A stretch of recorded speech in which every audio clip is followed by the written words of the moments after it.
Alrighty, hello. Hope everybody is doing well today, and hope you're ready to continue our Castanor campaign. Last time we ended off, we were just about ready to actually form Castanor itself. We need to put our rulers through the trial, and then we'll be able to form it. And then we can continue down that mission tree. Then we weren't able to fully finish the mission tree for Elikhand. There were just too many things that it required. Like, we have to be legendary in 4 schools of magic, I believe it is. And that's just not reasonable for us to wait for. It's 1660. We really need to get on top of things and start completing the Castanor mission tree. There's a lot to do. There's a lot to do, and I hate that we've waited this long. But the bonuses we've gotten for it are pretty dang good. So let's go ahead and get switched on over into playing the actual game itself. That sounds like a wonderful idea. Alrighty, go ahead and get the music started. Alright, so we are Elikhand. We are about to form Castanor. We are just chilling, drilling right now. All we're doing, we've got a bunch of money in the bank. Not sure why I'm saving it up. Need to rival Gwed. That's fine. I could take economic ideas. I'll go ahead and do that. Sure. Try and complete this as quickly as possible. Also finishing out magicratic ideas right now. We are studying magic for divination. So that's really good. That'll be really useful. We can go ahead and revive Caston's empire. But I do want to look here just to triple check on if we're good to go with the missions here. This one, right. This mission got screwed up because people flipped over to the cube. They flipped Rebellion, and there's nothing that I can really do about that, and I really don't want to go and declare on all of them again, so we're just going to have to take the L. That means we have 5% less war score cost for other religions, but, you know, it's okay. We'll survive.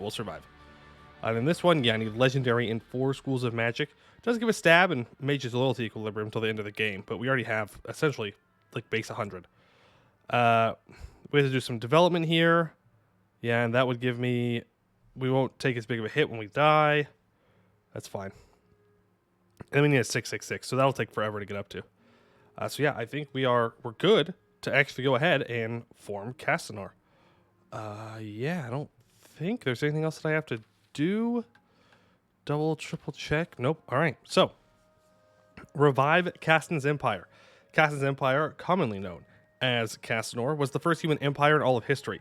Forged through war and flame, Castanor triumphed over the dark beasts of Eskin, and without them, humanity would never have become as great as they are today. To take up the mantle of Castanor again, our ruler must first pass the trials of Caston like every Caston has beforehand. The trials are a rigorous descent up the trial mount with dangers both magical and mundane, a true challenge for any aspirant. All right. So, our leader will attempt the trials. Succeeding will let us take on the mantle of Castanor, the first human empire. Failing may lead to Entef's death. Catanor? What do you mean Catanor? Did I spell it wrong? Is that why you're saying Catanor? Is that what I did? No, I spelled it right. No, cat. What? Oh, because we're cat. I see what you did there for you. I see what you did. Well done. Took me a minute, but I got there. Hello, hope your afternoon is going well. Yeah, let's go ahead and click the button. Time to go on a little mission. On the Mutek. There we go. The Trials of Caston. The Trials of Caston, a tradition and mode of succession unique to Castanor, was first established in 918 BA. The near-mythical Caston the Progenitor, slain during the First Great Cleansing years after defeating a Nullish invasion headed by the demonic Jasabine, left behind an interregnum period fraught with uncertainty. The able Caston Beastbane was able to take up the mantle of Emperor after establishing the Trials of Caston, a series of tests designed to determine a worthy successor for Castanor. Each successive Caston has to pass the trials left behind by their predecessors, while adding their own tests to the trials at the end. The trials continued on for centuries, until the Sorcerer King brought Castanor crumbling down with his ambitions and the rest of Canor. His final defeat came with the Battle of Trialmount, where a band composed of Free Realm heroes and their elven saviors defeated the Sorcerer King. The trials were irreparably damaged during the battle, its magic either drained, severed, or otherwise rendered useless, or so everyone thought at the time. To restore Castanor, the first human empire and master of much of Canor for centuries, our ruler must pass the trials of Caston, as every ruler of Castanor has done in the past. Starting from the gates of the North Citadel, the traditional setting off point for the trials, Antef readies himself for what will surely be a long and arduous journey. At least you don't have to do this once? True. I hope. I really hope we don't have to do this once. Alright, time to set off. The Trial Mount Oathstone. Antif proceeds deep into the Trial Mount forest, forging ever forward. The trees grow ever more twisted and gnarled as rays of dappled sunlight grow ever more rare. Suddenly, the old growth thins out completely into a clearing. Once adjusted to the sudden glare of sunlight reflecting off glossy stone, Antif realizes that they are looking at the Trial Mount oath stone. Chiseled directly into the rock are the oaths and pledges of previous Castons. Even the newest oaths are faded, long worn by the elements, and the oldest oaths are barely legible. The greatest spoiler was not time, however, for the damage wrought by the Battle of Trial Mount is on full display here, with mighty cracks reaching up to the very base of the oath stone itself. The magic of the Trials of Caston is nothing if not adaptable and resilient, and though weak, rivulets of magic run through the oath stone still. Antif must prove their sincerity in taking the oaths. So, we can follow Caston the Peacemaker. For the good of the realm, I will be willing to make peace even with Castanor's bitterest rival. Caston the Old, my courage will not fail me while facing any of Castanor's enemies. And Caston the Youthful, I will place my full trust in my appointed regents and councils until I'm ready to rule on my own. Oh. So, this is to the end of the game. Oath will be deemed sincere and accepted. So if I do this one, I get minus 10% advisor cost, but plus 1 or plus 0.1 yearly corruption. Or I can do these, but I don't get anything. Oh, if we pass, we will get the righteous personality instead of the charismatic negotiator. That's much better, right? Well, no, I guess it's not. But we're definitely not the peacemaker. That's the problem. Do we want to take on this corruption? I think we should. Let's do it. Barely a second after the last word of the final oath is uttered by Antif before the oath stone starts glowing. The monument starts radiating a comfortable heat, which quickly grows hotter and hotter until almost searing. With a sudden explosion of energy, Antif is thrown back to the hard forest floor, an oath now branded onto their body, brilliantly scarlet against the surrounding skin, but already fading away. Trials of Caston, the journey continues. It is now midday, as the Antif's attempt continues. Confidence grows as many of the simpler trials are completed, but the hardest is yet to come. Caston the Eccentric. This Caston's trial is as distinctive as he was. Antif comes to a large boulder upon which the challenge's details are jump around this rock 10 times. That's it, truly. Antif looks for a hidden secret, some veiled clue, but there's nothing. There's a bait. There is a bait in this event, okay? Jump. Jump. See? It'll switch up sometimes. It'll switch which one it uses. You gotta be careful. Jump, jump, jump, jump, jump. Look at that. Boom. Got it. Easy. Easiest trial. Easiest trial. It was a challenge unlike any other Antif had faced in the past. Probably unlike any other they will face in the years to come. But it is over now. You succeeded in jumping around a rock 10 times. Incredible. Amazing. Truly, you are a worthy heir of every Caston that came before. That's right. That's right. Great heir. Summit within sight. The sun dips ever lower on the trials of Caston nears its conclusion. The trial mount is now awash in the soft and hazy glow of the sunset, with trees casting swaying, elongated shadows in the dusk breeze. The bulk of the trials have been completed, but one more trial yet remains, for the Antif can ascend to the very top of Trial Mount and be crowned the next Caston. Oh no. Giantsbane. Before us is a trial unlike any other. Giantsbane demanded those who follow in his footsteps take on a foe of equal stature to those he conquered in the form of a massive, magically enhanced, immortal golem. The golem cannot be killed, but it can be disarmed, and if so, it will decapitate itself and kneel before you. There it will rest, slowly growing moss until the Caston dies, at which point it will return to life and repair itself. How should Antif approach this challenge? We should definitely scout out the area first. The golem rests in a woody glade, some verdant than trauma usually appear. Antif might be able to scavenge some of the useful equipment from the floor, or perhaps climb one and leap upon the golem to start the fight off with a bang. Let's gather some resources. Trees, vines, rocks, ferns, and more. All may be useful even when going up against a massive construct of enchanted stone. Perhaps a few weapons can be crafted of sharpened rock, or alternatively some traps of snapping vines might harry the golem steps. Traps? The golem was not particularly perceptive, allowing Antif to set up snares of vine and stick, even a pit trap in its surroundings. It was then easy to work to lure the golem towards them, but unfortunately they had little effect. The vines breaking in a single stride, and even the pit trap barely making it stumble. The battle continues. It is a formal duel, a wrestling match, and a back alley brawl all wrapped into one. It is none of those things. Fighting a magical golem designed by a Caston millennia ago is not an easy fight, for it's resilient and hard-hitting even if it is slow to move. Entif has been able to hit it hard and is clearly the worse for wear, but it is just when victory seems in reach that a particularly vicious shove finally hits, and Entif was knocked to the ground. Sorry, the grund. Before they could arise, the golem half stumbled, half leaped onto the prone body, engaged a messy grapple. This is where the fight is won or lost. What to do? They can blast it with magic, try to redirect its attention, rely on your strength and skill to break the hold, or run away. I mean, we're a powerful mage, so magic. Crack. The sound rang through the glades as the golem's weapon fell from its grasp. Suddenly, the stone figure's arms went limp as it moved to kneel before the stunned Entif. It then removed its head with a single tug, laying it before the trial's victor. You may not be a Giant's Bane, but you have certainly earned the name Golem Bane today. Woo! We did it! We did it! We won! We have officially completed the trials. Coronation of a new Caston. Entif has returned from the trial mount, lips quiet of the ordeal that happened above, but also with eyes shining of triumph and authority. It is clear to all that Entif has passed the trials and will be appointed as the new Caston. I pledge to defend my land and my people to the end of my days, but will not bring unjust strife into the world.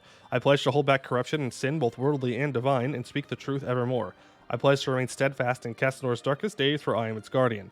May the gods listen to my words and deem me worthy of their divine majesty, and that it may bless Castanor long after I am gone. My duty has just begun. So, I gain Oath of the Youthful, which gives minus 10% advisor cost and 0.1 yearly corruption. Country changes to Castanor. All primary culture provinces will now be Castanorian culture. Entif becomes Castanorian. Bayek becomes Castanorian. And Castanorian becomes new primary culture. The North Citadel will become the new capital. The event the question of succession happens, we get permanent claims on all of the Castanor region, though we don't need it. We get new traditions and ambitions. In the event veteran settling down will happen in 10 days, and Dominion cap is set to 2. We will obtain brand new missions, and one of 3 options will happen. 33% chance that we gain 1 admin, 33% chance we gain 50 diplo power, and 33% chance we gain 1 military point. We will gain 1 stability, 10 prestige, and until the death of Ent of Wibbenau, we gain minus 0 monthly war exhaustion, plus 1 yearly legitimacy, minus 1% prestige decay, and minus 100% war taxes cost. Wow, that's a lot of reading. That is a lot of reading.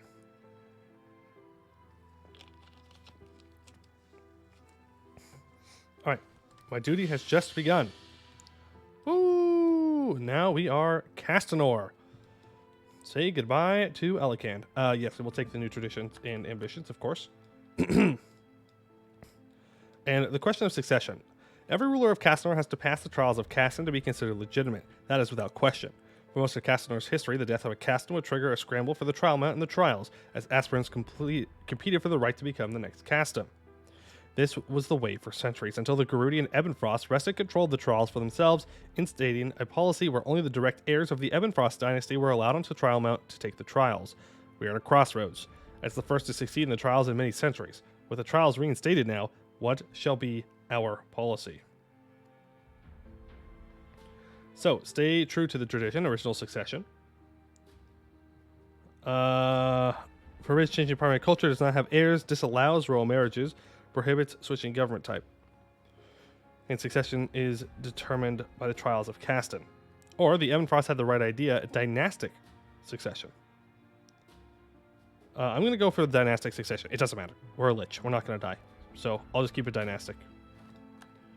I see that I'm not streaming Castanor tomorrow last night. Well, the multiplayer game didn't end up working out. So thought that I would at least stream something that did work out. Right? We have a free policy, and I think just go for a discipline. Just keep getting that. Oh, also we're a Witch King. I forgot to mention that. Kind of sucks that we're a Witch King, but so be it. Does mean we get more aggressive expansion, but I think overall it's going to be a good thing for us. All right, it's a absolutely massive, huge mission tree, and I'm pretty sure there's more. I'm not sure. There's a lot to do. There's a lot to do. Let's look at our ideas first. So, here we go again. Our Castanorian traditions, minus 1.5% prestige decay and plus 5 discipline. That's pretty good. All right, the next one. The Battle of Burning Hill. Men of Castanor, how can your courage fail you today when the Castonites who founded this empire walked 10,000 miles to flee slavery and chaos and bulwar? How can your boldness fail when 2,000 years ago, led by Caston the progenitor, they chose to fight and die with honor, rather than to wait and die by the Nolish demon flame creeping up their fortified hill? To charge downhill through fire and flame and to clash with a foe that outmatched you 10 to 1 was to be the last act of bravery. but Castellos saw otherwise. And during the Castonite charge, what did Castellos do? He appeared in the form of a silver dragon and blew the demon flame back at the gnolls, decisively altering the fate of mankind. Men of Castanor, be bold, for your arms will not fail you. Men of Castanor, hold your swords high, for we charge in the name of Caston in the battle of the Burning Hill. And let our battle cry be heard by the gods, for they will answer with victory. Plus 15% morale of armies. Nope, did miss it. We're doing it. All right, number 2, the Great Restoration. Daemonath, Vertesk, Balmire, Balord, the old Castonorian name of those cities and fortresses, still today show the extent of the greater Caston's empire of the past. We will never forget that Castonor was the first human empire to rule these lands, and it is our sovereign, no, holy duty to take them back into the fold, for only when we rule all of Canor can these lands be safe. Minus 10% corporation cost and plus 10% government cap. Love it. Love it, love it, love it. Castaнаth is Eskin, and Eskin is Castaнаth. Unlike all other cities in Canor, Castaнаth was modeled after the dwarven holds of the Serpent Spine, and like the greatest dwarven holds, it seems that rather than a city, an entire country was concentrated inside walls. All peoples of Eskin is represented here, and no merchant can transport goods across Eskin without making a stop at the sprawling markets of the City of Stone. For to trade with Eskin is to trade with Castaнаth, plus 25% caravan power. We have Revive the Castonorian Legions. The Castonorian Legions was the source of Castanor's power, and once marched across Canor, Bulwar, and the Salahad to ensure the Empire's power. While the days of antiquity are long gone, we can reform our army structure to follow the old ways, and create an army truly fit for an empire. Plus 20% land force limit, and minus 5% regiment cost. I skipped one? No, I didn't. I did. I literally just skipped over Balgar. It's just a dwarf. Who cares about dwarves? Balgar's wonders. Castanor's early successes at establishing itself as a great lasting power was largely due to one dwarf, Balgar the Builder. His unparalleled mastery of architecture allowed for the construction of great works unseen in Canor, from the legendary Dragon Forge that armed the Castonorian legions to the white walls that protected the fledgling empire from monstrous threats to the famous citadels now scattered across Canor. Minus 10% fort maintenance and plus 20% fort defense. No, don't take out the cube. You don't have to do that. You don't have to do that. Dwarven slander's not allowed. Why? Why not? We're a Hume empire, right? Not a dwarven empire. Hey, Blackon, how'd the MP go? Yeah, the MP unfortunately didn't work out. Hopefully does better on Thursday. We'll be restarting then. The Silver Dragon of Castanor. Zemlot the Black flew under the cover of night, burning Castaнаth to ash. All I could see were corpses and houses set ablaze, and in the flickers of flame I saw that even the white stone of the city had been turned black under the Black Dragon's fiery breath. And then came down the sky what looked like a lightning, followed by a deafening but oddly musical roar of thunder. The Silver Dragon of Castanor, the legendary avatar of Castellos, who helped Caston the First at Burning Hill, was coming to our help again, and begun to fight with Zemlot.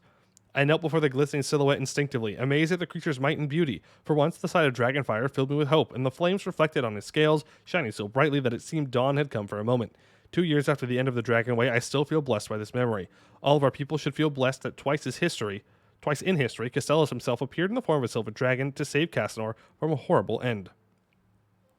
Minus 20% stab cost and plus 1 yearly legitimacy. Okay. How do I skip back? Oh, it's fine. We got some more fort defense. I mean, that is nice. And the Crown of Humanity. It truly is a pity that all the artifacts recovered from the adventurers after the Green Tide, the old silver crown of Castanor, is still missing. Hence, when Castanor was rebuilt from its ashes, it was clear that all the new Caston lacked a fitting crown. From today on, this will not be the case. Out of silver and mithril, in 1 year of work, our best smiths forged a huge, majestic crown. At the base, shining brightly, in a circlet sculpted to depict the white walls, surmounting each tower of the circlet are statues of the gods of the Canorian pantheon, encrusted with innumerable jewels. At the center, linked to the interior of the wall by bands of metal, lies an astonishingly accurate representation of Trial Mount, topped with a huge diamond.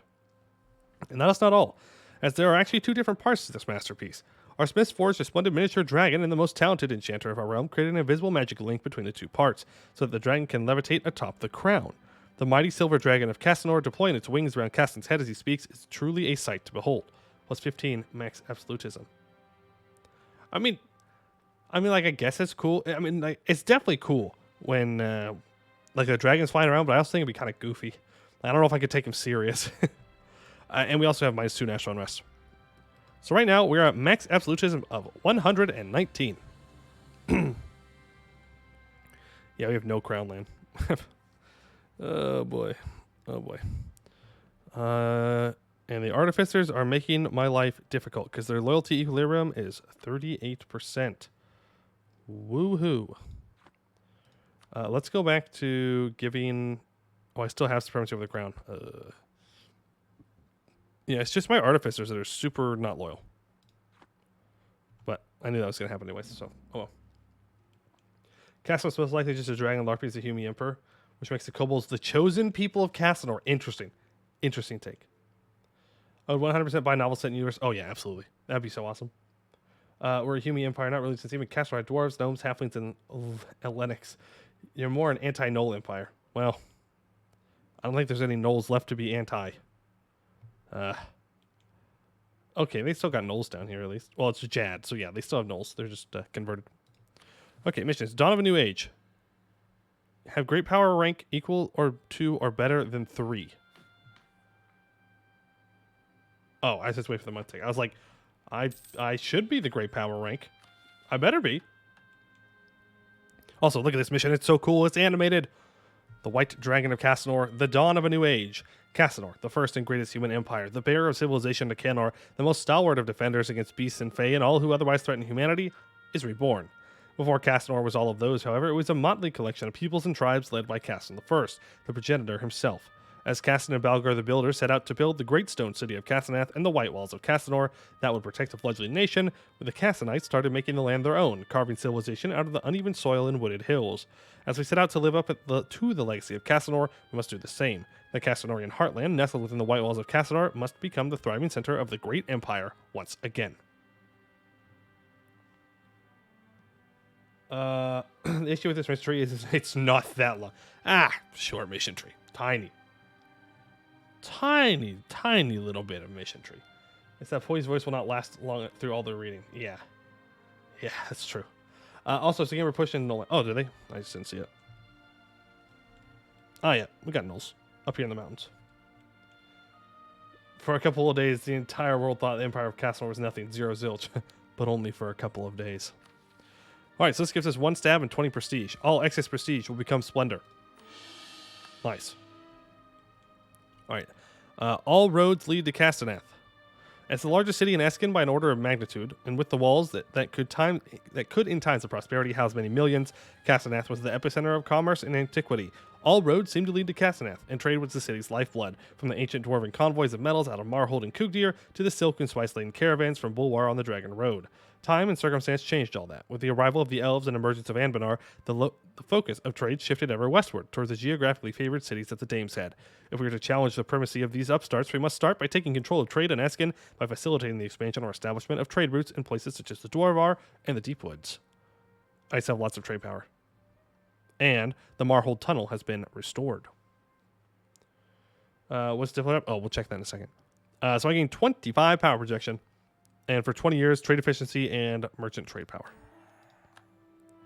Dip rep is only at minus 1.5. Only 0.5 and I'm not studying magic. That's honestly, that's not bad. That's not bad at all. For being a Witch King, for getting what?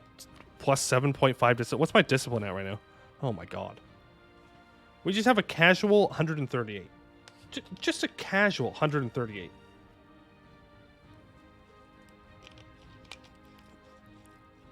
I think our armies are a bit strong.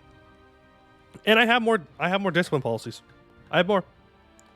I'm gonna have this one. I'm gonna have this one. If you had the undead mill bonus from Elikhand.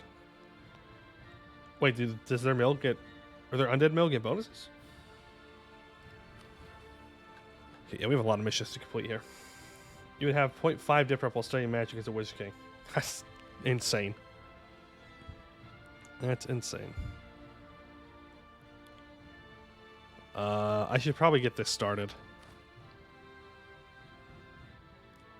Oh my god, dude. Restructuring racial military sucks so much.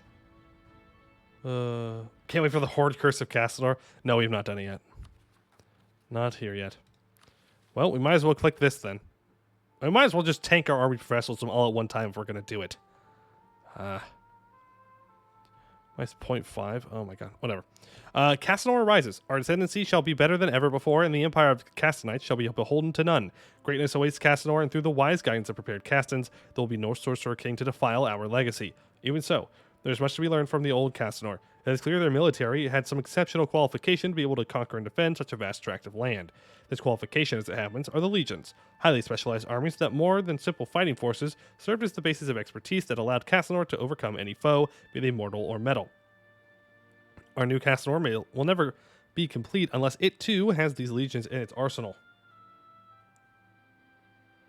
Like Hunter's Discipline Plateau, it's just so stupid, yeah. Glad you could catch the audiobooks. Yeah. I hope you guys really enjoy listening to my voice, because that's what the beginning of Castanor is. All right, so for 10 years, we get plus 20% land maintenance, minus 5 discipline, plus 20% regiment cost, and minus 0.5 yearly army professionalism. Kind of rough. But eventually, we'll get new legions. And we really want the legions. I have to ally someone that is a dwarf. We must ally a dwarf. And I think we're going to probably ally Verkal Kozanad. We'll see, though. North Citadel, at least 20 development. How close am I to doing this? Oh, I forget that my capital moves here. We're going to have to mess around with our trade as well. Okay. Role of the Old Guard. So everybody is loyal and has lots of influence. Amazing.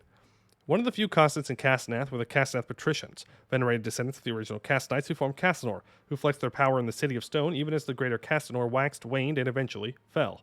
If we are to fully embrace the legacy and history of Castanor, we must gain their loyalty and support, even at the cost of relations with our other estates. Okay, so we gain 1 base production in Castaнаth area.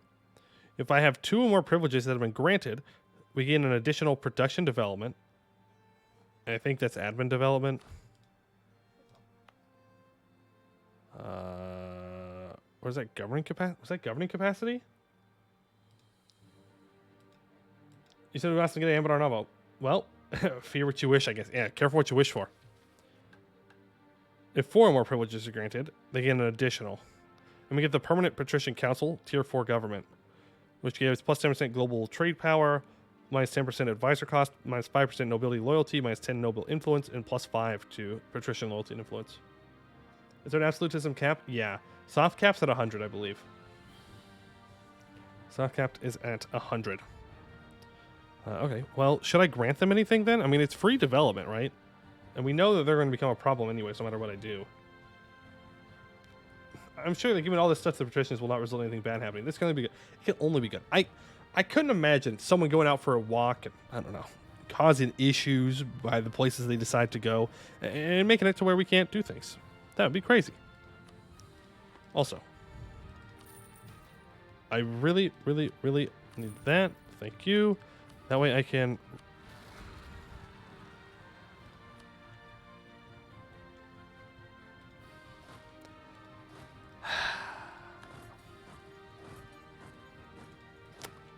I literally did the whole thing just so I wouldn't have to do with rebels. And then I just clicked the button anyways. So much for the plan. Why even make plans if I'm just going to ruin them? I don't know. Okay. And now the patricians aren't loyal enough. Okay, guess we do this. Now everybody's loyal again. Oh, son of a... I should have just clicked the mission. I should have just clicked the mission. Should have just clicked the mission. Should have just clicked the mission.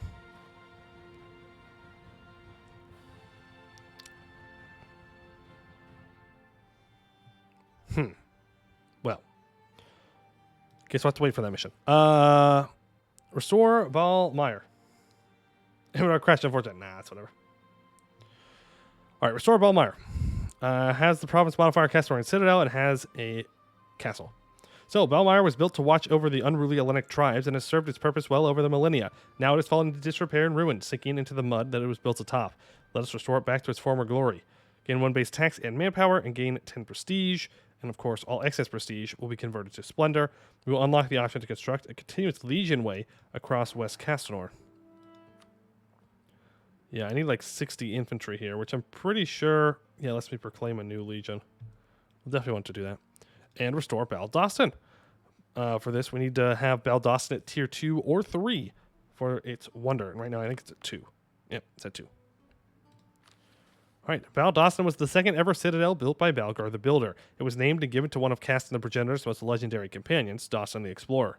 Dastan was the one who ultimately led the Castonites out of the deep woods and into Eskin after many years of wander and toward their new home beneath the Trial Mount. Baldastin and Dastanor, under Dastan and his successors, would become the center of power for Castonorian rule over the region for centuries. After the arrival of the elves, Baldastin was Elvenized to Arca Corver, or the castle of the Corvurians, an unforgivable ignorance of the history of the citadel. In recent times, fell rumors swirl around the castle. People whisper of corrupted blood and unnatural darkness in the citadel's depths, even in the midday sun. If we are to reclaim the legacy of Castanor, we must start with the reclamation of Baldastin from its current dark stewards.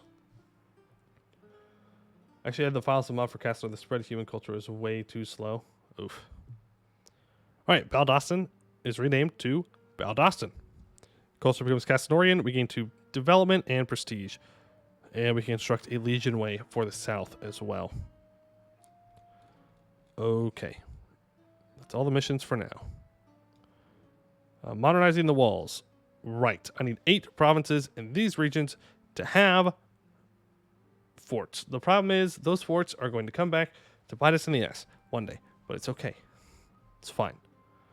So I need that. And I also need either ramparts or a soldier's household. Well, let's go for soldier's household. Yeah, I'm gonna have to delete this. Add in ramparts. Okay, so we're gonna want a fort here. Go ahead and get rid of this and build. Let's build a fort for now. You can get rid of, oh boy, the trade. Instead, build a soldier household. That's going to be 3. Last time I did this, I spent way too long not doing this, so I need to actually make sure I'm on top of this. So 1, 2, Eswald, Ardent Keep. I could push it out to Ardent Keep. Do I need Ardent Keep as a fort, actually? Or is that for... I think that's for Black Domain. Alright, it's 1, 2, 3, 4, 5, 6, 7. Okay, build that. Build that. Ardent Keep. Okay, I build a fort here and a fort here. Something like that. As right after Castor Empire's already dead, so as always, humanity first. Interesting. Interesting. Let's make your orc slave. Oh, yeah, that's Black Domain then. Okay, cool. Telgier, am I still allied to you? I don't know. We don't need you. Oh, also, I have another Diplo rep. So actually, my Diplo rep is 0.5. Win a Witch King. Minus 0.5. Which is wonderful news. I need to develop like once. Twice. There we go. Beautiful. Okay, let's go and deal with some of this. And let's get a bunch of infantry going. And we're going to go ahead and make that next legion. Successful bureaucracy. Wonderful. How cheap are my advisors now? Also, we're going speed 4 now. No more speed 5. I mean, my advisor's still kind of expensive. Absolutism is getting up there. That will not be a problem. Hey, Shame Legs, how is it going? Doesn't matter who made the highway first because the elves blew up their first set of highways thousands of years before the beginning of the game. True. True. We should turn the elves into batteries. Now, hold on. I'm liking the sound of this plan. You got my attention. Maybe that's a good idea. Maybe that's a good idea. My commandant dies. Really? Really? I would really like a commandant still. Like that's still what I want. So what, 60 over here? So let's pull off 1, 2, 3, 4, 5, 6, 7, 9. Send you over to Ballmeyer. Send you back. So that makes you barely tolerate them in a few campaigns, or Cassie, you just delete us on them and others. Sometimes you guys just delete the elves. That's just how it be. All right, mission complete. The Legion Meyer. So we need 60 regiments of infantry in one of these provinces. With Ballmeyer secured, we finally have a staging grounds in which we can raise a new legion. A legion which we'll use to crush all resistance in the north. Dwarven ally, Dwarven ally, Dwarven ally.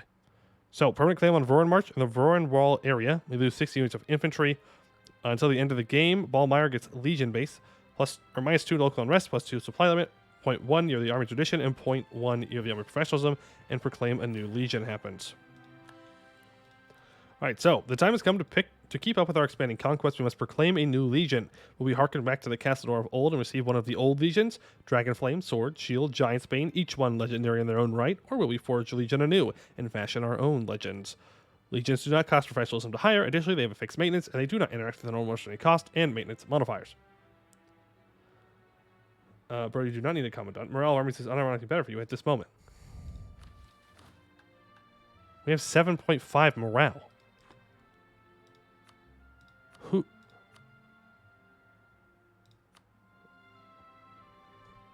We don't need morale either. Like we've already won the war. I don't know what war I'm talking about, but we've already won. Like it's over. What are they gonna do? I've got more than 1 morale on the second largest morale in the world that I can see.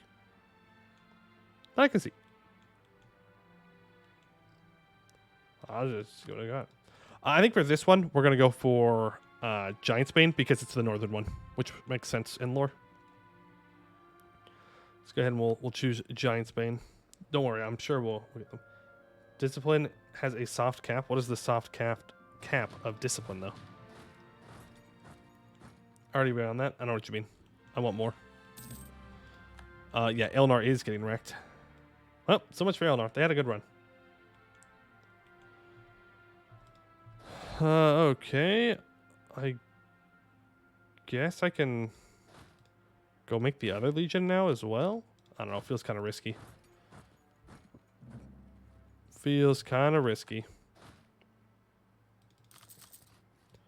Okay, there we go. Get 4 there. I can have 507,000 troops, by the way.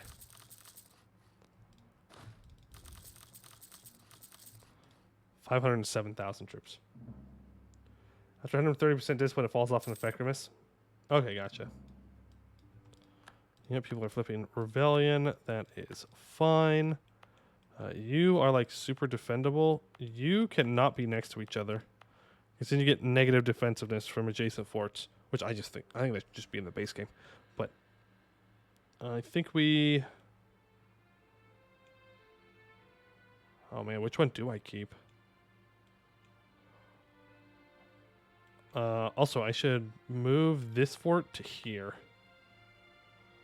And then delete Luckless Redoubt.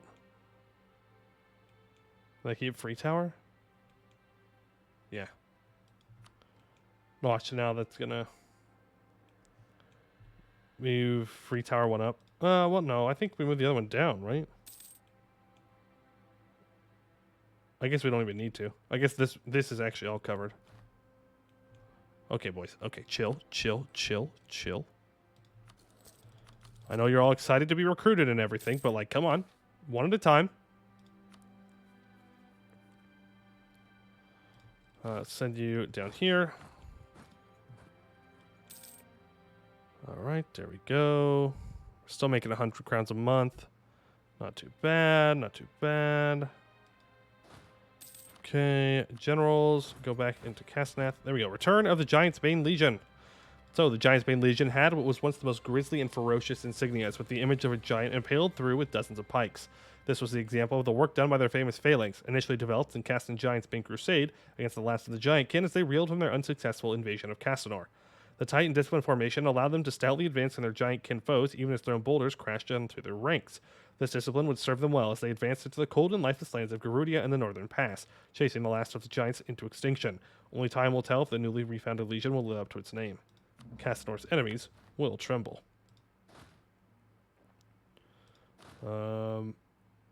Man, there is nowhere with enough supply limit for all of you. Sorry. Not going to happen. Northern Frontier. I have to own all this. All this. All right, Legion, South, Castanor. Perfect. We need 60 units down here. All the overhead has been settled. There now lies nothing between the Legion and the battlefield in the sundry settings of war, other than the official approval to deploy them. Go forth, proclaim a Legion, use it as a tool first and foremost, but use it as a lesson too. Learn what it takes to operate one effectively. Ensure every step of the way is done better than the ones before it, for that is the true spirit of Castanor. So we gain a permanent claim on the Castanor region.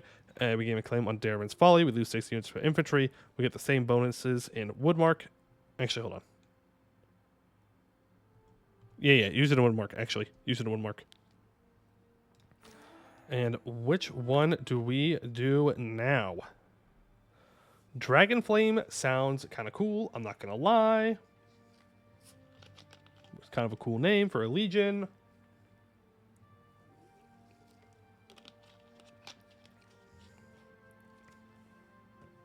We could go Sword, Shield, Bridge Burners, Thundersworn, Magebound, Horde Breaker.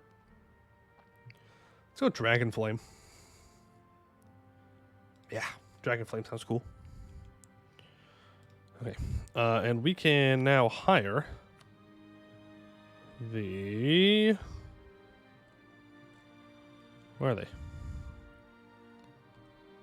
Maybe I need them a tick. There we go. Legion Giantsbane.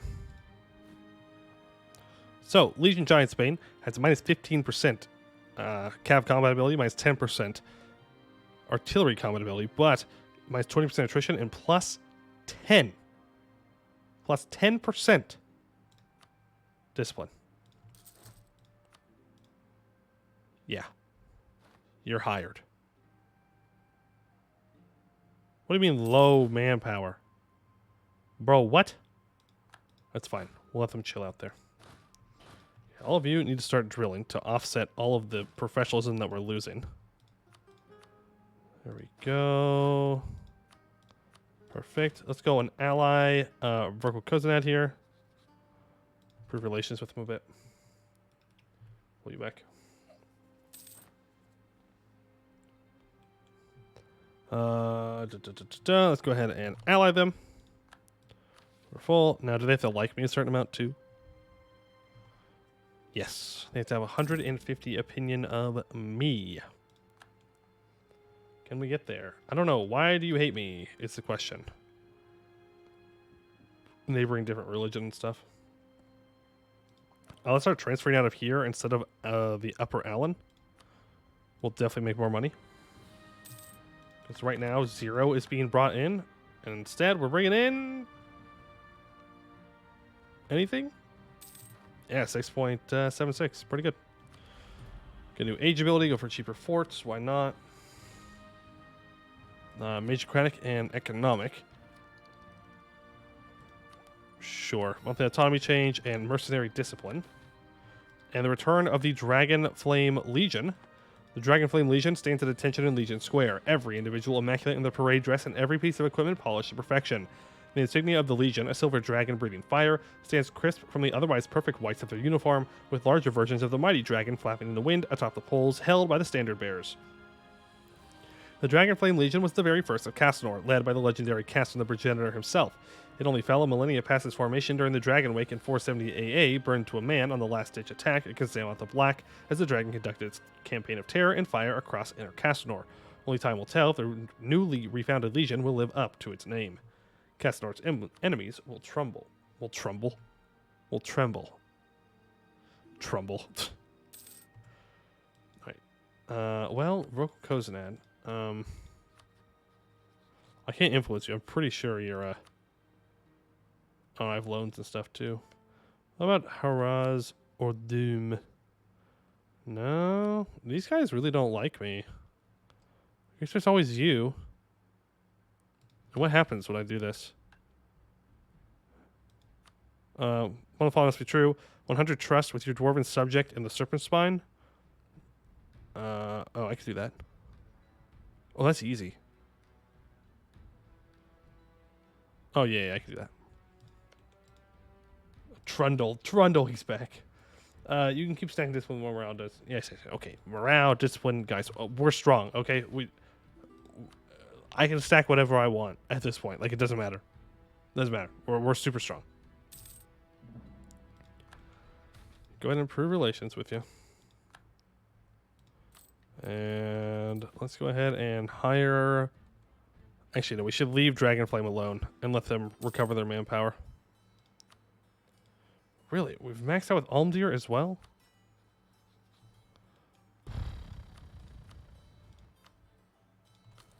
Okay, take on foreign debt. That's fine.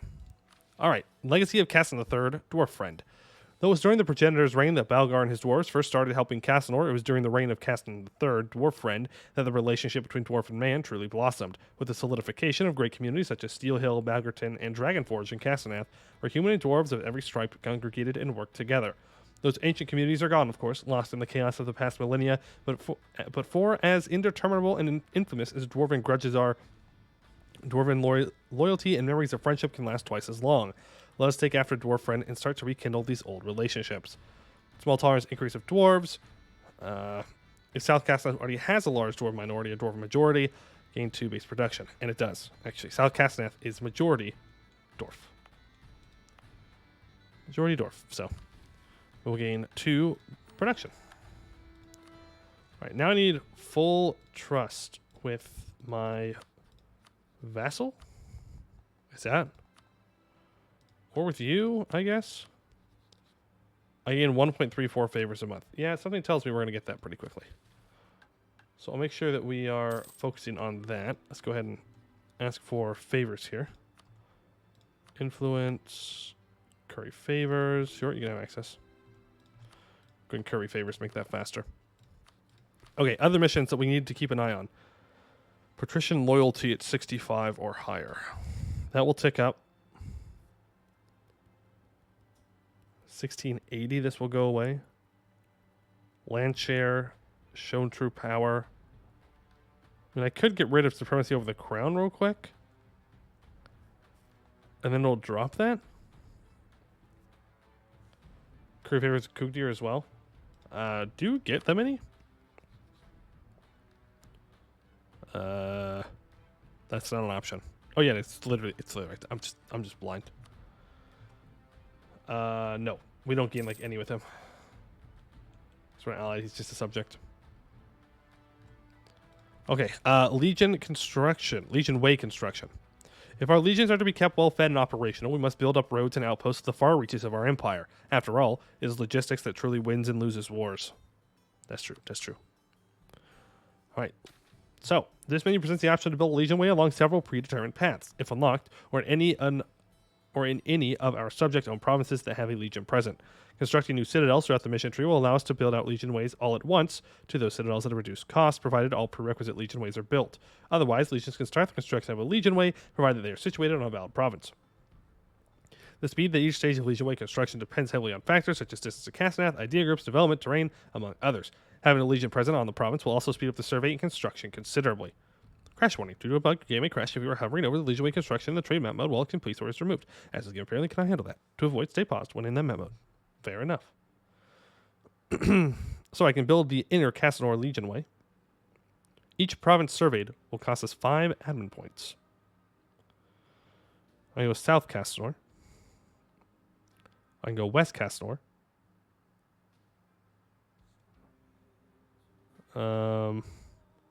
Yeah, but let's bring our boys back. Let's go Inner Castanor first. Kalen's Fort seems to be the first place. Where is... What? That's a Y. There's a Y in there. There it is. Okay. Bring you back. Jump there. Next, Babik. Right. I need Vroran March for a domain. Northern Frontier. Restore the Vroran March Dominion. Lose 5 separatism in Vroran March area. Let's see. To create Vroran March Dominion. I don't need to annex them at the moment. I do need all of this, though.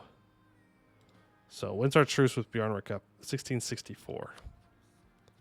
They're guaranteed by Gwed, unfortunately. So that will be a bit of a doozy war. But Grombar will also be kind of a doozy war. Because the dwarves are going to get involved. Great. Great. I could attack Order Aldresia, I guess. It's a lot of work. Either way, I'm going to have to fight a war. That's fine. Unit answer since Vormarch gets the... Okay, well. How long is it going to take? It's going to take till 1671 because of our terrible, terrible, terrible Diplo rep. Alright, let's never mind that till these guys get back. That'll do great. How are these forts working? Alright, they're doing alright. They're getting there. Alright. Other missions. So, modernizing the walls, we're working on it. And then Wonder of the Ancient Hold. All provinces in the White Walls group need to be 15 development. Got it. Empower the Balgersmith. South Castaner needs 20 Diplo development. Needs 20 Diplo development. A manufactory, a workshop, and a temple. Manufactory, workshop, and a temple. Okay, it has all of that. Oh god, oh my god, that's gonna be expensive. Oh, that's gonna be expensive. Noble integration policy? Yeah. Well, it depends on this mission. No, I can't yet. Nobility influence lower than 60. I can soon, though. Can't soon. I just need the mage loyalty to tick down just the smallest bit. Literally 0.8. Goes down 0.8, we're in the money. Go ahead and do that. Scootage them? I think they already are. Yeah, they already are scootaged. Already are. And, oh, actually, Gwed won, so no magnets.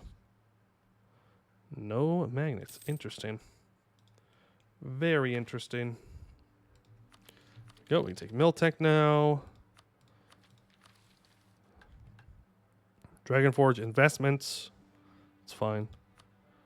I need a bunch of stuff to be prosperous. You have to be 12 development. There we go. Just for the future. Cool. Ruler must be really good. We have that.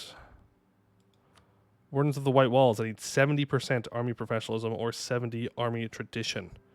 Need a regimental camp and a barracks here. Pretty sure we're already building something. Yeah, so we can't do that at the moment.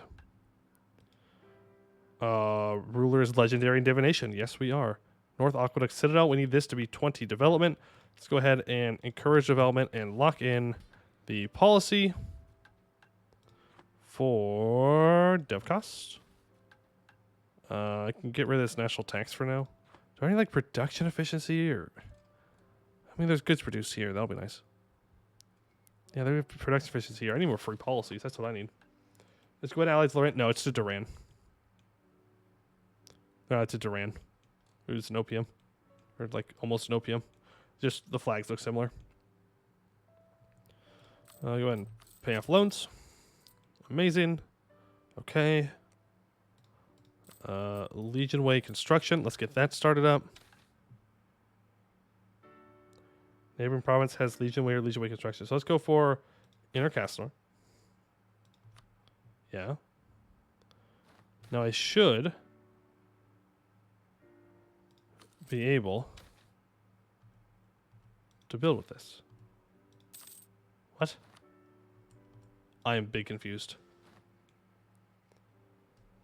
Do you conquer by the entire Castanor supercontinent? If so, do you inherit colonial nations after falling as like vassals? Yes, you do inherit that. Do in fact do that. Okay, we're in Silver Docks. Where's Silver Docks? I thought that was down here. It's right here. Recruits flock to Legion Giant Spain. It seems that the exploits and actions of Giant Spain have spread far and wide. Everywhere they go in our lands, Giant Spain have people from all walks of life asking to join, from the poorest of peasants to the most privileged of noble scions. It is well known among the poor that serving the legions can be a ticket out of poverty, with high wages and riches to be earned from loot. Meanwhile, serving in the officer corps is almost a necessity for nobles looking to advance their family and station in government and the high society of Castanor. Should we let these recruits join Giant Spain, potentially ruining their cohesiveness and character? Yes. We need manpower recovery speed. Might as well go world conquest. I think we'll just take what we need to take. And that's it. I think we'll just take what we need to take. Precursor ruins discovered. All right. Send them in. That's permanent as well. You'll love to see that. Okay. That's fine. It's fine. Okay. Just trying to check if there's anything else I absolutely need to do. I need 40 owned provinces to have a workshop. And 40 provinces to have a temple as well. Okay. And 40 provinces with barracks. 40 provinces with regimental camps. So I just need to build regular buildings. That I can do. That I can do. Desires of the flesh. You know what? Kill him. This is like the second time. Production efficiency. Gabo. And I really want trade. No, I want Diplo rep person. Definitely want Diplo rep. You need man for recovery speed. You have 40% from your religion already. True. Also from our religion that we got last time. Plus 10% admin efficiency. Casual. Casual plus 10%. There we go. Boom. Magical study success increases spell school level to divination renown. Awesome. Let's not study more magic now. Right? That way we annex faster. It's done 66 now. Yeah, we definitely hold. Definitely hold off. Cat do be busted. Cat do be busted. I can't wait for Star Hall. It's going to be so much fun. Hey, Amy, how's it going? What'd you miss? A lot of reading. A lot of reading. Went over ideas and stuff. We're Castanor now. We passed with flying colors. Luckily, we got the super easy one where we just have to jump around a rock 10 times. Which was super nice. And then, yeah. Then I had to kill the golem. And then we did it. And now we're here. And just for you, Amy. Just for you. I remember last time I chose the dynastic choice. We're never going to die because we're a lich. But I still chose it. With our infallible legions pushing Castorian interest in every direction and winning battle after battle, how could our regular units not be motivated to live up to their example? Plus 5% morale armies and plus 5 siege ability. At least you'll never have the trials again. True. It's a lot of reading. It's a lot of reading. It's great. Well written. A lot of reading, though. Okay, so I just need to go to war with Grombar, I think. Wait. Shattered Crown. Hello. You're allied to harass or doom. That is cursed. That is very cursed. That's terrible. Allied to an orc inside the serpent spine? No. Not allowed. Not only that, right next to Almdir as well. Ugh. Right. Grombar here. Yeah, there's guaranteed by them. Allied to Aranmoss and Shattered Crown. Aranmoss, who are you allied with? Bushlar, Asmorain, Celiande, Bellacaire, Grombar, guaranteed by Gawed. Yeah, Gawed is kind of messing us up here. We could just deck Gawed, who's also allied to Harass or Doom. Why am I getting hugboxed by the dwarf? What have I done to deserve this? I haven't messed with him yet. You should help Kugdir reform the Dwarven Empire. That's going to be a difficult one. But maybe. We'll see. We'll see what happens. I just need the mages to lose influence. Oh, they did. What do I need for this, then? Adventurer influence needs to be lower than 60. Well. That gives loyalty. But does it not give any influence at all? No. Oh, wait. In a couple of days, they'll lose the influence. Gonna be ready to do it. On the 30th. There we go. We need the month tech. No. You should have lost influence there. You should have lost influence there. There we go. Perfect. All right. Roll of the Old Guard.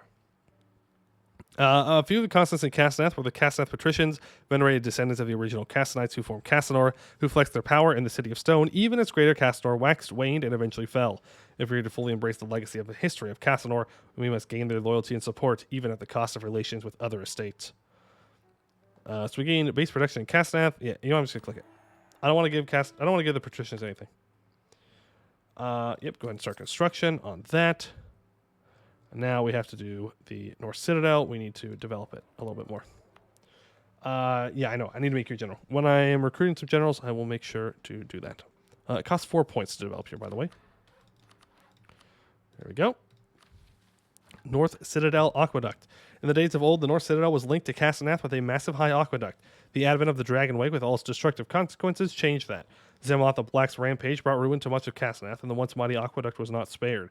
No future Caston bothered initiating repairs, preoccupied as they were by other issues without the expertise of the original architect, Balgar. If we are to restore the North Citadel to the same glory it had during the days when it was served as the permanent court of Caston, we must rebuild this aqueduct. All right, for 1 year, we gain lots of negative bonuses to our capital. It's fun. Hydrate, ditrate, you got it.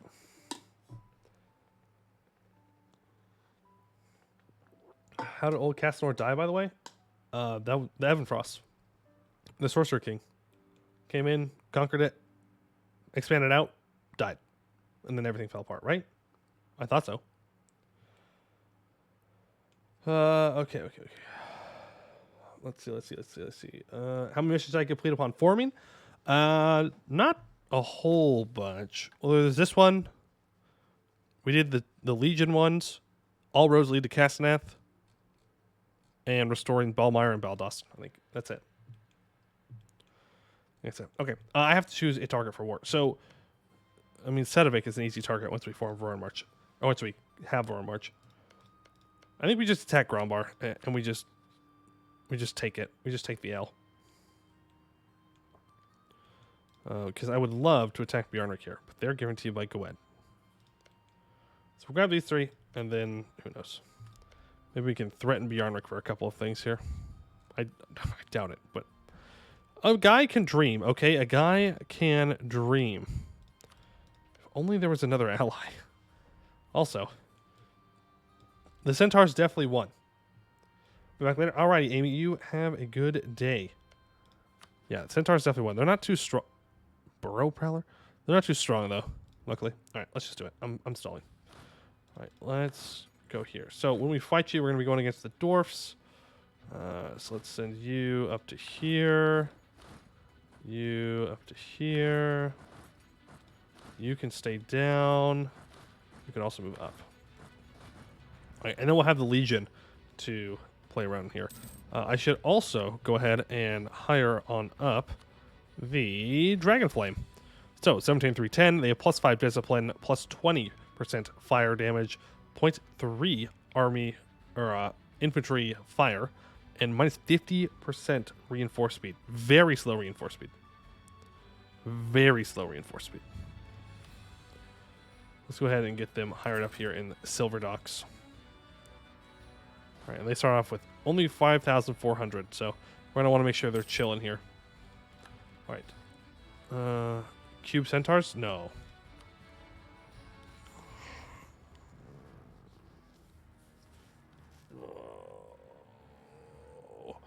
We had such a normal game, dude. We had such a normal game for so long. We were doing wonderful. We were doing amazing. And then, boom, bro. Weirdness. Weirdness has to happen. We couldn't just have one normal game. No. Has to be weird. Has to be weird. There has to be some kind of crazy... Stupid centaurs going cube. South Citadel ruins. Our mages are loyal. Yes, we have lots of money and admin power. The South Citadel, another one of Balgar's myriad wonders, was built on what is now an island off the northern coast of Lake Silvermere and served as the main court for much of the Greater Caston's Empire period. Nowadays, it lies the forlorn shadow of its former self. The day of azure skies and the great floods it spawned inundated the shoreline of the island, washing away countless buildings and permanently submerging much of what remained intact. Many of these ruins closest to shore have long been picked clean by scavengers, but who knows what remains in the less accessible of these sordid ruins? Ancient Castonorian artifacts, buried riches untold, perhaps even the old silver crown of Castanor itself. They unmonstered and got the rebellion event. How'd the MP go? MP is going to be restarting next Thursday. Just some baseline issues with it functioning. Yeah. So the game went fine, but like the actual mod and game didn't work. So we're going to do it next week. All right. Expedition start. So in the days of Greater Caston's empire, the South Citadel was the most beautiful of Balgar's wonders in the court and residence of Caston, and now lies in utter irreparable ruin, with large parts of the citadel having sunk below the water of the lake. But while the South Citadel itself cannot be recovered from what happened to it during the Day of Ashen Skies, its ruins may hold relics of the early days of Castanor. We now have the opportunity to organize an expedition and attempt to reclaim some part of the lost history. So we can send the mages in, or we can send adventurers in. Who do we trust more, mages or adventurers? Mages or adventurers? Mages have more loyalty and more influence. Adventurers have loyalty and influence. Does it matter, I guess, is another question. Yep, constant crashes. Mages hit free hard. It's true. It's true. But our mages actually... Oh, yeah. We're sending people to go explore things. I mean, we should probably send the adventurers, right? Like, I don't know. That makes sense for me. Does it matter how much they like me? Also, minus 7.5% all power cost, by the way. Insane. Yeah. We'll send the mages. We'll send the mages. All right, all my guys in position. Yeah, let's get another month or two of morale reinforcement, and then we'll go in at it. No turret, I don't want alliance. Who does want alliance, though? I am interested in more allies. Just saying. Jad Empire. Jad Empire would be willing to ally me. You're still allied to them, right? Yeah. All right, Jad Empire, let's ally. Let's see what's up. Another mission fulfilled. Jewel of Lake Silvermere. Development of at least 20 and 400 crowns. Now that the South Citadel has been thoroughly mapped and explored, it comes time for us to restore the court to its former glory. We will make the South Citadel the jewel of Lake Silvermere. Its shining court reflected gloriously in the water of the lake. Its environs, the envy of kings and emperors across Halan. Sure. And Silvermere retreats.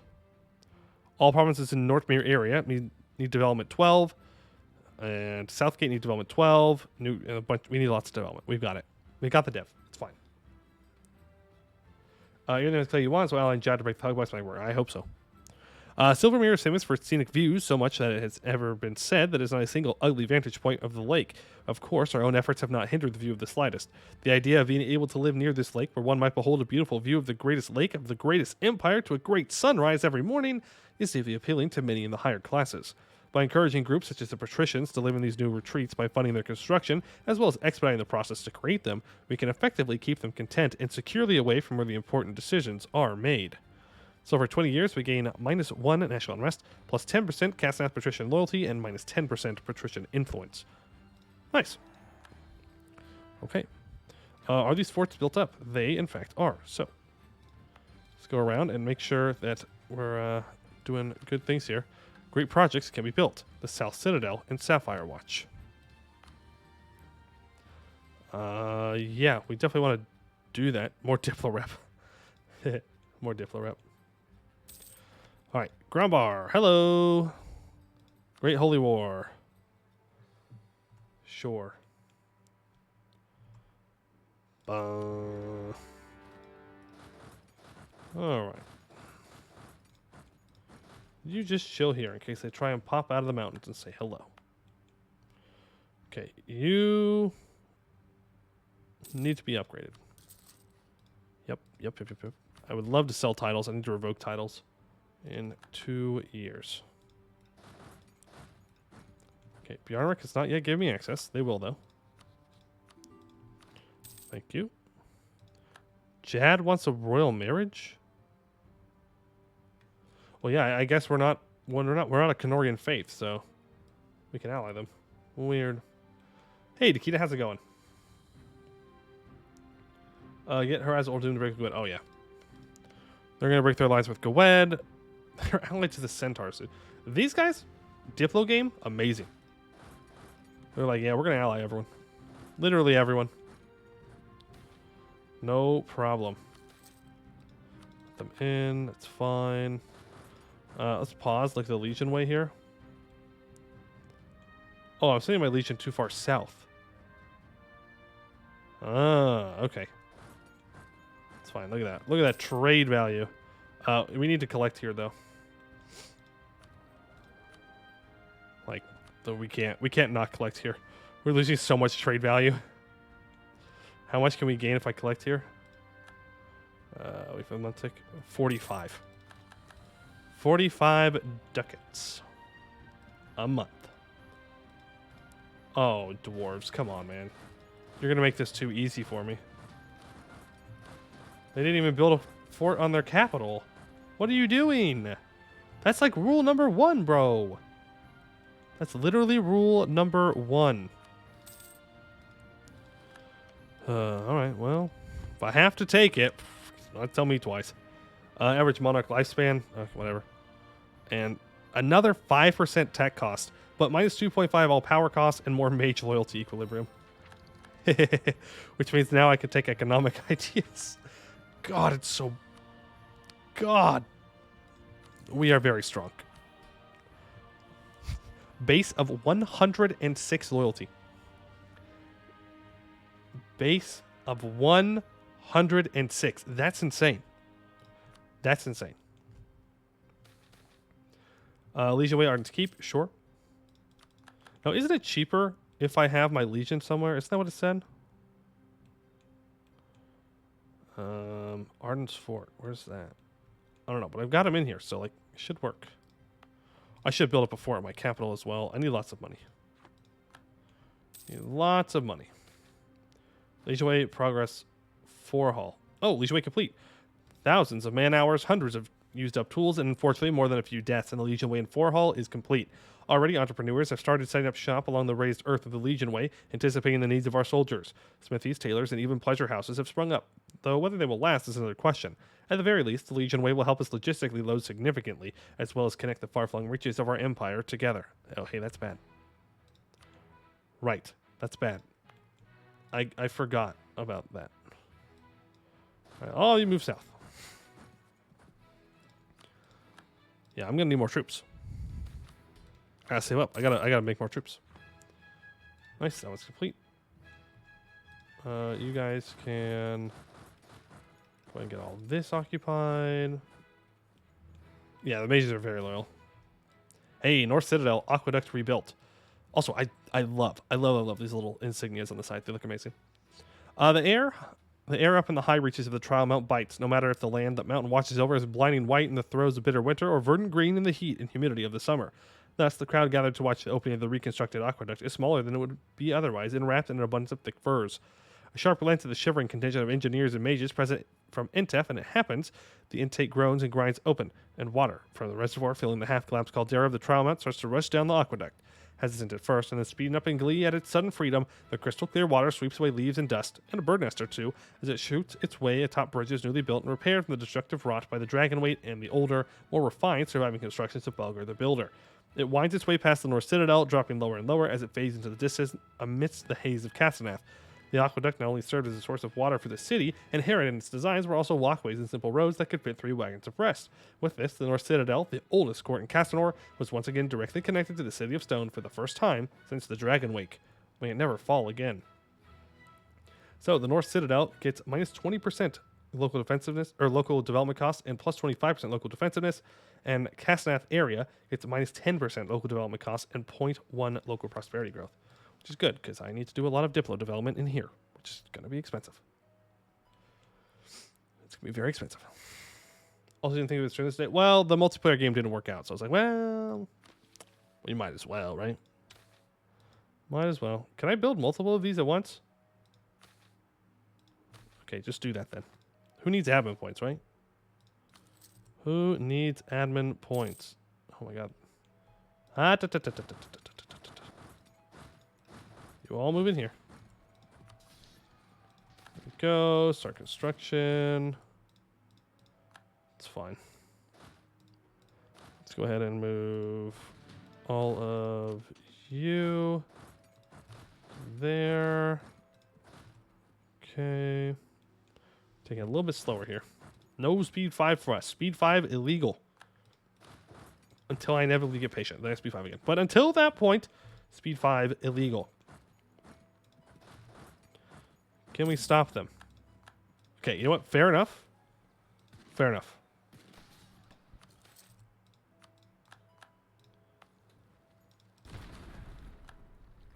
One day siege, let's go.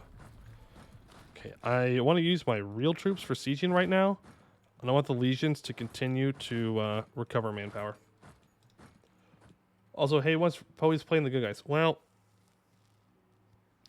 I don't know about good guys. We're very much imperial power. Am I playing a rather accepting Castanor so far? Yes.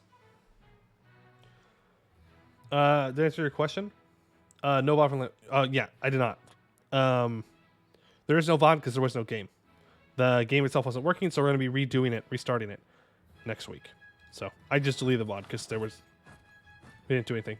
In 2 hours, or it was 2 hours, it was like an hour, hour and a half.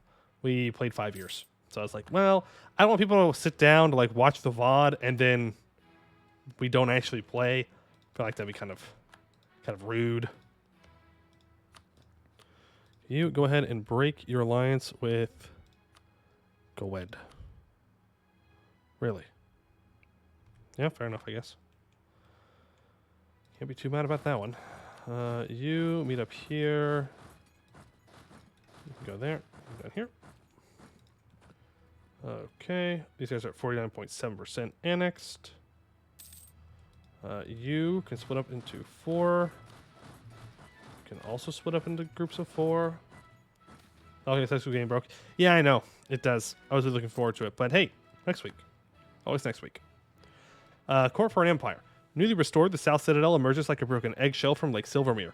Like its twin, the North Citadel, the South Citadel is made from the whitest stone. Its blinding brilliance, all the more awe-inspiring, reflected back in the tides lapping at its walls. The similarities stopped there, however. While the North Citadel was built to exert an iron grip on a new and expanding empire, utilitarian and imposing, the South Citadel was meant to impress upon visitors of the court languid wealth and prosperity, and was all wide-open courtyards and beachside gardens. Indeed, Castanor moved its main court there during the reign of Caston the Great, where the court remained until the day of Ashen Skies.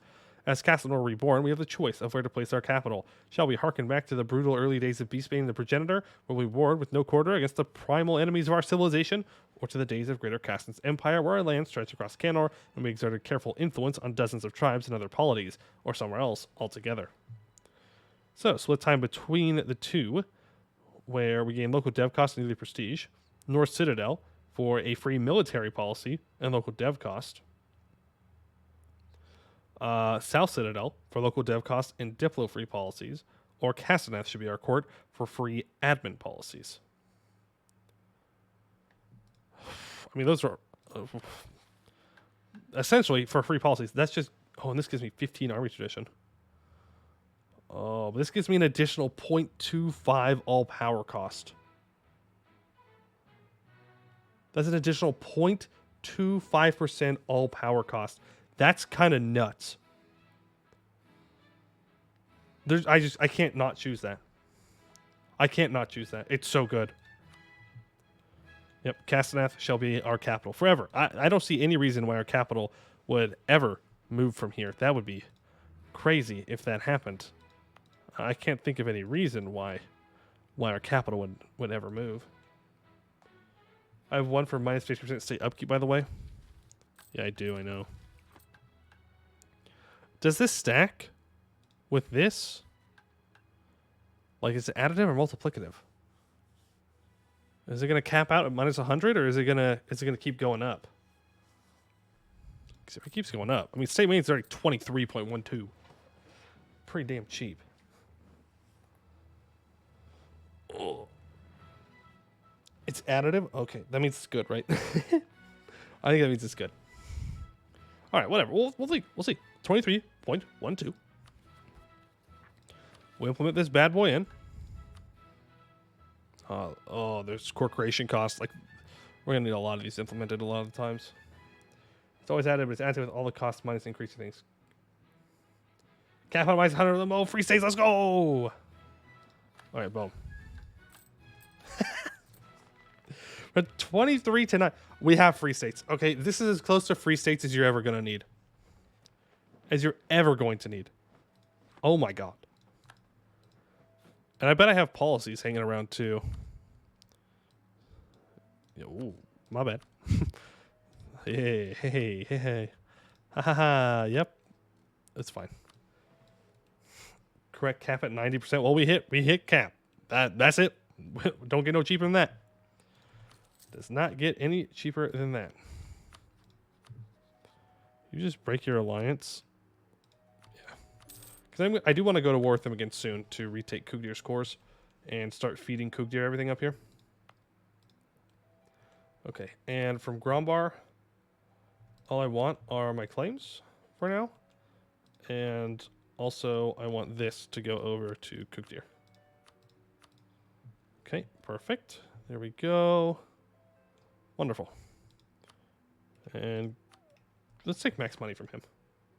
I think we can wait to go max money here. Don't think it's gonna be a problem. You can walk back down though, and get prepared for the Bjarnrik War. Same thing with these stacks. Let's go ahead and get ready for the Bjarnrik War. Build a throne and capital. Oh, bro, I don't need it. I don't need it. Oh, free policies +1. Never mind. I do need it. Never mind. Give me the money. Oh, the max absolute system is fine. And local defense. Wait a second. Do I actually want to do this? I feel like this is going to backfire. I feel like this is really going to backfire. I don't know what gives that thought away, but I have a feeling it's not going to go too well. Stack the absolute system, you coward, you're an autocrat. Yeah, but then what happens when the revolution spawns? It's going to be terrible. Start construction. Still won't give me max money, huh? Well, we can send a legion to go do with that. Guess you guys can continue to move on forward here. What side are you taking? Like Goblin say, like, no, we're not going revolutionary, that's for sure. Not going revolutionary, we're crushing it. The people do not know how to rule themselves, therefore we must do it for them. Also, I gain 6,000 manpower a month. And that's minus 33% from restructuring racial military. We're doing all right, folks. We're doing all right. Go ahead and give me war reps as well. Thank you. Beautiful. And I'm not even going to core that unless I have to. Let's see here. No, it just has to be owned by me. It does not have to be cored. So I won't core them up. Let's split this. You get ready. Who are you allied to, by the way? Ah, right. I have to fight Gawed. Right. Let's get all of our guys into position here to go at Gawed. How the revolution will spawn with the Witch King ruler? I mean, I don't know. We'll see. Remember to take Isle of Roran from Bjarnrik. That's this one, right? Yeah. Yes. I can go ahead and convert things, though. That I can do. Legion Way construction. Never mind. All right, Gawed. How many troops do they have? It's a solid 226,000, guys. That's a very solid 226,000.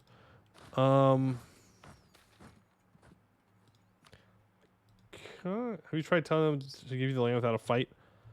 I don't think they're going to do that. It's very, very rare for the AI to do that. No. Let's see. You're allied to Silverforge and the Order of Aldressi. Who's Silverforge allied to? Honestly, that's a much easier war than fighting Gawed. It's a much easier war than fighting Gawed. I ain't no bitch. Let's do this. Go for... Definitely not that. For Mewithal. I have military access. Let's not throw. Let's not throw. Why don't you upgrade the throne and just give away some privileges?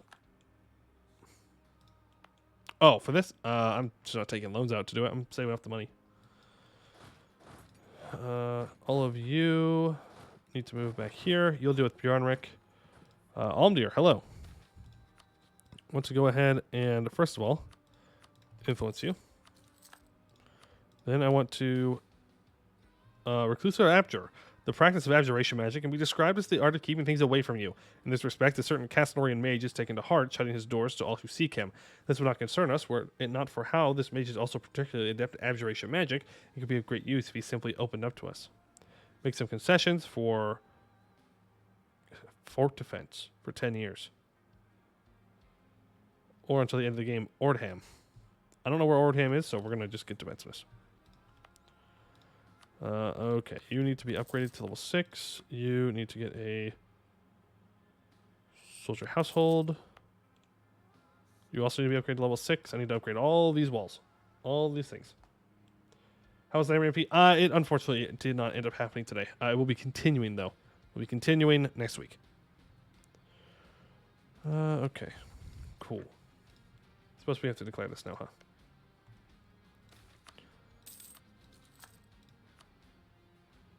Alright, well. Good relations. I really don't want to lose a stab. I hate that you lose stab for good relations, whatever. I'm sure this doesn't mean anything. Castonath patrician influence expands. Recent developments have seen the Castonath patricians increase their influence in Castanor. The continual growth of Castonath and flow of wealth into the great city has been wisely taken advantage of by the patricians, who then invest their capital into political influence and power. We can expect the patricians to play a greater role in Castanorian affairs in the immediate future.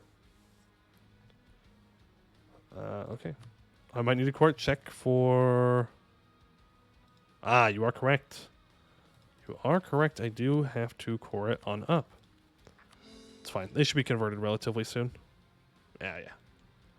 Okay. How long until we go through our disaster? I think we still have some time. All right, Bjork.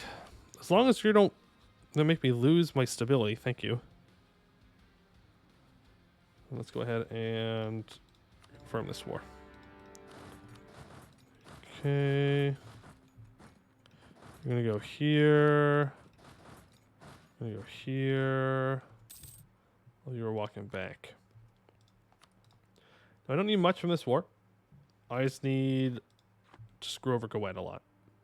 This is a problem. This means I have to send one of my stacks down here. Not a huge fan of. And I will send a legion with them as well. You want to offer me troops for free? Sure. I'll take free troops.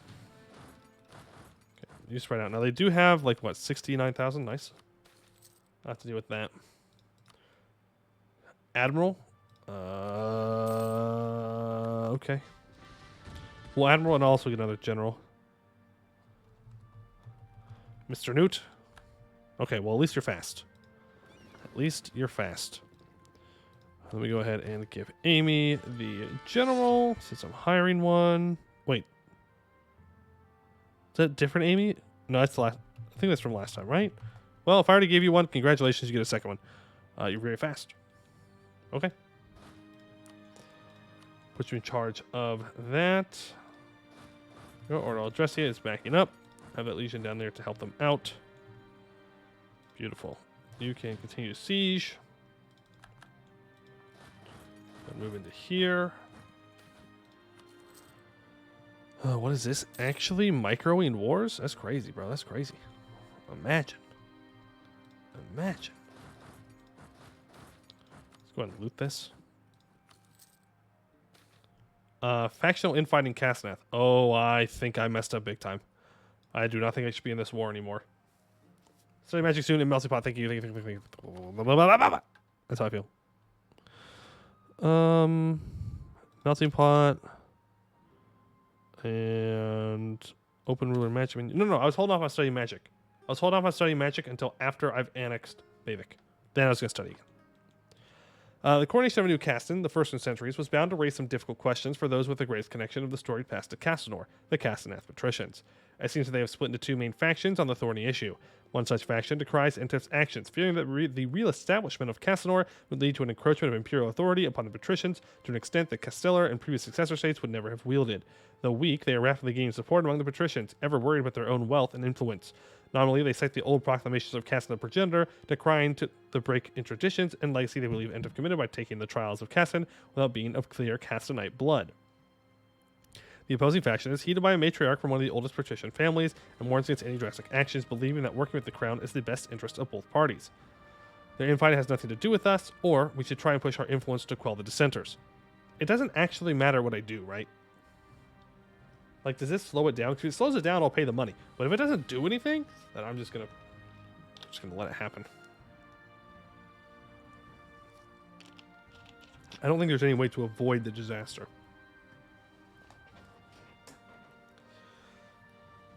Patricians gain 2% of land. You know what? Only one way to find out. Pay the money, move on. Pay the money and move on.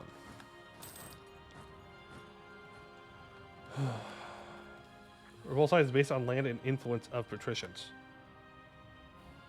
Oh, we're boned then. Oh, we're super dead.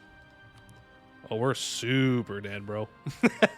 We are screwed if that's true. Oh no. Elikhand mission tree coming back to bite us. You're fine. Don't worry about it. Don't worry about it. All right, you just keep quiet and continue on. You can occupy that now. So, what run is up next? Castanor 2. We go again. 1444. No, don't die, Commandant, please. Okay. Legion, go up there. You move here. Let's grab like 4K troops. We do a little trolling, a little sieging. We're fine. We're fine. We're not starting a new run anytime soon. Okay, we're gonna get this. Alcohol dwarves. I literally just played a dwarf in that region of the world. I literally just did one. Do you not have enough dwarf content? Are you already getting? You need a fix for your dwarf simping abilities. More dwarf, more dwarf, more dwarf. Is that what you're saying? You move here. There. There. Go ahead and reinforce that. Yes. What's wrong with previous mission tree? What do you mean, what's wrong with previous mission tree? Raven March Black Domain. I don't think I'll ever play Black Domain again. I have played Gold Scale, yes. I have played Gold Scale. Very fun. Averian Win. I don't know what that is. I guess it's in the Yannick Valley. Once you play all dwarves, then we will be happy. Oh god. Oh yeah, I mean, it gave patricians lots of influence. That's what it was. Yeah. Lots of influence and loyalty. You can touch your true passion, which is elves. Are elves my true passion? Oh, the sunken depths. Okay, I believe. We can find the silver crown. I believe. The lower passages of the South Citadel are labyrinthine, and the construction have been severely worn out by time. After the first roof collapsed, our adventurers quickly adopted a far more careful approach. They have brought several mason carpenters along to secure the stability of the treacherous ceilings and walls. In turn, adventurers guard them during their work from the beasts that now infest the passageways. After a slow start, the expedition has gradually become more adept at the process and have now penetrated deep into the ruins to make a very promising find. A still intact section of the wall, richly decorated with reliefs carved into the moss-covered stone, depicting scenes from the ancient history of Castanor. The only entrance is a thick wooden gate, reinforced with abjuration magic and steel. It looks entirely unaffected by centuries and has spent in the damp underground. So far, the adventurers have been unable to open it, and Caston's presence has been requested. From this point on, he will lead the expedition directly. Yeah, it's time to save scum. Yeah, I want this crown. I want the crown. Estimation not reading the dev diaries. I know, I'm a terrible person. Yeah. It was just about how the patricians are more influential. Okay, artificers craft something? No. Libraries of Caston patricians are vast? No.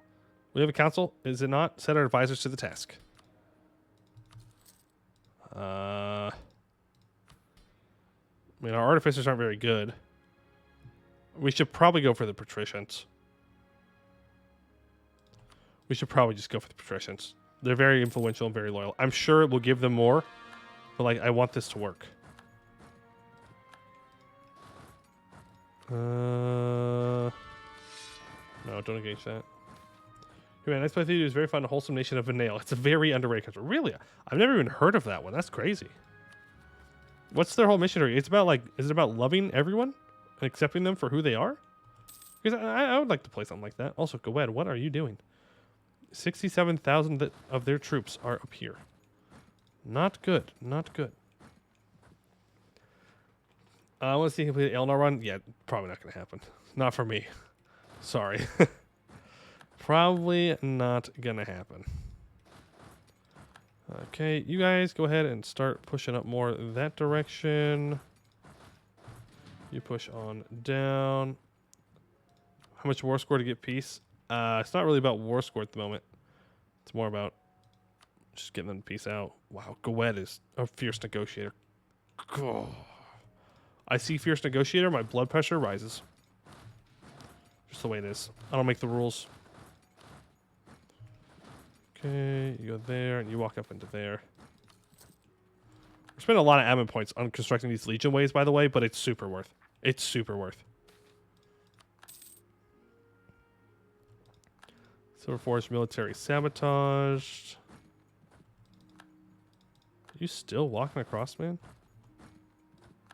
What you doing? What you doing, homie? What is your plan? Just play the nice route, Elnar. Is there one? Is there really a nice route? If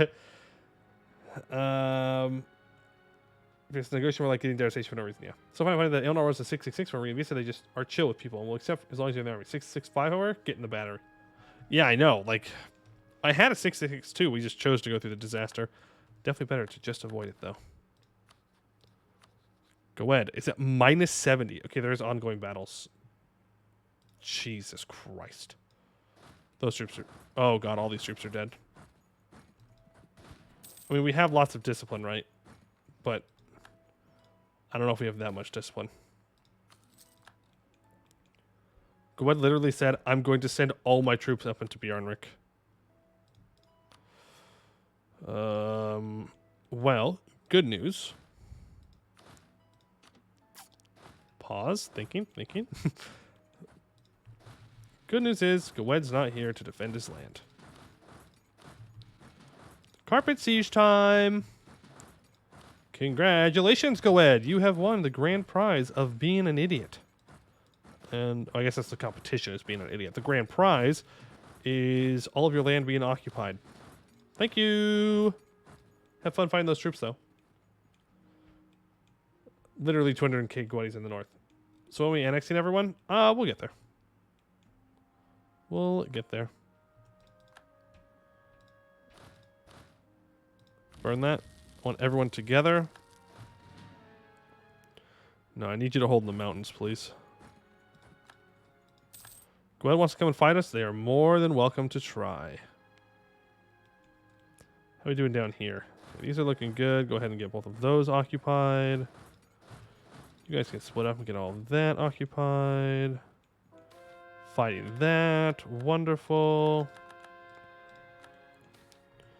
Legion way progress. Okay. And there we go. Bayvik is now integrated. We won't worry about annexing them. It's not really worth. We can finish economic ideas, which gives us more production efficiency. Gives us access to more policies, including goods produced. I probably want to slap in that goods produced immediately. I can get more mage loyalty equilibrium. If I really wanted to. I'm going to go for goods produced, though. And I can have an additional policy if I want. If I feel like I need it, I will. What's religion looking like? It's looking pretty good. Well, other than the fact that Cube exists. But it's looking pretty good for the most part. Okay. Legion way progress, that's fine. You go there, you go there. You can split up into two. Okay, I've got a decent amount of troops over here. They might try and attack these. Nope. You can go step on that fort so things don't get unsieged. I don't know what exactly he's going to do here. A little bit nervous about that. There we go. As long as Gwed doesn't contest the war goal. Here, you stay there. Oh, actually, these guys are trapped now. Let's go at them. Okay. Amazing. Reinforce the battle. Which battle? Oh, the one that was like over here somewhere? Oh. We're fine. We're fine. Let's send 2K out there. More troops in that direction. My eyes are going to be dead after this run, by the way. After looking at this, the white occupation, it's going to be bad. Oh my god, dude. Oh, remember when we had like 80 army tradition? Oh, it was so nice. It was so nice. It was so nice. Oh, naval battle happened. Oh. Rip the Navy. Next time, Mr. Neal, make sure to listen to your admiral calls. I can reap the admin benefits or the mill benefits. We're behind on admin tech, so admin. Start construction. Man, Gwed is still kind of handing it to me.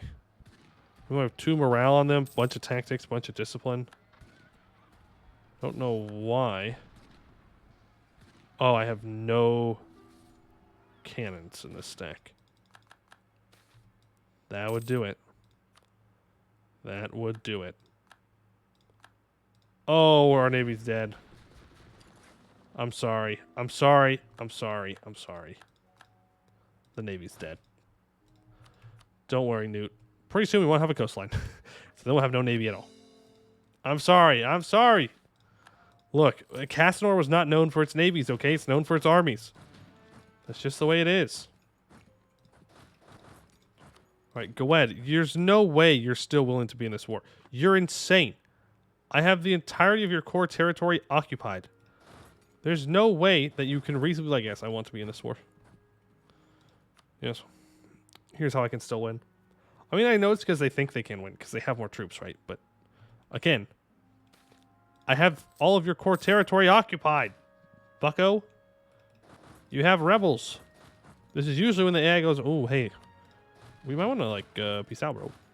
Then I say, yes, you should absolutely peace out. But not this time, apparently. Not this time. All of you need to actually, like, regroup here. A little bit nervous about that stack. I need to go and contest that siege. They're attacking them. Okay. You can force your Caston dominions to make boats for you? Really? But do I get sailors from that? Okay, you...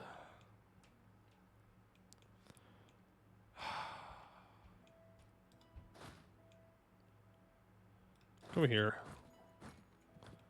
I think I just stay focused on Gwed for now. Do they have max level forts here? Are they 6 or are they 2?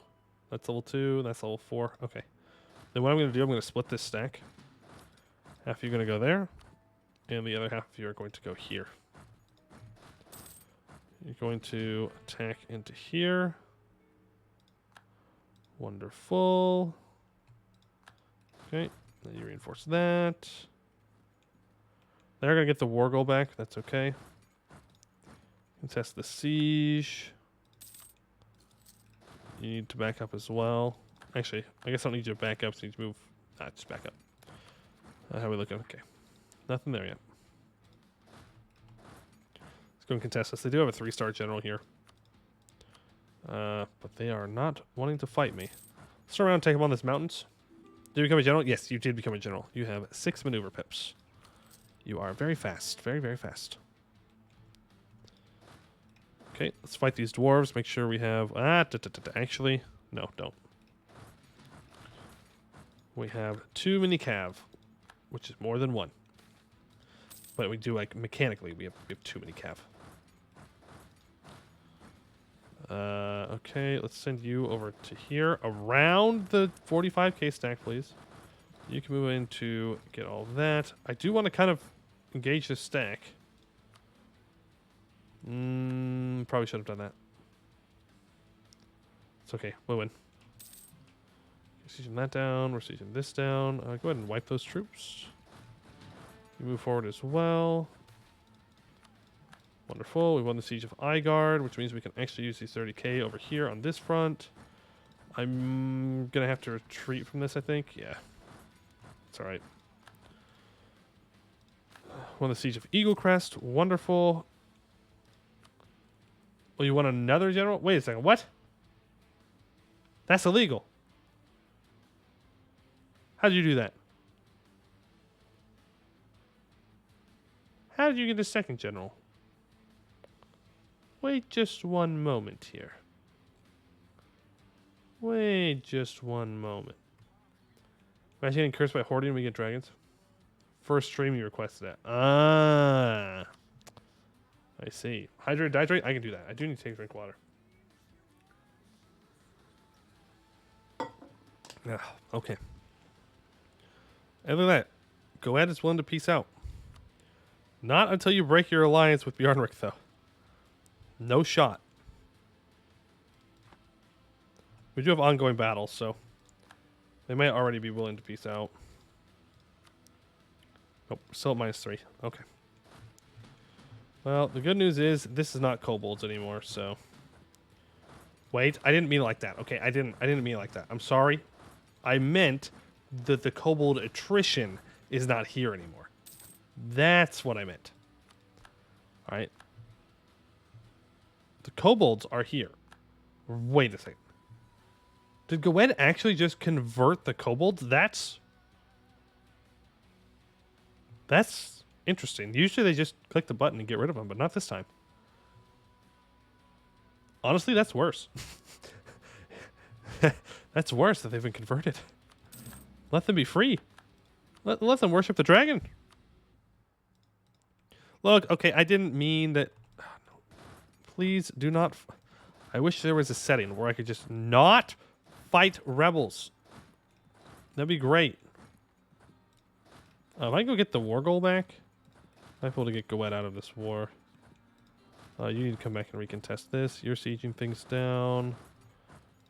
Take you. You go ahead and go after North Viswall. Actually, no. Go after Roy Vibob or whatever. What were those gnomes call things? You go there and you go there. Meanwhile, Legion ways are being completed. Amy, you've already died. No, that was your old one. Your old general died. Your new one's still alive. Where are tableau scale? In here?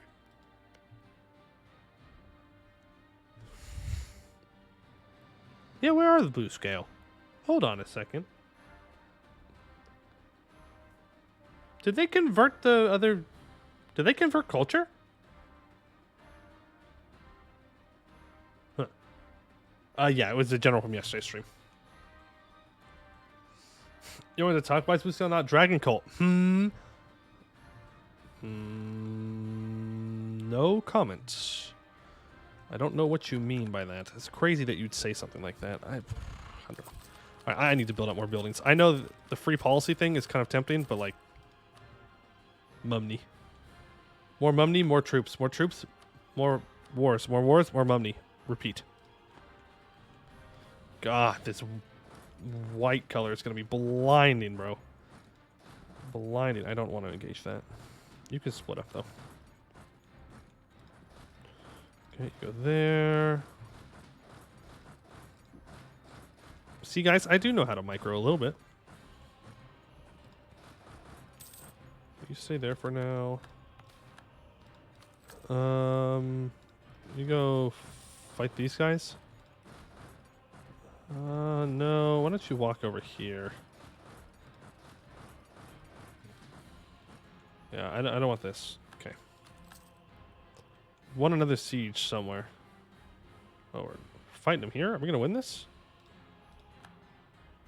Not sure. No, we're not. Oh my god. He has 122 discipline, guys. 122.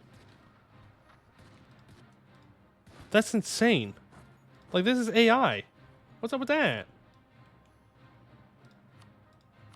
Alright, go ahead. There we go. They'll finally peace out now. They'll give me some money as well. As long as I don't need this immediately, then that'll do.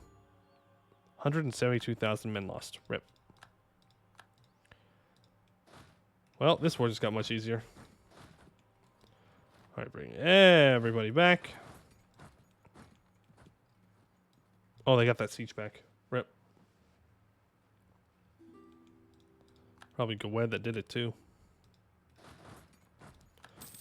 Won that siege. Walked down to their capital. Silverforge, would you like to peace out? You would for some money too. Thank you. We have the Order of Saint Aldresia. Go ahead and break your alliance with Wex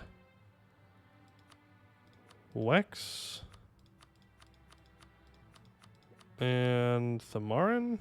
Give me money. What? You won't give me max? Are you insane? Oh, never mind. I don't own a lot of their core territory down south. Sure.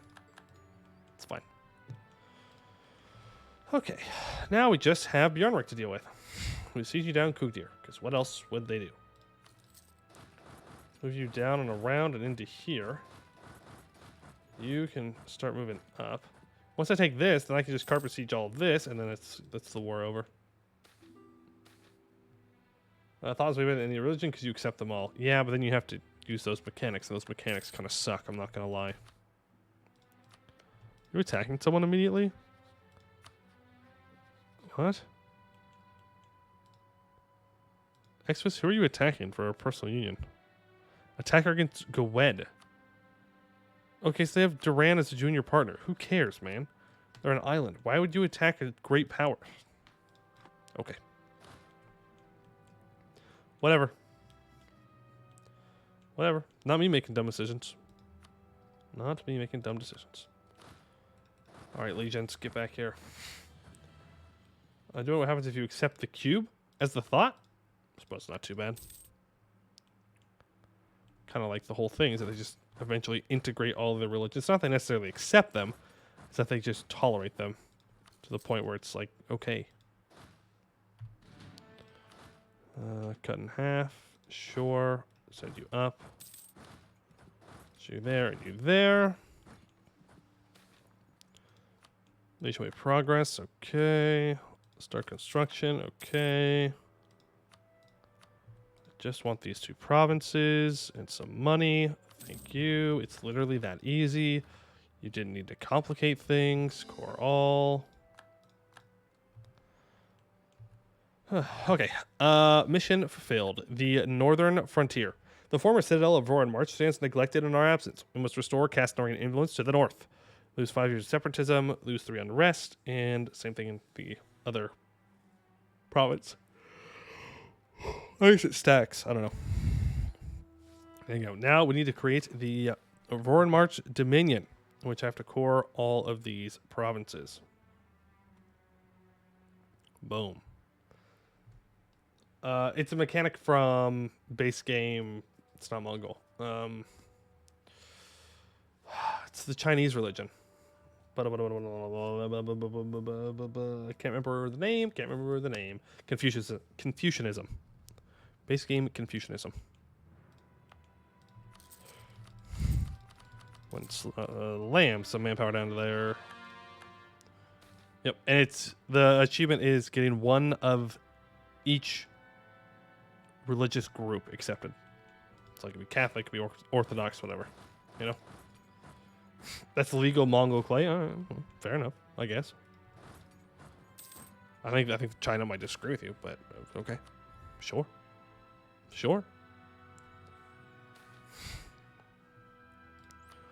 Leech away complete. Okay. Leech away complete. Okay. Never mind. Are we done building these leechaways in here? No, it's still under construction. Under survey. Start construction. Okay. This is going to hurt. Oh, God. This is going to hurt. Need one more point here. Base and thought pilled. Little lizard boy. Cope and seethe. Cope and seethe. Little lizards. Cope and seethe. Can I revoke land? Yes, I can. No, I can't. The artificers are so damn disloyal. What in the world? Why are you so disloyal? If I give supremacy of the crown back, that gets you to 38.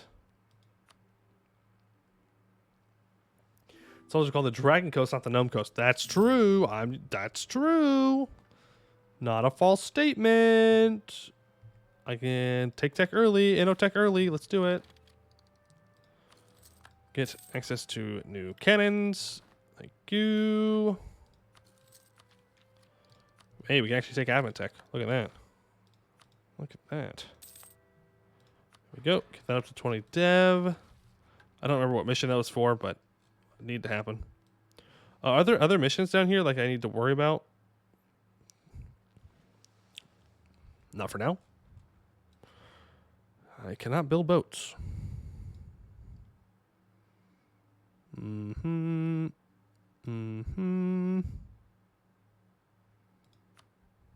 Wow. Castanor is big. Castanor was very big. What is this? I feel like this is a mistake.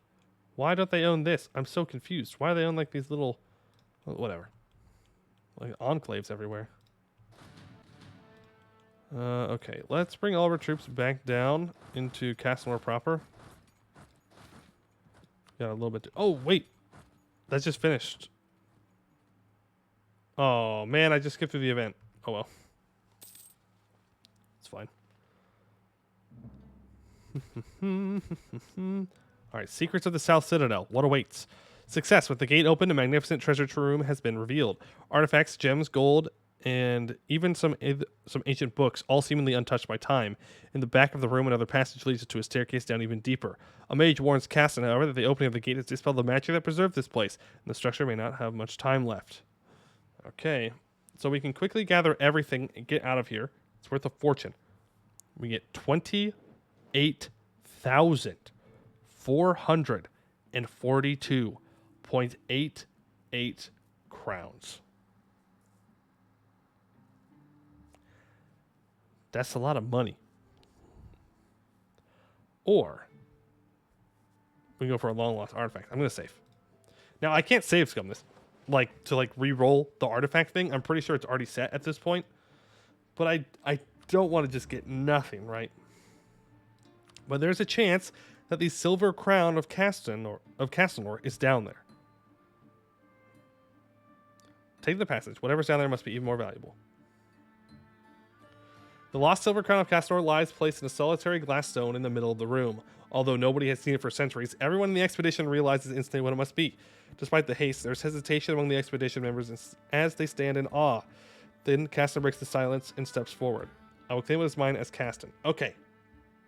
Okay. Here we go. I need all your guys' luck. I need you to donate me your luck in this moment. Okay? 78% chance that we fail. 22% chance that we succeed. I need the 22%. I need the 22%. Man, we're having real gnome kobold discourse right now, aren't we? You guys are just going off. I'm casting Drain Luck right now. No. I need all the luck. Here we go. 22% chance. Easy clap. First try. Boom.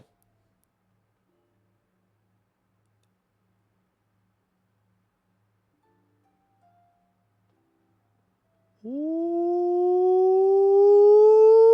easy, bro. A shiver passes through the room as Caston takes the crown in his hand. Instinctively, he feels the initial unstable magic in the room become as silent as the onlookers. As he places the crown upon his head, he feels all the lingering pain and scars of the southern citadel dissipate.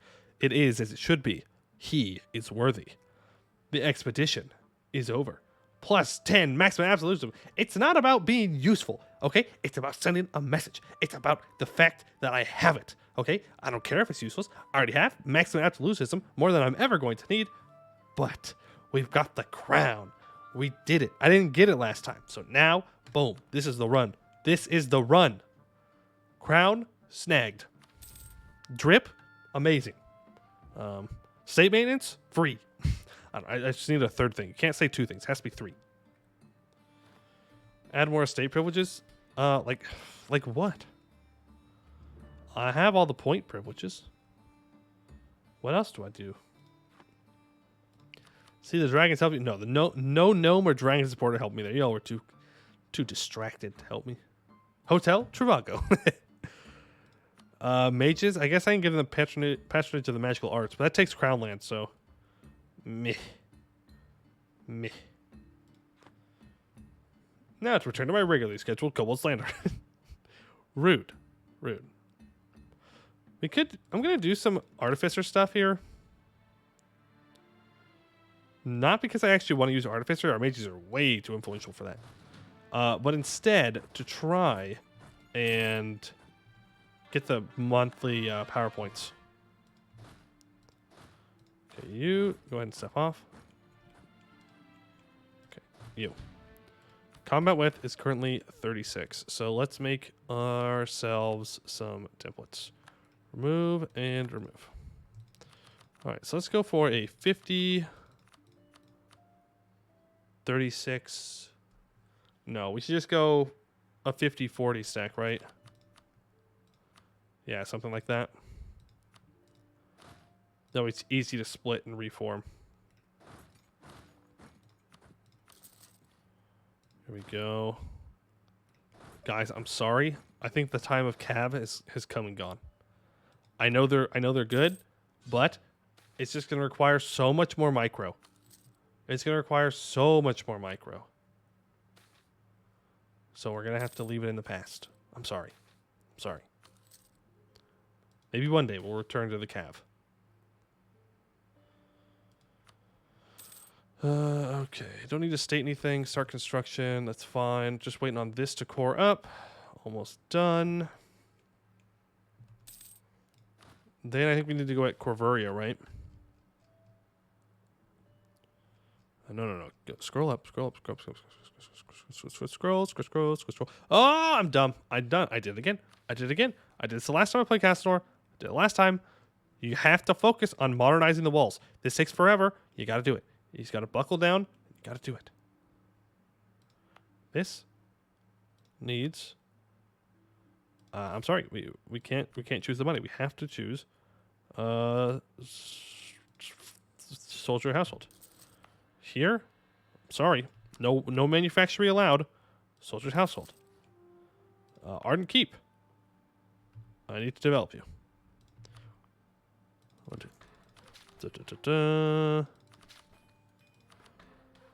There we go.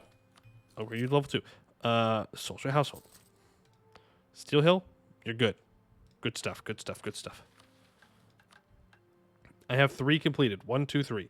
I'm going to have 4, 5, 6, 7. Wait.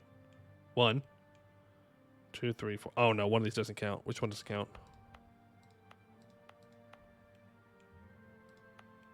What? Oh, that fort's not upgraded. That would definitely cause an issue, huh? Definitely cause an issue. Okay, good. Now we'll be all done. Could expand infrastructure instead. I could, but we're going to need the fuck? Weird champ, bro. That's a weird champ thing to come in and say. I lost my train of thought. Begone, horny. Bop. Get bopped.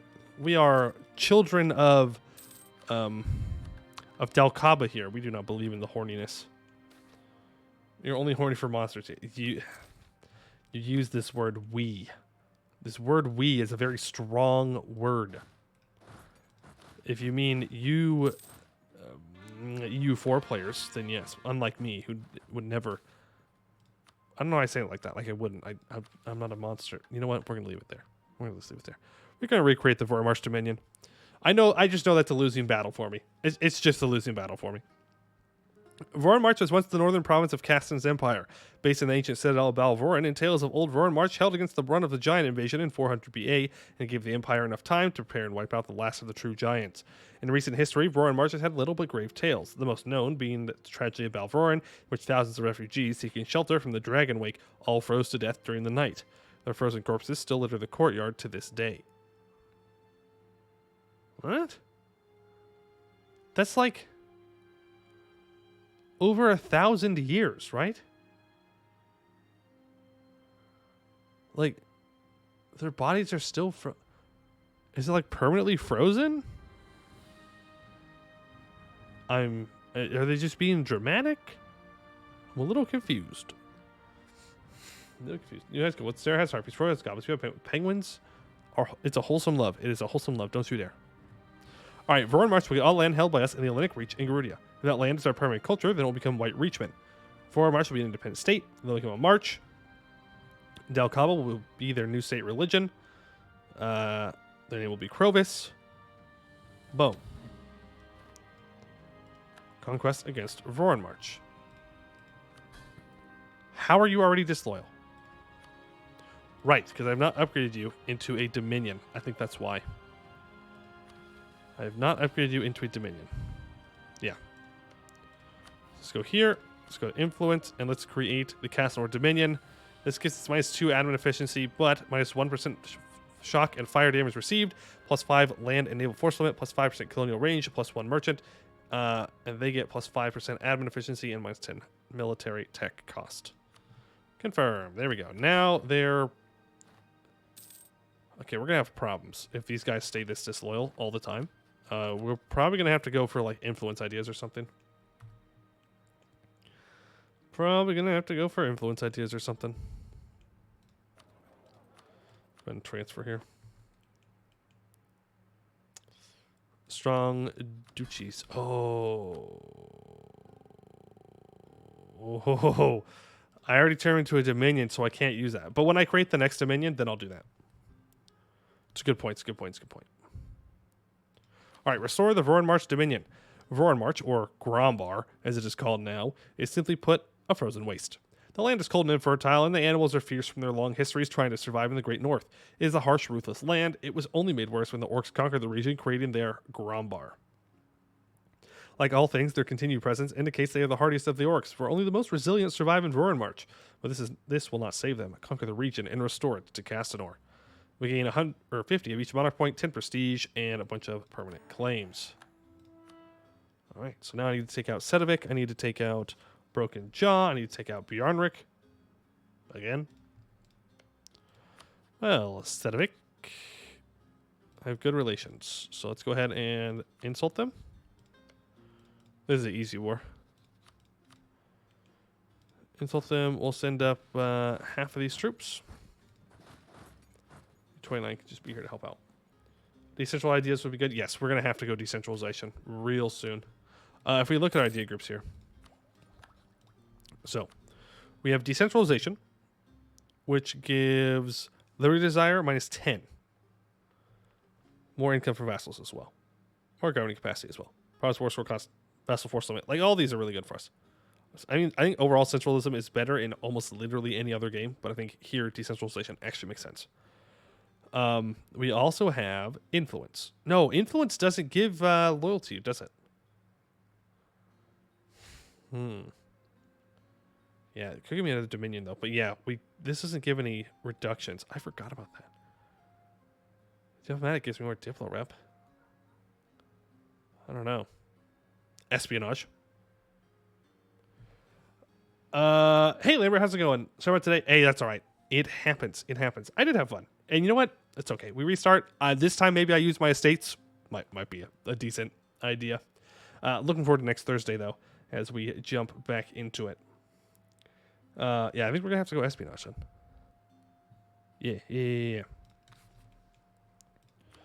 I need monies to upgrade this. I want that free policy. Yes. Want that free policy. I received a message from the Neckliff player, from the multiplayer game, in the middle of it. And he messaged me, and he's like, I've been told you have 5 heavy ships. Is that true? And I went, perhaps. Because the first thing I did was just build 5 heavy ships, because I don't want people to come and mess with me. So if I just look scary enough, maybe they'll leave me alone. Pewter is cope. Yeah, a little bit. People definitely do not like Everthill. Like, I don't want to do any naval trolling. I just want to chill on my island. But they do not like that idea. No, no, no, no, no, no. Oh. I have to own all of the Castanor region? I guess not that bad, but still. Wait, what about the Dominion down here, though? Oh. Abivar, Selyonde. Oh, that's an easy war. We could probably go do that right now. Shenanigans, you're allied to... Yeah, that's no problem. Okay, well, let's send our other 2 stacks down here then. It's like a full combat. Send you behind. You have no manpower. I don't want to disband them, though. I'm going to send this stack down. It says that Poe isn't peak cope. I am not peak cope. I accept that I'm bad and that things go bad for me all the time. I don't have to cope about it. I just know it's the truth. I just embrace it at this point. There's no point in fighting it. No point in fighting it. Am I going to catch their army here? I am. They're donezoed. Let's split up. You go to Coldwood. Make sure they don't do anything crazy here. Is that not a stack wipe? Okay, it is. Whew. 1.33 didn't get me this time. Bias here, but I will always support Necklace. Wow. Really? That hurts my... That hurts me, Mr. Newt. That hurts me. Why are you biased to Necklace? I'm confused. I don't know why you'd be biased to Necklace, but I see. Private manufacturing. No, I want the patricians to lose anything. Plus, it's free admin points. Construction cost is nice and all, but that's much better. Also, yeah, this is why the Legion ways are still worth it. Local trade power, local supply limit, state maintenance. We're paying 12.6 for state maintenance. I don't care. Plus 20% friendly movement speed, plus 25% institution spread, and minus 25% province governing cost. And of course, 1 prestige, which is the most important thing. Conclave of Magi. Sure, give the mages 75 influence. What could go wrong? Hey, can I cast a spell by any chance? I could go plant growth. It would devastate our provinces, though. Will increase your crop yield, but also cause devastation in the provinces. Yeah, see, I'm not too interested in that. Narrow ward, broad ward. We'll just hold off for now. For now. I'm not actually going to declare this war yet. I want to revoke titles before I do it. You have no idea. Let's just say that I was already being targeted and people wanted to rush Eberthil down before the game had even started just because they saw that it was that it was seeded. That's it. That's all they knew. Someone was in there. They're like, I'm going to rush him down. I'm going to kill the player. And I was like, okay, it's interesting. It's cool. Check my total power cost. It's something stupid right now. Power cost. I can spell. I can spell. Where is it? Is it total? Is it with a T? Tech cost, trade steering. Where is it? It's all power cost. A. Minus 30.6. Minus 30.6. I can spell. I was just going for the wrong letter, but cannot read. That's fair. Nope. You know what? Yes, correct. Minus 30.6. So it's just a casual 142 absolutism. No big deal, right? All famously starting with a T. It's just a weird, fancy American way of spelling things. You see, I wouldn't expect you guys to understand. Why the hell is not my? They gate 75% of the world's trade. No, it's not. I don't think it was about the trade. It wasn't actually about the trade. It's about the fact that their heavy ships are insanely strong. I think that's why. Oh, hey, look at that. Another 5% all power cost. Sure. There's so many things in American and English all start with T. They're true. Plus, I have at least 3 more absolutism monuments in my future. Homebrew, and then you mix that in with the monument submod. Balanced. Very balanced. Look, it's not about being balanced. It's about having fun, okay? And if I'm going to do this freaking mission tree for Castanor that's super long, I'm going to have some fun, all right? We're going to get some stupid numbers up in here. I'm not going to go through a long mission tree and eke out an existence. No, no, no, no, no.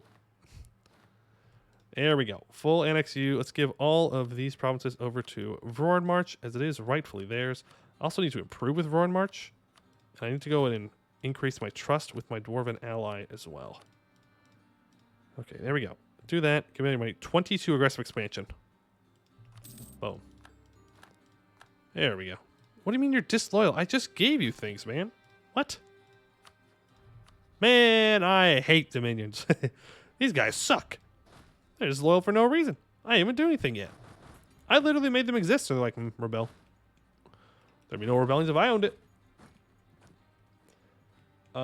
Maybe consider Echelon before you waste more mana debbing a province you will nuke. Well, it's only in this province, right? Oh, this gives Monarch military skill. That's another +1 mil. Oh my god. I mean, eventually that won't matter much since we have a Lich, so it'll live forever. Oh, hypothetically. Oh,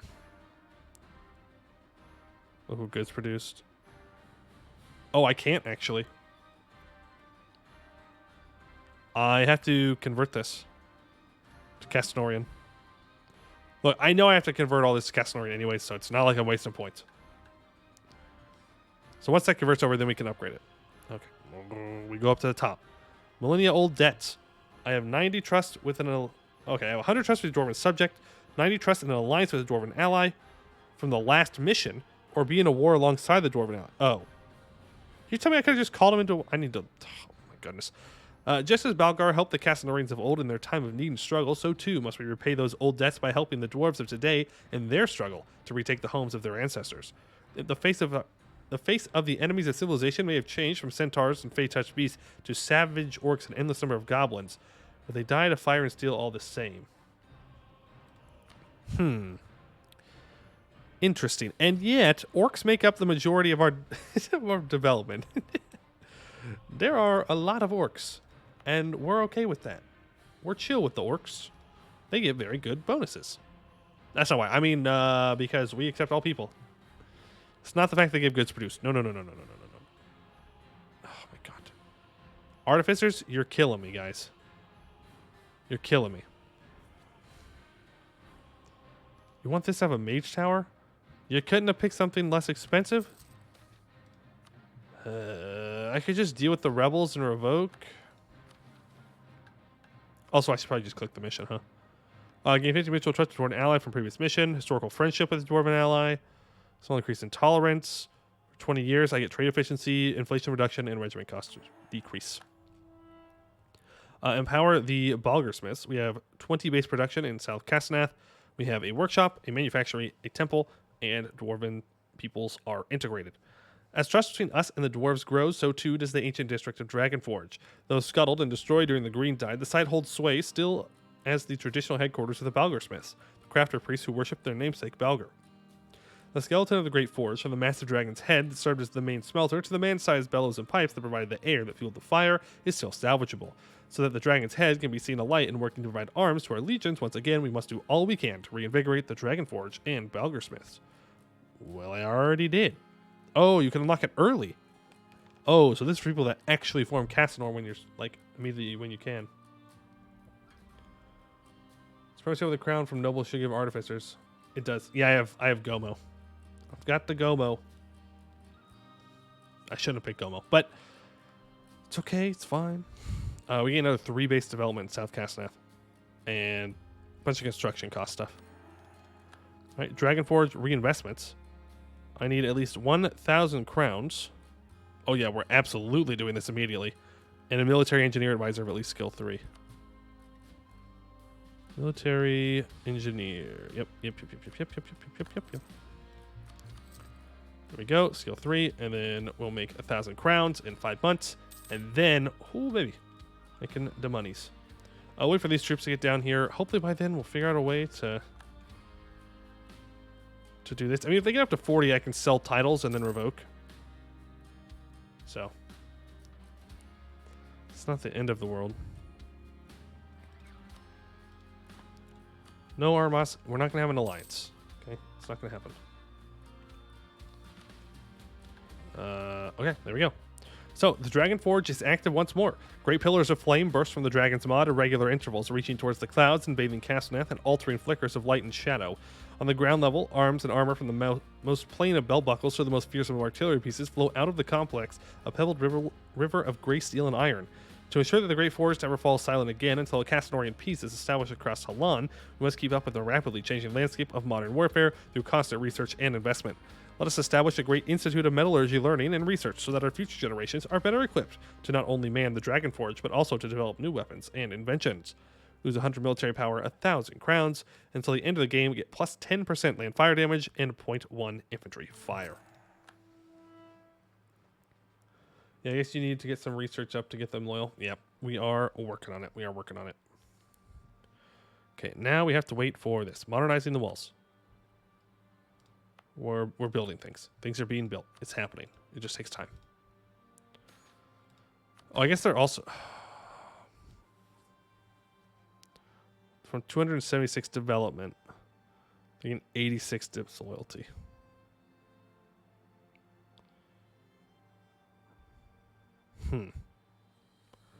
That's going to be a problem, because don't I give them, like, all of Bjarnrik? Oh, God. They're going to be disloyal forever. Oh, boy. Leech away, okay. Question of rights? No, I don't care. Yeah, you can have that. That's all yours, bud. That's all yours. Oh, are they up to 40 yet? No. It goes up by 0.19 a month? Oof. Okay, well, let's do the war first. Alright, Coronation. Sorry it had to be this way, but I'm not actually sorry. Where are you? Where are you? Gablain. There we go. Gablain. Wonderful. We're calling all those allies. Don't care. Ibavar is an OPM. As is Gisden. Celiande is the only person who is not an OPM, and something tells me they are not quite going to cut it. We're going to be taking all the provinces here in the Castanor region. Okay, you go and take their capital immediately. Okay, Holy War. Okay. Can I get here now? Okay, just give me access then. Thank you. You start moving down here. Start moving as well. Wow, we are blasting through these forts. Minus 74. Oh, fort in disrepair. That's unfortunate timing for you, Corvoria. Very unfortunate timing for you. You should have paid the army tradition. You should have paid the army tradition. I'm just saying. I know hindsight 2020, but that's all right. Makes it all the easier for me, which I appreciate. Let's go for trade efficiency. More money. Progress by Legion Ways, yeah. So if we look here, we've got most of Castanet done. Most of it. And isn't it faster if I have a Legion in the area? I should probably move one in. See here, we've got the road out to Ballmeyer. Legion Way, it's all completed. So we're still constructing here and surveying here. The rest of them are done. The rest of them are done. And here. So we have 3. We have 3 that are still incomplete. I need to upgrade my standards for trade and stuff. Isn't it that your legions let you make your own paths? Oh, is that what it does? Oh. Did I misread that?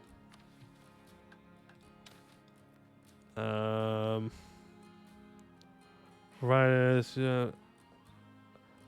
see. Construct new citadels for the mission here will allow us to build out Legion Ways all at once to those citadels that reduce cost, provided all prerequisite Legion Ways are built. Otherwise, Legions can start the construction of a Legion Way, provided they are situated on Valmor. Oh! So the Legion Way, they can't make their own path, but they can unlock the building of it in each province. But if you upgrade the wonders here, then it'll build all of them at once. It'll like automatically do it. That's what we want to do. And I need everything in the Castanor region. I don't know if I'm going to get this in one war. I am. People are going to be mad. I don't care. And I could just go for it. Oh my god. Yeah. And then start. No, we won't start making my way into the deep woods yet. 98 admin points. And I can make that even cheaper too. Because I have a policy.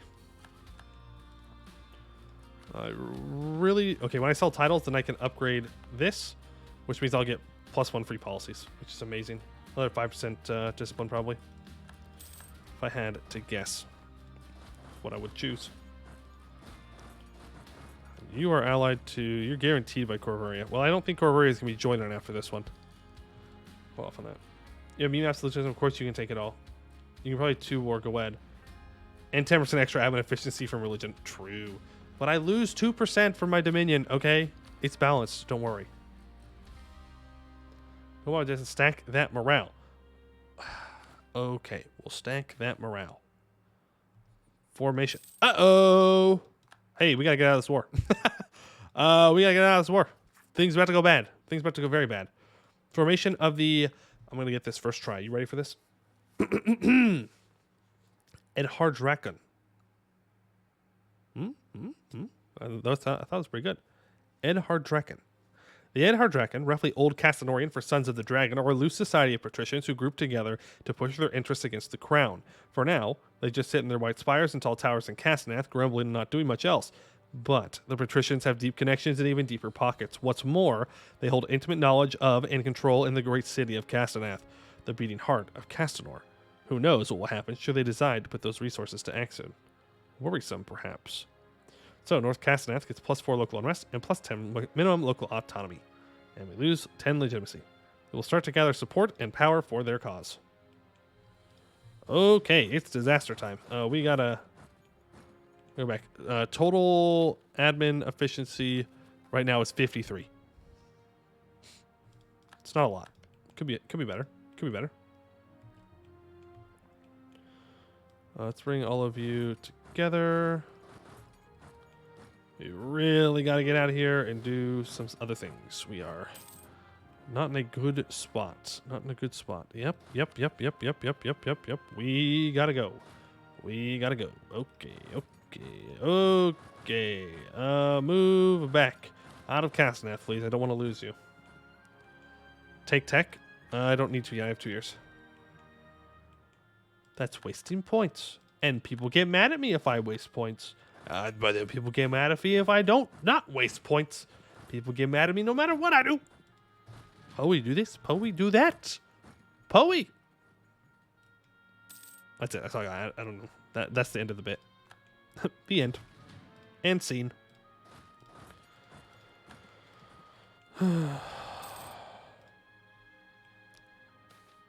Okay. Take that. Innovativeness is good. But I don't get any innovativeness. I don't get any innovativeness. Man, Poey, stop playing U4. God, finally. I'm free. I can leave. Someone has freed me. Alright, when Legion Dragonflame was first raised, its ranks were filled with enthusiastic legionnaires eager to earn glory for Castor on the battlefield. Now, their shoes are worn in, their formerly gleaming swords dull, even on the most cloudless of days. They've seen compatriots slaughtered and conducted a few frenzied slaughters of their own, so many that the days seem to blur together in endless monotony, whether it held pitched battle or dreary march. With nary a rest since their Halcyon first days, the leaders of Dragonflame have finally been forced to ask for some reprieve. There's some money. Now is not a time for my military to start collapsing, okay? Bad timing. Okay, bad timing. Okay. Yeah. We gotta get Sesteronde out of this war immediately, because boy oh boy, again, I don't have time for this, man. I've got a disaster that's ticking up. And this is not going to be an easy disaster if I'm all the freaking way over here. Oh, hey, Mr. Newt, welcome back. We're about to have disaster time. You wanted dwarf gameplay? Here you go. Here's dwarf light. Dwarf light. Oh, hey, there's 20,000 troops right there. Perhaps I should bring all my dudes together and not have my troops stack wiped for no reason. Seems like a decent idea to me. What causes the disaster to take up? It just takes time. There's no way to stop it. It is guaranteed. As for the actual things, trials of Caston failed, death during trials, stability less than 1, ruler lower admin skill than 6, military skill less than 6, legitimacy less than 80 or 40, Caston's patrician loyalty lower than 60 or 40. I'll start up in 4 years. 4 years. I guess then you can get out of the war. Caston, money and war reps, please. Thank you. So if you're listed at 666, the thing wouldn't fire. True. True, true, true. Celiande, look, man, I get it. You want to stay in, you want to defend your ally. That's honorable. Please stop. Please stop being honorable. I'd appreciate it. You're going to give me money and war reps. Thank you. Have a nice day. I guess we can piece these guys out now. Leave these mountains immediately. There are so many Corvurians in the mountains. Why are they hiding in the mountains? What are you doing there? Run away? They will not accept this. -6. Cool. Apparently they don't see the truth. Hey, Curse Ricks, does anything happen? Oh yeah. Oh yeah. Something will definitely happen when the disaster fires. Don't you worry. If they win, well, you can play as them. It gives you the option to play as them. Oh my god. Why is my vassal have so many... Bro, my country's so stable, and yet, Mr. Disloyal Vrorenmarch over here says no to being friendly, but says yes to getting obliterated by vassals. And isn't it if they're disloyal, they join the other guys or something like that? I think that's how it works. Yeah, we're gonna have to rush this disaster down. Corvuria, can we please just, like, call the war, man? You really want to make me come and fight you in the caves? I'll do it. I don't want to, but I will. I will do it. See what happened to the rev tag. You want to see it? I can do that. Let me take a look at its ideas. Well, we don't even have to look at its ideas. We can look at our ideas while at war with them. Mission way complete. Wonderful. This fight's going to suck, but... You won't let me out of the war. Oh my god, we're decimating them. Oh my god, we're decimating them.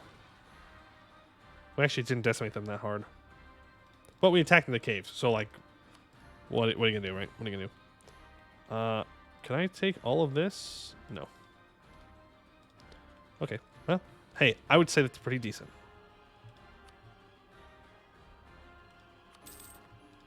Boom! We can go ahead and core all of that up. Be up here. Now we just need to take out Esheliande. But we're not going to do that until after the war. Go ahead and throw manpower in there, a little bit of money in there. A bit more manpower. You have coast? I know. Nothing I can do about it, though. All right, free policy. God, it's so broken, dude. All right, so I can also just go for like infantry combat ability plus 10%. That's really good. ICA 10 or morale of armies and siege ability.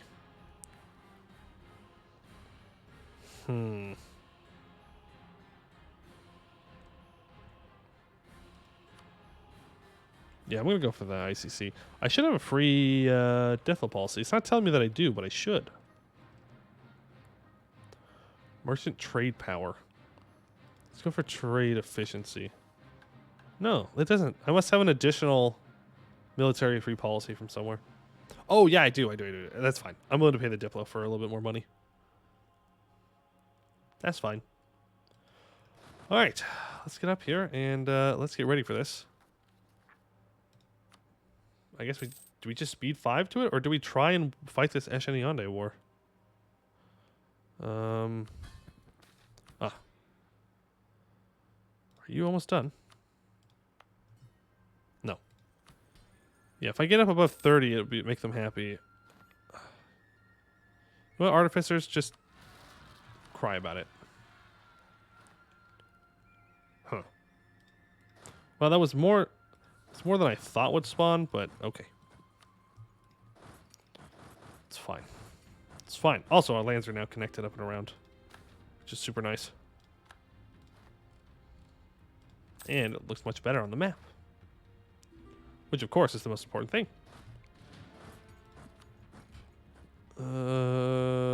Yeah. There we go. Which means now we're at 30%. These guys are still disloyal, though. Still disloyal. Do I have IC8? I don't think I have much. Just kidding. I have 25% now.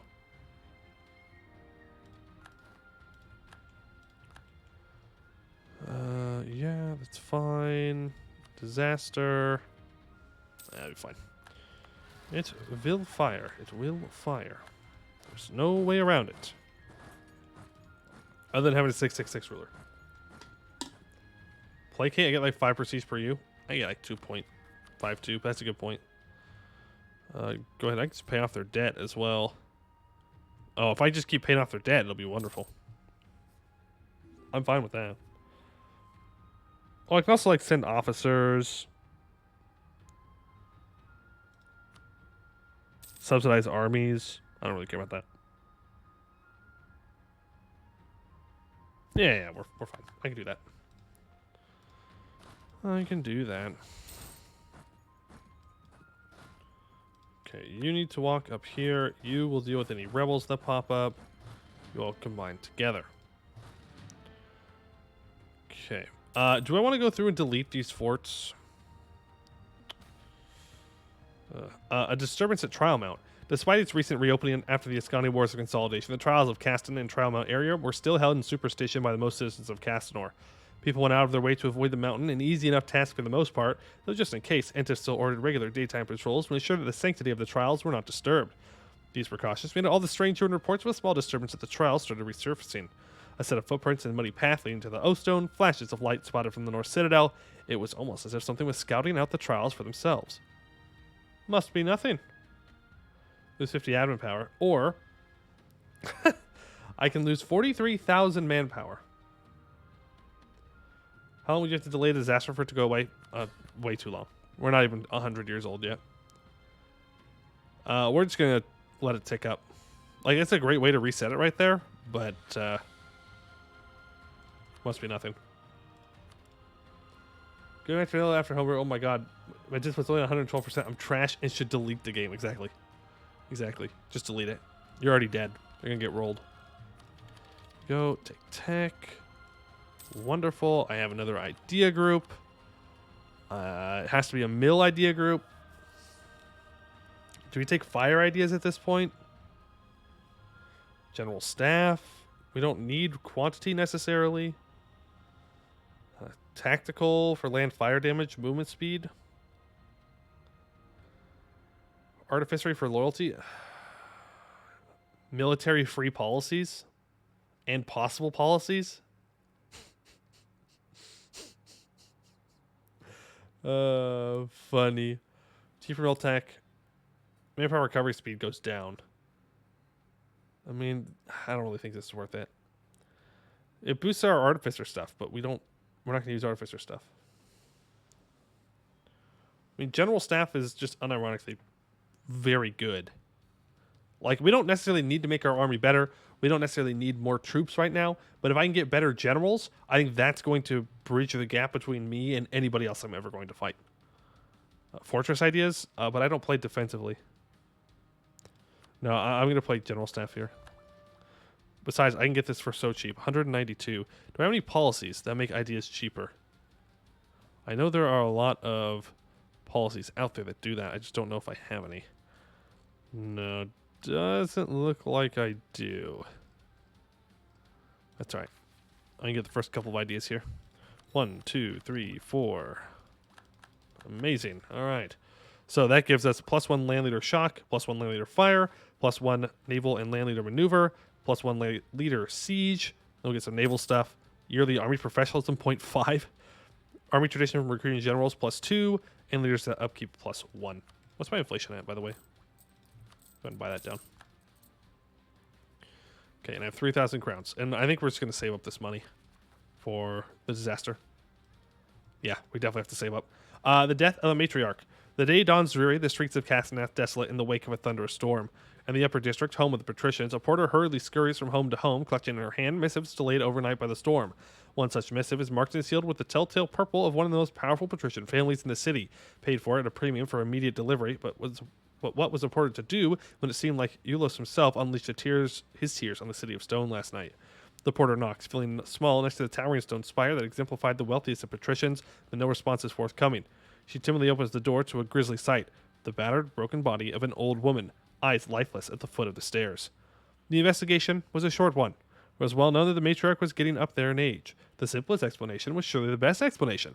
A slip down the stairs, lost in the chaos of the storm. Never mind that the one to have found the body, a nameless porter, had disappeared in the days after reporting the scene.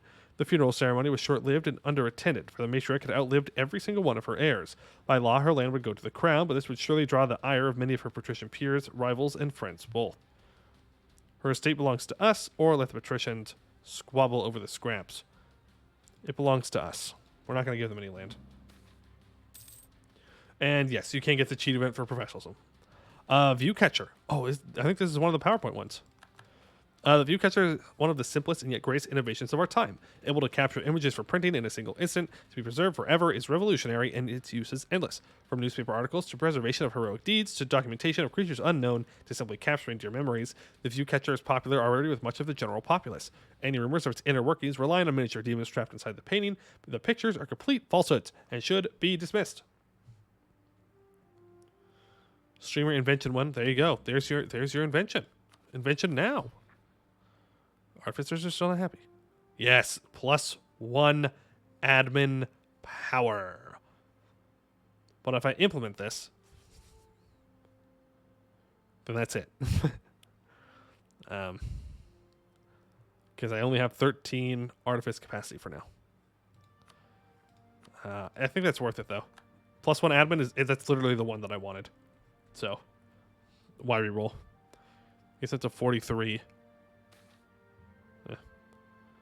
Half-orc minority created, okay. Kuglia particularists, okay. Mages are loyal, okay. Oh, hey, Catarana, are you still friendly?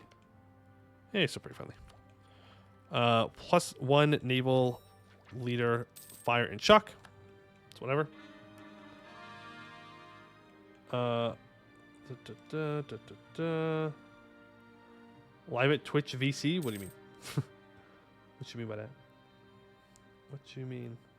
Oh, my back just popped.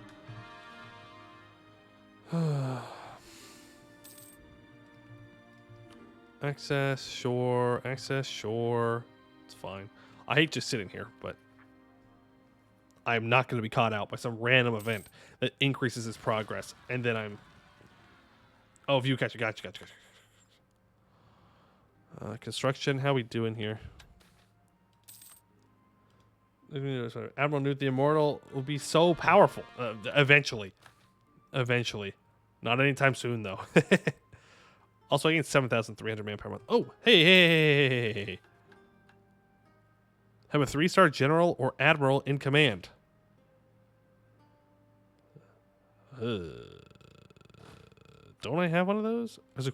Is this not a 3-star general? Game, you are on crack. What are you talking about? A 4-3-4-5 is not a 3-star general? Okay. Interesting. Oh, it says what you gotcha. See, the joke was above my head. You should have known better. Should have known I wouldn't get it. All right, we got all level 5 advisors now. Good. I can turn my heir into a general. So it literally doesn't matter.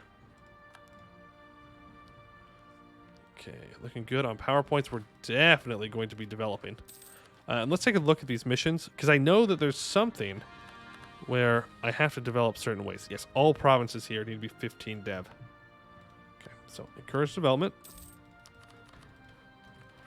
What is this?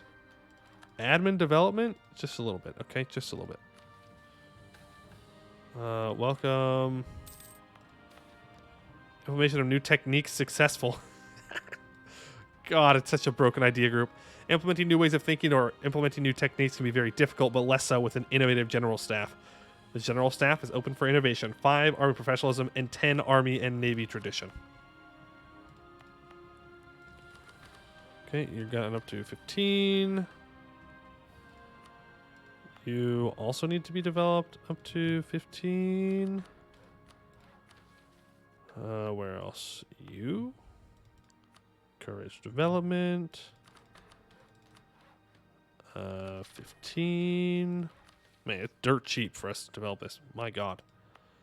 You're not at 15. You're not at 15.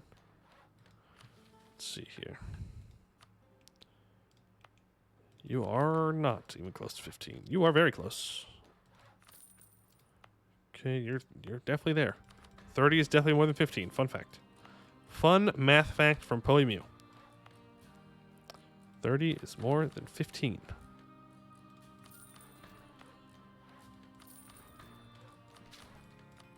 we go. Something like that. I just have a couple more provinces here. I'll want to do some mill development on. You have an immortal rule you can use with 3-star general. Yes, but if I do have the definitely knowledge Caston, yes. That being said, if I do that, he will die. He will die if I make him into a general. So, and then he'll lose points when he comes back. So I don't really want that to happen, is the thing. Apparently there's some patrician here. Amelie Dairn, a wealthy Castanet patrician from a long line of merchants, has long been a close ally and confidant to Entef. Through years of service in Castanet, Amelie Dairn has proven not only that she is loyal beyond reproach, but also that they have a keen eye for finances and investment. They would be best able to continue serving the state if we were to formally grant them control over trade and associated investment policy over our entire nation, a worthy challenge after having led Castanet to prosperity for so many years. No. Nope. Not gonna happen. Revitalization of the trial mount. For the centuries following the sundering of the trials at the close of the War of the Sorcerer King, superstition and latent magical aftershocks have led locals to avoid the mountain completely. The restoration of the trials shed some of that reputation, but now fully, and the trial mount was left as the playground of emperors and gods until now. The reconstruction of the North Citadel Aqueduct and resultant increased traffic has encouraged a slow migration of people and creation of communities in the former wilderness. First, of just residents of engineers of the aqueduct and the staff of the North Citadel, and just along the edges of the trial mount, but soon others as well. Great. We gain a bunch of development in... Let's trial wood. Where's trial mount? Oh, trial mount area. It's area. Against development. Sweet. That's a lot of Orc and Goblin Gears. I wonder if there's a new tag. It's doing a little to the north. It's just Verco Coastnet still. It's still just Verco Coastnet that keeps doing that. Funnily enough. They're just very, very set on it. Very set on it. Do they still have gobos and stuff? No, not many. Maybe it's like minority pops? No. Not many left, I don't think. There's some, though. There's some. Alright, we almost there? We are, in fact, almost there. Somebody100, thank you for the follow. I appreciate that. Very kind of you. Hey, this is a great time to get some fort defense. I will not lie. This is a great time to get some fort defense. Dragonflame, the first, the finest. Founded by the progenitor himself, the Dragonflame defined the Castanorian art of war and held the honor and responsibility of being first among the first. The Legion always strived for excellence, often going further than would have been expected. Every soldier is keener, every unit more coordinated, every battle more decisive. Wherever the Dragonflame goes, armies are emboldened by those who incarnate the true Legionnaire. Exemplary inspires emulation. 2% armor professionalism and 5 prestige. Okay. This is my kind of prestige or army professionalism gain. Now we gain 0.5 per year. We're up to 80. How much does these clicks give? 177. Finish the dev mission. I can't until these are done.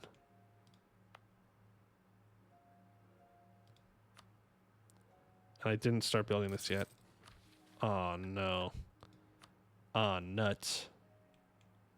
Aw, dang. Well, that's gonna suck. Okay, well, everybody come together. This is gonna be rough. In fact, I'm gonna save right here because we might die. We might. Well, I don't think. Okay, I'm being dramatic. We won't die, but if it becomes too painful, we'll see. Thank you, Virgos. Come to you. All right, here we go. Oh God, who the said no? Jad Empire. You can never trust an elf. Confirmed. Can never trust an elf. Confirmed. Who else said no? I don't even know who else I was allied to. Virgo Kozanad! You son of... You son of a biscuit, bro. You son of a biscuit. You lied to me. You didn't even join me. Alright. The Edhardraken Uprising. For Entif, away from the main Castonorian court on a provincial visit, the day begins unassumingly. The sky is perhaps just a little hazier and off-color than expected. The sun just a little hungover. What was that? Just a hint of smoky smell in the air. Enough to leave Entif on edge, perhaps, but there was work to be done that day. Documents and edicts to sign, decrees and orders to give. Best to put it out of mind. Unable to shake a feeling of unease several hours later, Entif leaves his makeshift headquarters and right into confusion and commotion. Half a dozen couriers, and messengers in various states of disarray are talking over one another to one of Entif's advisors, the poor hapless man trying to piece the story together. Without question, the Edhardraken have chosen a member of their own to take the trials of Caston, finally having the confidence to declare Entif an illegitimate Caston. What happened next has been interpreted 1,000 ways by 1,000 different people. Some say that the Edhardraken chosen succeeded, and the trial mount itself roared in approval, shooting ash and fire a mile high. Others say the trial mount rejected such a blasphemous act out of hand, filling the air with smoke to prevent the Edhardraken chosen from sullying the trials while the previous Caston was still alive. No matter the truth, the Edhardraken apparently has much more power and influence than previously thought. To support their new leader, they have quickly taken control of Castaнаth and are now even fortifying its formidable walls, ready to fight for every last stone. The battle lines are drawn, as people of the Castanor wait with bated breath. Who will end up the true heir and successor to Caston and his empire? Ashen Skies. We will swap to a special set of missions until we deal with the Edhardraken Uprising, or play as them. We'll just play here, and then we will... Oh. Well, I mean, there's a lot of them, sure. But it's not that bad. Let's take a look at their national ideas. Emperor Caston at 666. Fierce negotiator. Why? Okay, so, national ideas. They have... Oh, it's the same ideas as us. Okay. Embargo, we need to embargo these guys, and we gain 10,000 crowns. What's my economy looking like? Oh, we're fine. Cultivate loyalist cells. I need to build a spy network. Stabilizing the home front. I need 2 stability and legitimacy of 100. Okay, we can strengthen government soon. And then I need to kill all of these rebel stacks, right? Control lower Castaнаth, control southern Castaнаth. Yeah, and they build up max level forts there as well. Cut off the dragon's head. I need to win battles against their Caston or against their special generals, which are going to be like god tier generals. Yeah, fewer rebel armies than one. Well, we can instantly do the economy one. Issue embargo. Embargo the Edhardraken. The city of Castaнаth, and by extension the patricians and Edhardraken, relies heavily on trade and commerce. By placing an embargo on the Edhardraken and seizing their caravans and trade, we should be able to deal a heavy blow to their economy while bolstering ours in the meantime. Lose 100 diplo power, but we gain 10,000 crowns. Yeah, so we got to take care of these rebels. And remember, this province can never fall for any reason whatsoever. If this province falls, we're doomed. Okay, I'm just going to say it. I'm going to say this. I'm going to say this lightly. This doesn't seem too bad. Demands for representation. For now, yes. I don't think we need to quite tell everyone more unrest. Once that province falls, our lich dies. Our lich dies. Did someone want to be a general recently? It crashes the game. Yeah, it crashes the game if that happens. It's crazy how that happens. Did I build a mage tower there? I don't think I have yet, though I should. To give it more defensive. It's not defensive, right? It's attrition. Yeah. More slots, you want to be a general? All right. Let's get this done. I just need one general for right now. Hopefully, we roll a 3-star general here. All right. Morden Solace. Beautiful. We don't fix the bug. It's saying against siege, the game crashes. Yeah. It's crazy. Well, that's definitely not a 3-star general. Definitely is not going to cut it. Sorry to say. Let's put you in half. You march down there. You march to fight these guys. You guys combine together. And move up to here. All right. Go, go, go, go, go. Wait. They have no morale. They have no morale. They have no morale. They have no morale. Move back. Cancel. Cancel the plan. Cancel the plan. Oh my god, if I would have known. If I would have known. Oh my god, I could have stack wiped their entire freaking army. Oh. It's alright. It's okay. Stack wipe here. You're going out there. Here, you're going there. It's fine. Okay. Wonderful. You're being attacked. Alright. Supporter armies are down. Also, who did they join? They joined me. Okay. Just wanted to double check. Stop force marching so you recover more. Move here. Alright. Here comes Almdir. I actually have a lot of troops. We cast a spell to spy on them. They get spy network if I recall from their mission. Oh, yes. That's actually a really good idea. Hello, very loyal and influential mages. Spy network construction plus 45%. I guess movement speed and stuff. No. I want scrying rivals. Yeah, go ahead and do that. And let's begin that process. Covert, build spy network. Go ahead and find me a spy network construction guy. Max him out. That's going to gain now 2.69 a month. Glad we did not take espionage ideas. That would have sucked. There we go. They're taken care of. You can do it with these now. You need to back up. Oh, my capital got moved to New Keterat.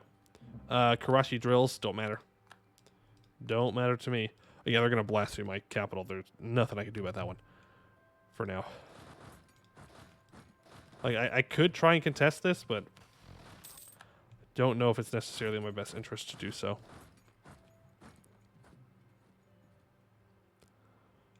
Don't know if it's in my best interest to do so. I mean, if I have a full backline here, then... I mean, if I can force march up here, I don't know.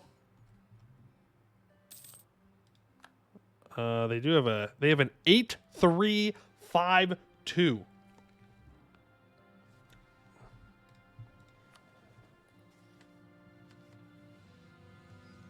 8-3-5-2. Hey, Kelly Moon. Imagine the attrition casualties. Yeah, I'm sure it's going to be a lot. They've already lost 47,000 to attrition. Mage general time? Man, I really don't want to turn him into a mage general, but I feel like we should. Did you get new general? Yeah, you got. Yes, you already got your new general down. I see what you're trying to do there. All right, let's make my witch emperor a war wizard. Boom. Show me what you've got, punk. Show me what you've got. Charge! Get wrecked. Get rolled. Traitors revolt. How dare you? Groups of organized rebels in support of the false Caston have started to spring up, making their presence known by taking over key local forts and roads in the name of the traitors. Rotten Step and Entelem. Okay. Rotten Step. That's like right over here, right? Easy way to find out. Let them spawn. Nope. Very much the other side. That's right. All owned provinces are controlled by me and fewer rebel armies than one. Yeah. Scorch their homes. Shatter their industry. Take the stone city. Claim strength. Right. We have claim strength. Where is it? Where's that? Yeah, so the uprising status. So, claim strength. Whoever gets to max claim strength first, I believe, wins. And if we get to max claim strength, then we'll re-inherit them. Yeah. So we gotta make sure we're focusing on that. War magic? Oof, that is super risky. War magic, super risky. Because that increases the chance he dies. Ah, what's the worst that can happen? What's the worst that can happen? There we go. See, but this is dumb, right? We just beat a general, one of their really good generals, but it doesn't count. For some reason, it doesn't count. Unless it did, and that was their leader? No, see, it didn't count because it didn't recognize that as like... That's so annoying. Because for some reason it did not count as us actually fighting that general in the battle. That means that we don't actually get credit for that. Like this. Who is this? Aurelia. That's someone we need. No. That's a victory we need very badly. If we beat her, I'm pretty sure she leaves the war. Come on, we gotta catch her, boys. We gotta catch her. Why is she so fast? Raising capital. No, we are not going to go ahead and sell off our legacy. Not going to happen. Sorry. No reason. No reason. We should start getting through some forts here. How do I want to do that? Well, make sure that goes defensive and that goes defensive. You've got a full back line. Guess maybe we go and attack them. She got away. This also needs to go defensive. Sure. Yep, we're going to hit them on this forest fort. Oh, there's only level 4. We're going to upgrade this. Good to know. For the future. Here we go. Decimated that army. Let's get you down here. Ready to fight this stack. Bing, bang, boom. Send you in. Is it overstacking a little bit? But that's right. Was that a Caston fight? It was a Caston fight, except it didn't count. It didn't count as a Caston fight. See?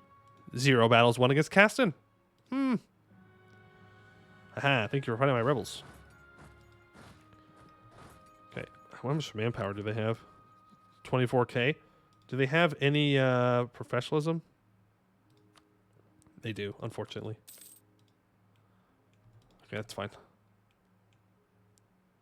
Oh, no general? Oh, yes. Oh, yes. Give me those casualties. 4,000, 4,000, 4,000. 2,000, 2,000, 5,000, 5,000, 2,120. Ooh, baby, that was a good fight for us. That was a very good fight for us. All right. You. I want to fight one of their special generals. For now, go take that. For now, you go here. You go here. Corruption. Now is not the time to lose stability. Thank you very much. All right, a united push. We own all of our provinces and no rebel armies. Rush their capital? Yes, that's what we're going to do. We're going to push these 2 forts to grab it. Once we root out the Endhar Draken from our own provinces and retake those occupied by the traitors, we can finally regroup and coordinate an assault into the End Draken's land. Let us show the world what happens to those who dare question the authority of the Entef chosen by the trials of Caston itself. 2.5 discipline and 10% siege ability till the end of this. And we gain 74,000 manpower. Okay. Do I have any special policies here with siege ability? More discipline. 5% siege ability. We're going to go ahead and lock that in. And production efficiency, trade efficiency. Yes, that's also very good. As for this, I'm not really too tempted by any of these. Okay. Go ahead and barrage. Corvurian separatists. Yeah, we'll deal with that later. That is a later us problem. Later us problem. Go ahead and flip defensive. Don't I need legitimacy for one of these maxed out? I think so. Traitors Revolt. Rip. Rip. Yeah, legitimacy 100. I need to save up to strengthen government. I forgot about that. It's fine. Yeah. Can I send a small contingent down to scare off their tiny stacks? But I think they're out of manpower. Yeah, they're sacking professional. This is not going to be too difficult. Oh, I could have just walked around there. Oh. Oh, well. I mean, we have to siege it down anyways, so. Oh, I thought this was 100,000 rebels for a second. I was like, Well, what you mean? I mean 100,000. I don't remember them saying it was 100,000 rebels. There we go. Now we can go rush down their capital. Cave Goblin. That's a you problem, Kugdir. Sorry, bud. That's a you problem. I'm a little preoccupied. Oh, man, I need to pick off fights with these generals. Yeah, here we go. Here we go. Force march in. Wonderful. Okay, we don't actually need all of our troops on here. We can take like half of them off. Not that I'm taking any attrition. How much have I lost to attrition so far? 84. Never mind. We just gained so much attrition back I don't notice it. All right. See that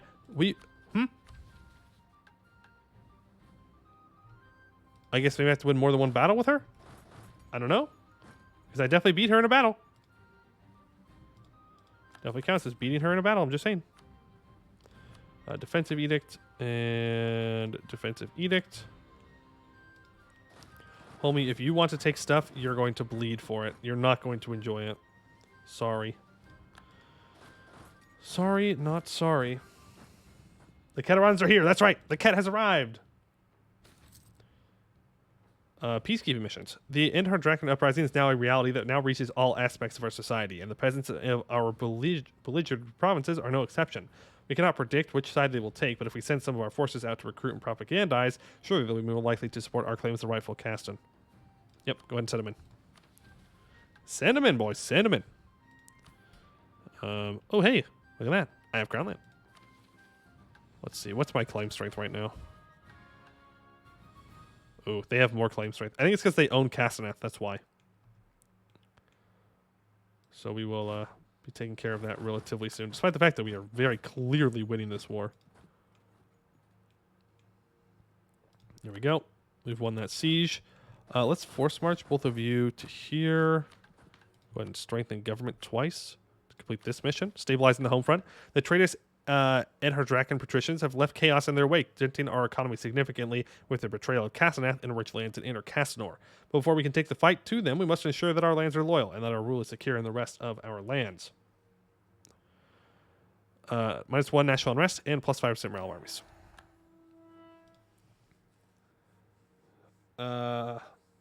92%, yeah, it's whatever. Happens. Okay, we're gonna go help the Catarons here.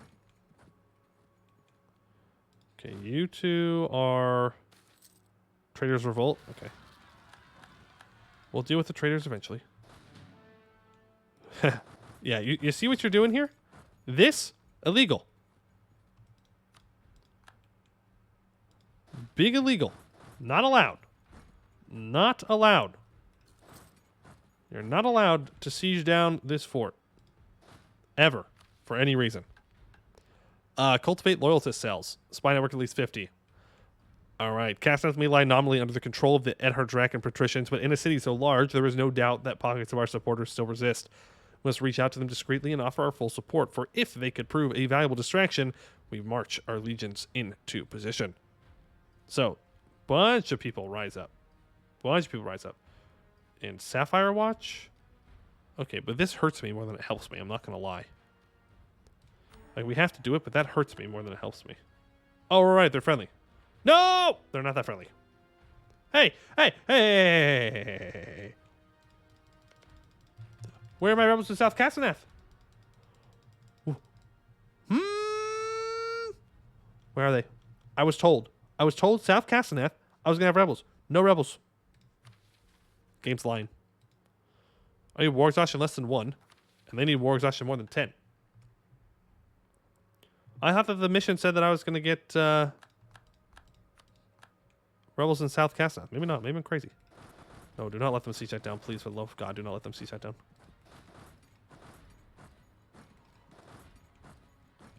Okay.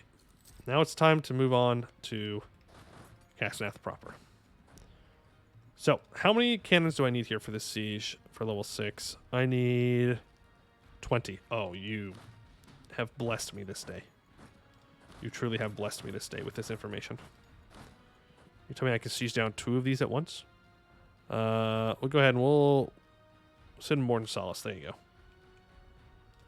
You need to reinforce this. They're chilling. I'm fine with them chilling there. There we go. Beating them up over here. Wonderful. My losses mean nothing. Your losses are everything. Your days are numbered. L plus ratio. Please stop force marching. Thank you. Infighting in Kenwick. As philosophers and thinkers debate with words and generals and soldiers fight with their arms for the claim of the 2 Castons, so too do the ordinary people of both factions take their own sides. For the most part, those remain in the fields and workshops lay low, working as they always do and not caring much about their overlord. Not in Kenwick, however. The people of the area have split into 2 roughly equal groups, one supporting our Caston and one supporting the false Caston. Each group has formed a mob, hundreds strong, scouring the countryside for targets from either side and posturing against one another. Violence has been avoided for now, but who knows how long that will last. Put them down. Yeah, put them down. Take admin tech early? Sure. Give me another 10 admin efficiency. Admin efficiency is up to 63%. 63%. I guess this is where they want to hold their final stand. Then you shall die in your final stand. Oh, they're merking up. Oh no, Buvari 2.0. They're coming in, boys. Oh no. Please, anything. Raising capital. Nope. Not going to happen. Imports compete with Castanorian. Or Crathanor. I don't care what Crathanor thinks, but sure. Why not? There's 18,000 cannons there. We have 20,000 cannons here. I think we should go contest this. For sure. Okay, not so broken. Hunter's Folly, Aurelia the Archgal. If I can just get a good battle against her. I don't know. Yeah, I don't know. Maybe I need a stack life. I don't know who said that earlier, but maybe you were correct about that. Hey. Well, we're going to fight her here. We're going to win again. Can we capture her or something? Nice. Thank you. Please.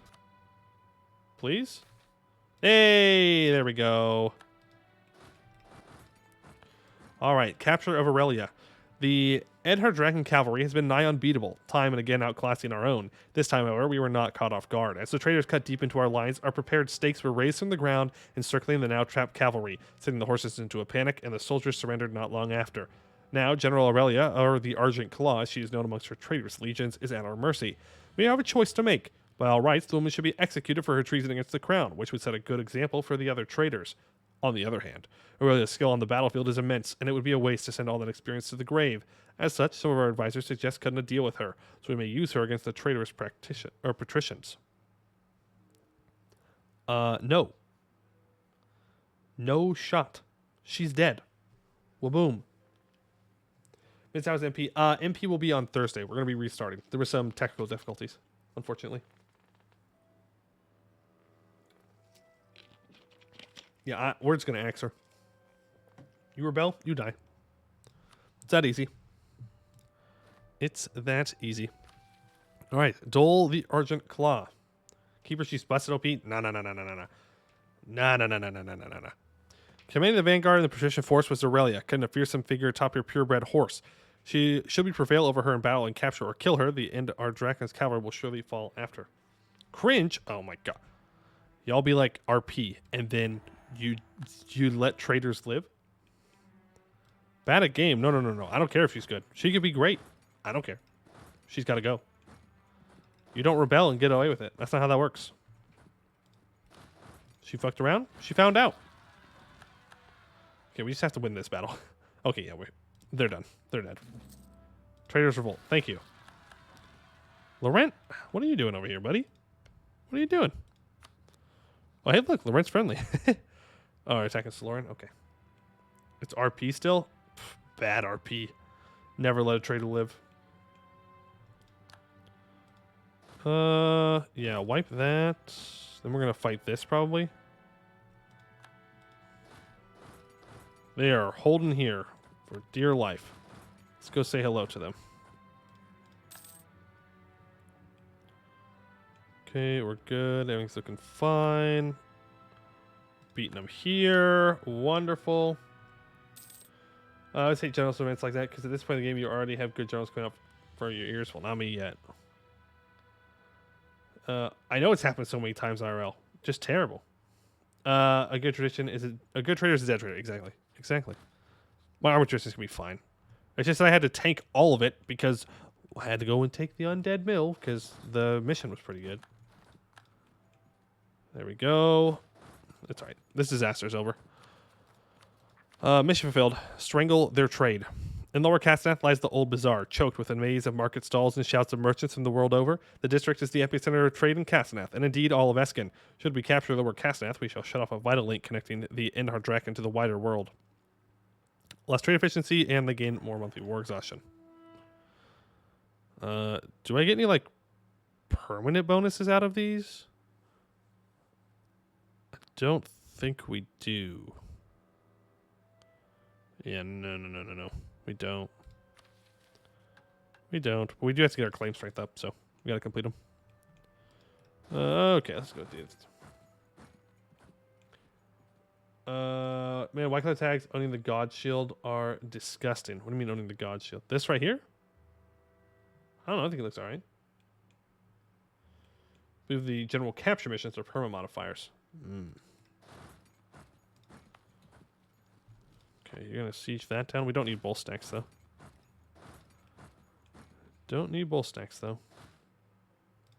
We're working on. All right, they only have 2 more provinces left. We are looking just fine. Mark, make sure they don't take Baldoston, please. You can go and help stack wipe them up here. I think you're a little... Oh, 1k stack wipes 9k. Amazing. Yep, send them in. Rip manpower. Also, I'm probably going to have to disband my legions here. Eventually, to help out with that. Recover army morale speed. Kind of nice. Okay. Let's have you start to unsiege things. You're going to go over to here. The perma from keeping her. Who would have thought she'd listen to OP Joan? No. I refuse. Traitor, you die. Keeping General's life does give claim strength? Oh. I didn't read that part. Nah, it's fine. It's fine. Hey, can you not siege down my fort, please? It would just be really annoying at this point. AI leaving my sieges. Infighting Giants fort? I'll put them down. Colorado's got that. Ooh, I have not built up a fort on Marhold. Ooh, I should probably do that. It's kind of an important fort.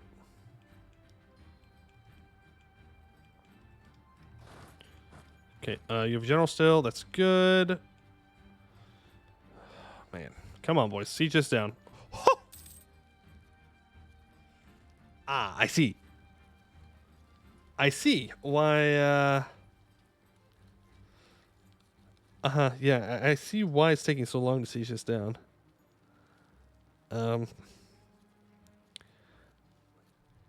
That's a lot of defensiveness. That's a lot.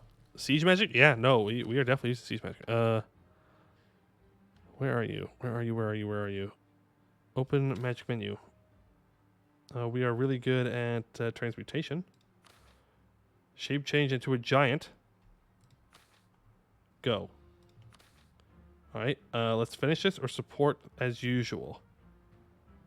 There's a 30% chance I just take over it. That's kind of insane. You can have a siege chick once a season.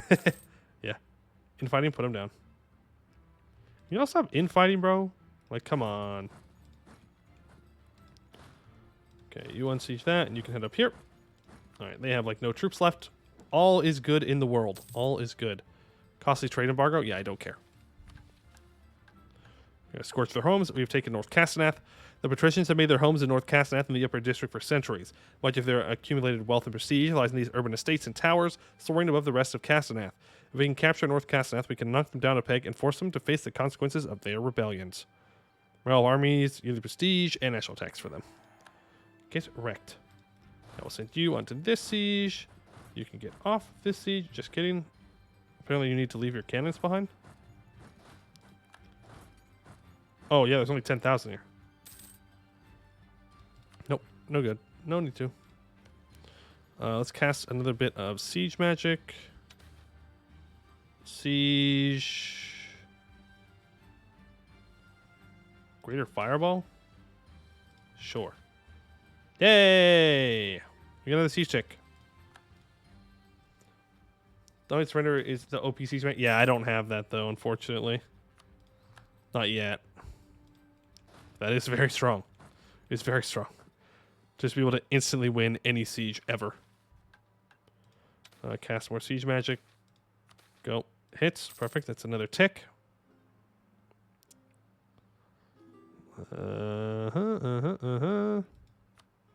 Sure.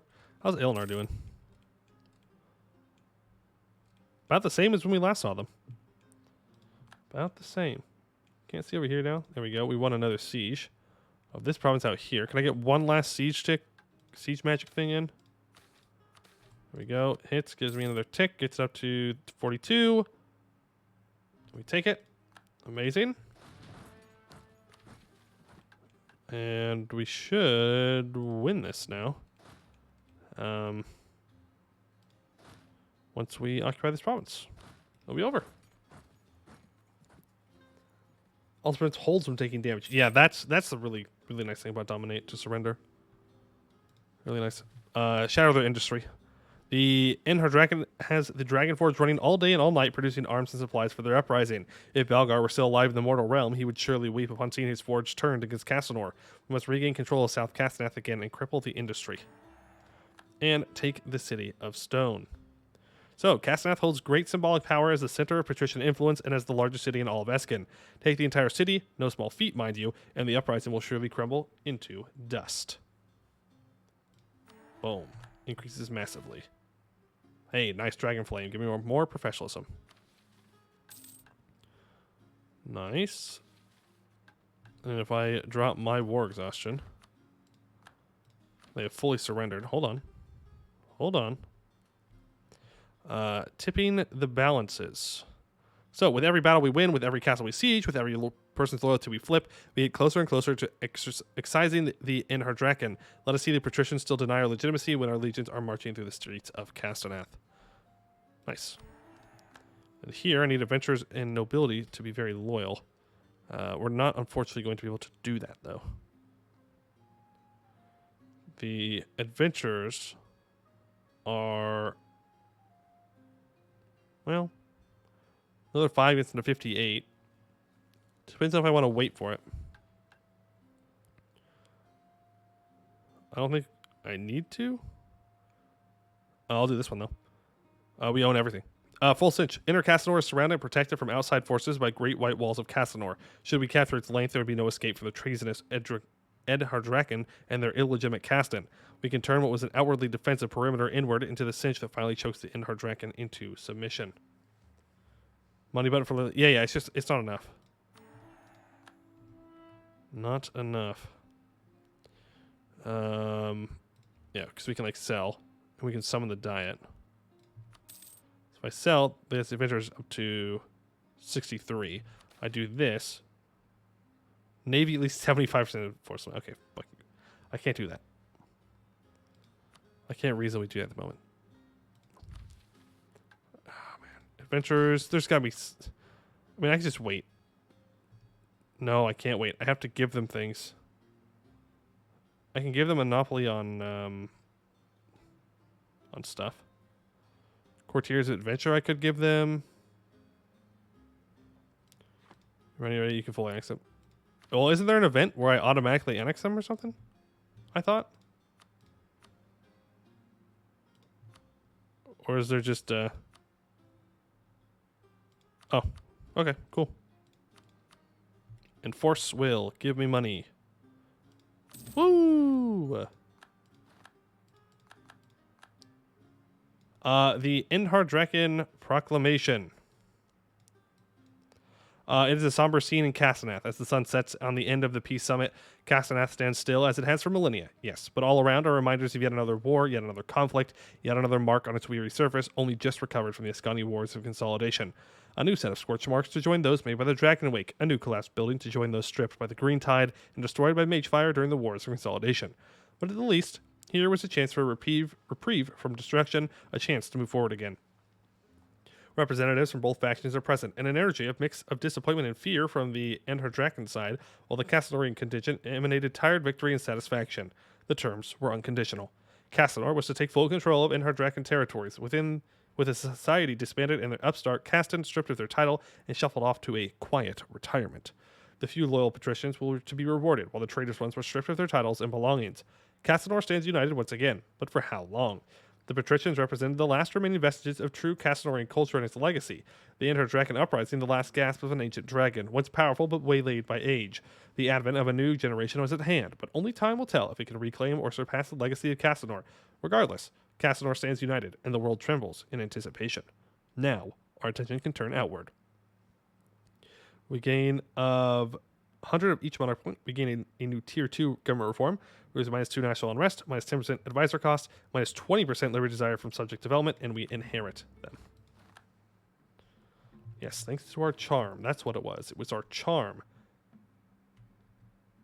Now I have to go through and restate all this.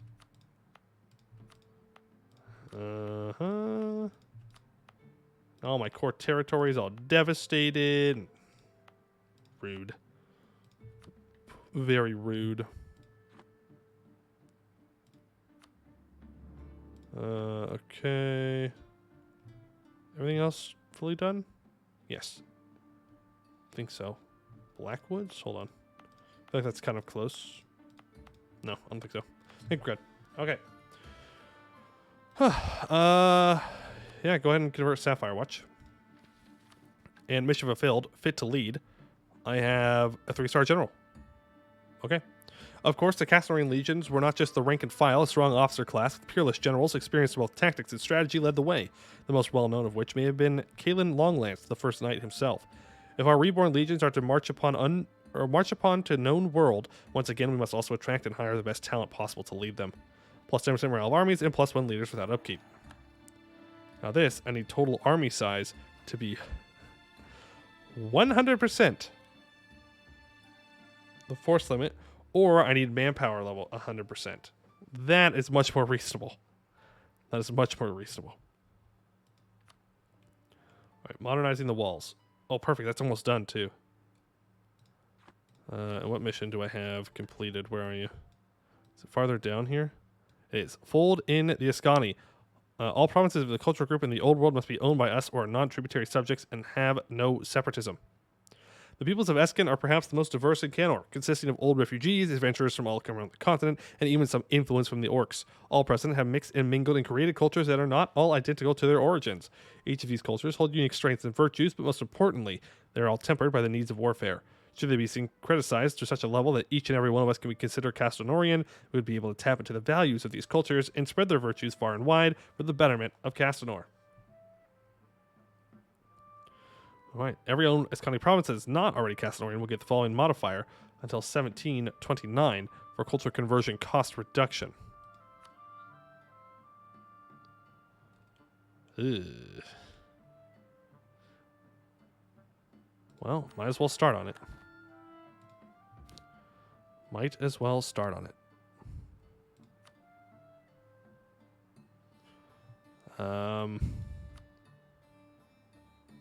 Yeah. We have to convert it all. Wait. Do I have a policy? Hold on. Cultural conversion. No. Okay, good. Just want to make sure. Provinces should auto-convert?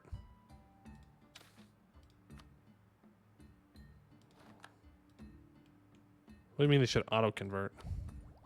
Also, we're going to finish general staff ideas.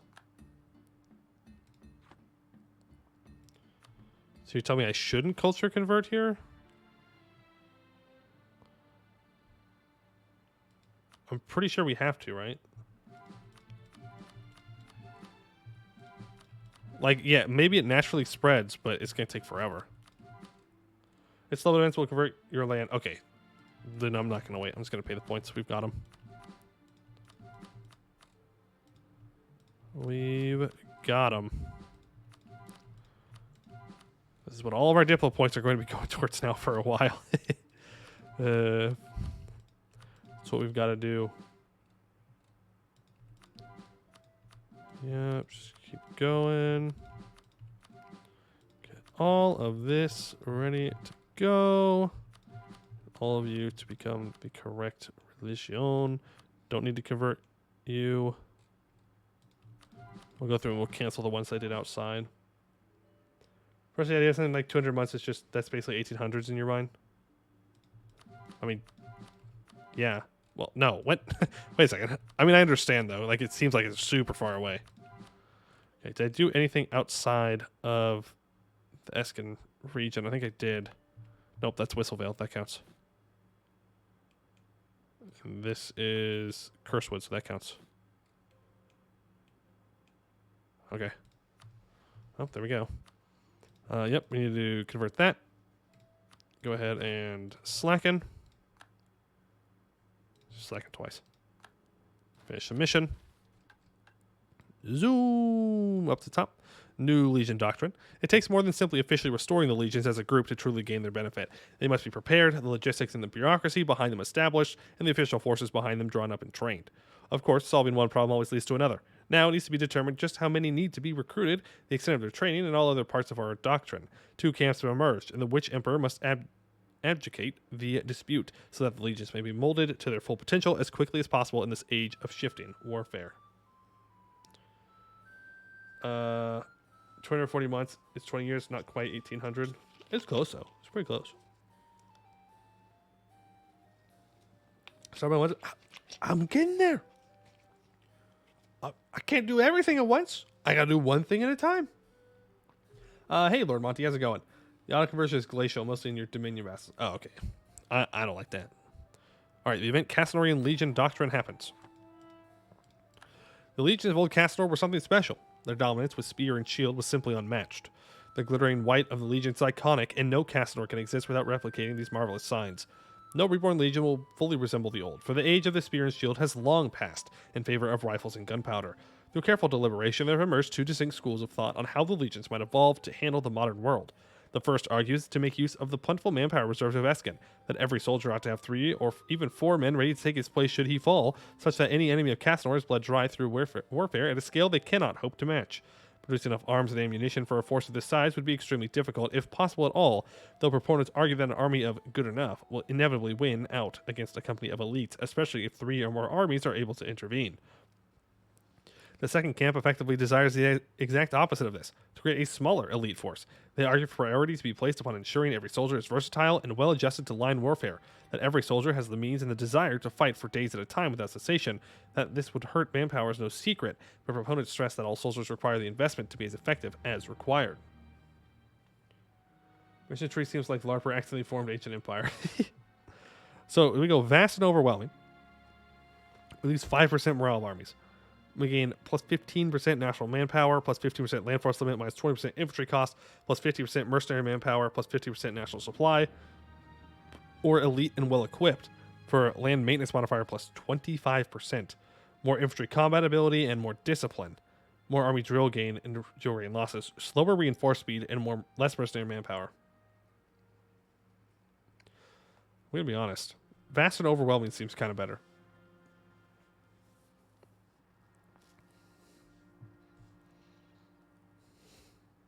Specifically, that reinforced speed sucks. That is really rough. It's really rough. Like, yeah, the ICA would be really good. The discipline would be really good.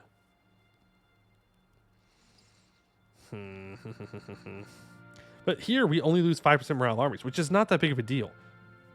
It's really not that big of a deal. I can offset that with one policy if I want to.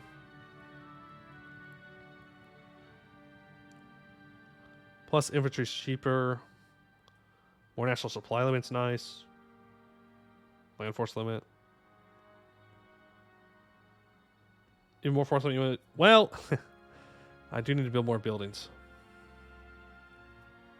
That's true, though. I don't even use my force limit. I don't know. That land maintenance modifier thing, plus 25%. I think that's too much. I don't want to pay for that. Okay, I have a merchant that I can use. Where's my capital?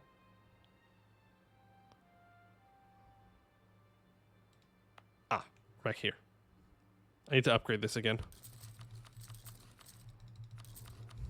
Use manpower here. It's fine. Does that mean that this is level 2 as well? That's so dumb. So dumb. Oh well. Mission fulfilled. Modernizing the walls. We've done it. We've modernized the walls. The White Walls of Castanor have stood since time immemorial, shielding Castanor from its enemies. With the recent proliferation of gunpowder and cannons, much less the existence of powerful Witch King magics, it is becoming increasingly difficult to effectively utilize the manpower-intensive White Walls defensively.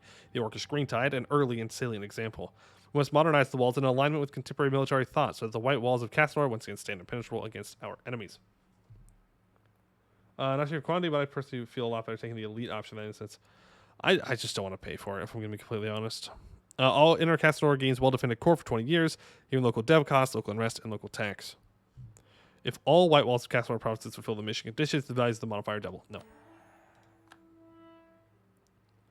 These always matter. The downsides are money. Yeah. Yes. I need more money. I have to build more buildings. Wonder of the ancient world. All right, I have to develop all these up. Right, I'm out of monarch points. Forgot about that part. Kind of forgot about that part. Like a month's past here. Or any more once he had second comment. Yeah. Castanorianization in Glory Road. It appears that the people of Glory Road have adopted the language and customs of the court of Castanor. Whether this is out of appreciation and respect for our way of life or an attempt to improve their standing with the court, it shall certainly make them easier to govern. Nice. Yeah, hide those events. I don't want them popping up. Don't care. Boom. Do that. Unsigned merchant.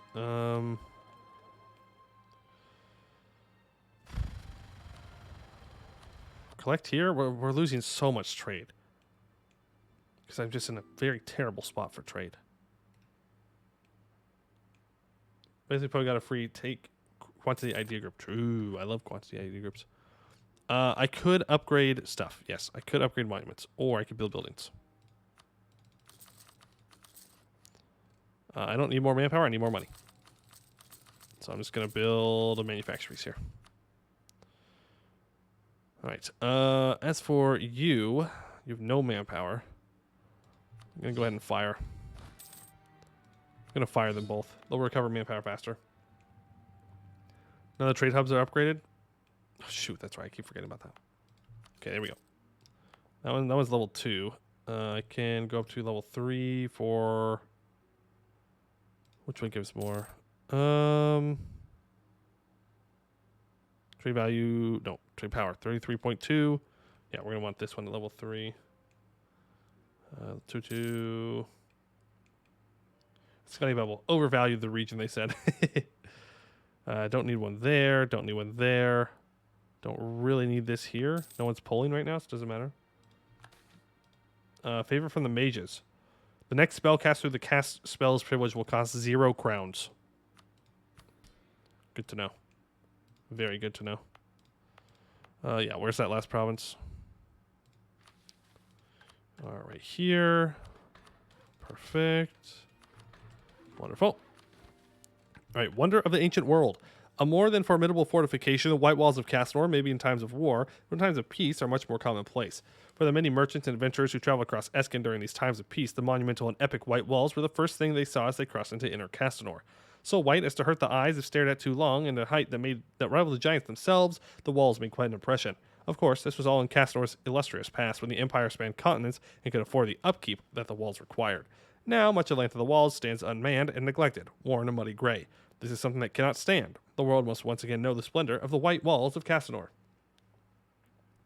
The power cost scrying would be dope. Ooh. True. Usually tax income plus 6, local tax plus 20, in every single one of these provinces, and we get plus 1 monthly splendor.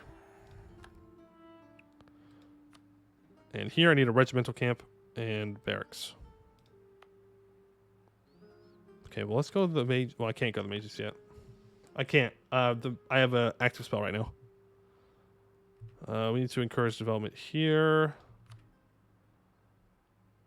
I have a barracks, yeah. Build a conscription center. Yep, I'll go ahead and Royal Mary Roaring March. That's fine. There we go. Now we're making some money, bro. Looking good. Also research. Thank you. Yes, we can research magic. Let's go ahead and do that. Open ruler magic menu. Let's go for legendary and divination, I think. Divination. And go ahead and study magic. Spend more effort, I guess. It's fine. And then I want to go back here.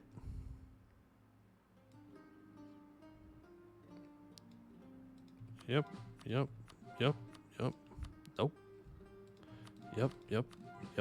Yep. All of our difficult points are going to go into that.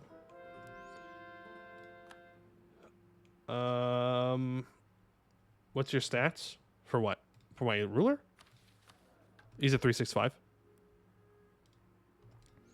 Okay, I should also bring all my troops together and get all that figured out. I have to reorganize my my dudes.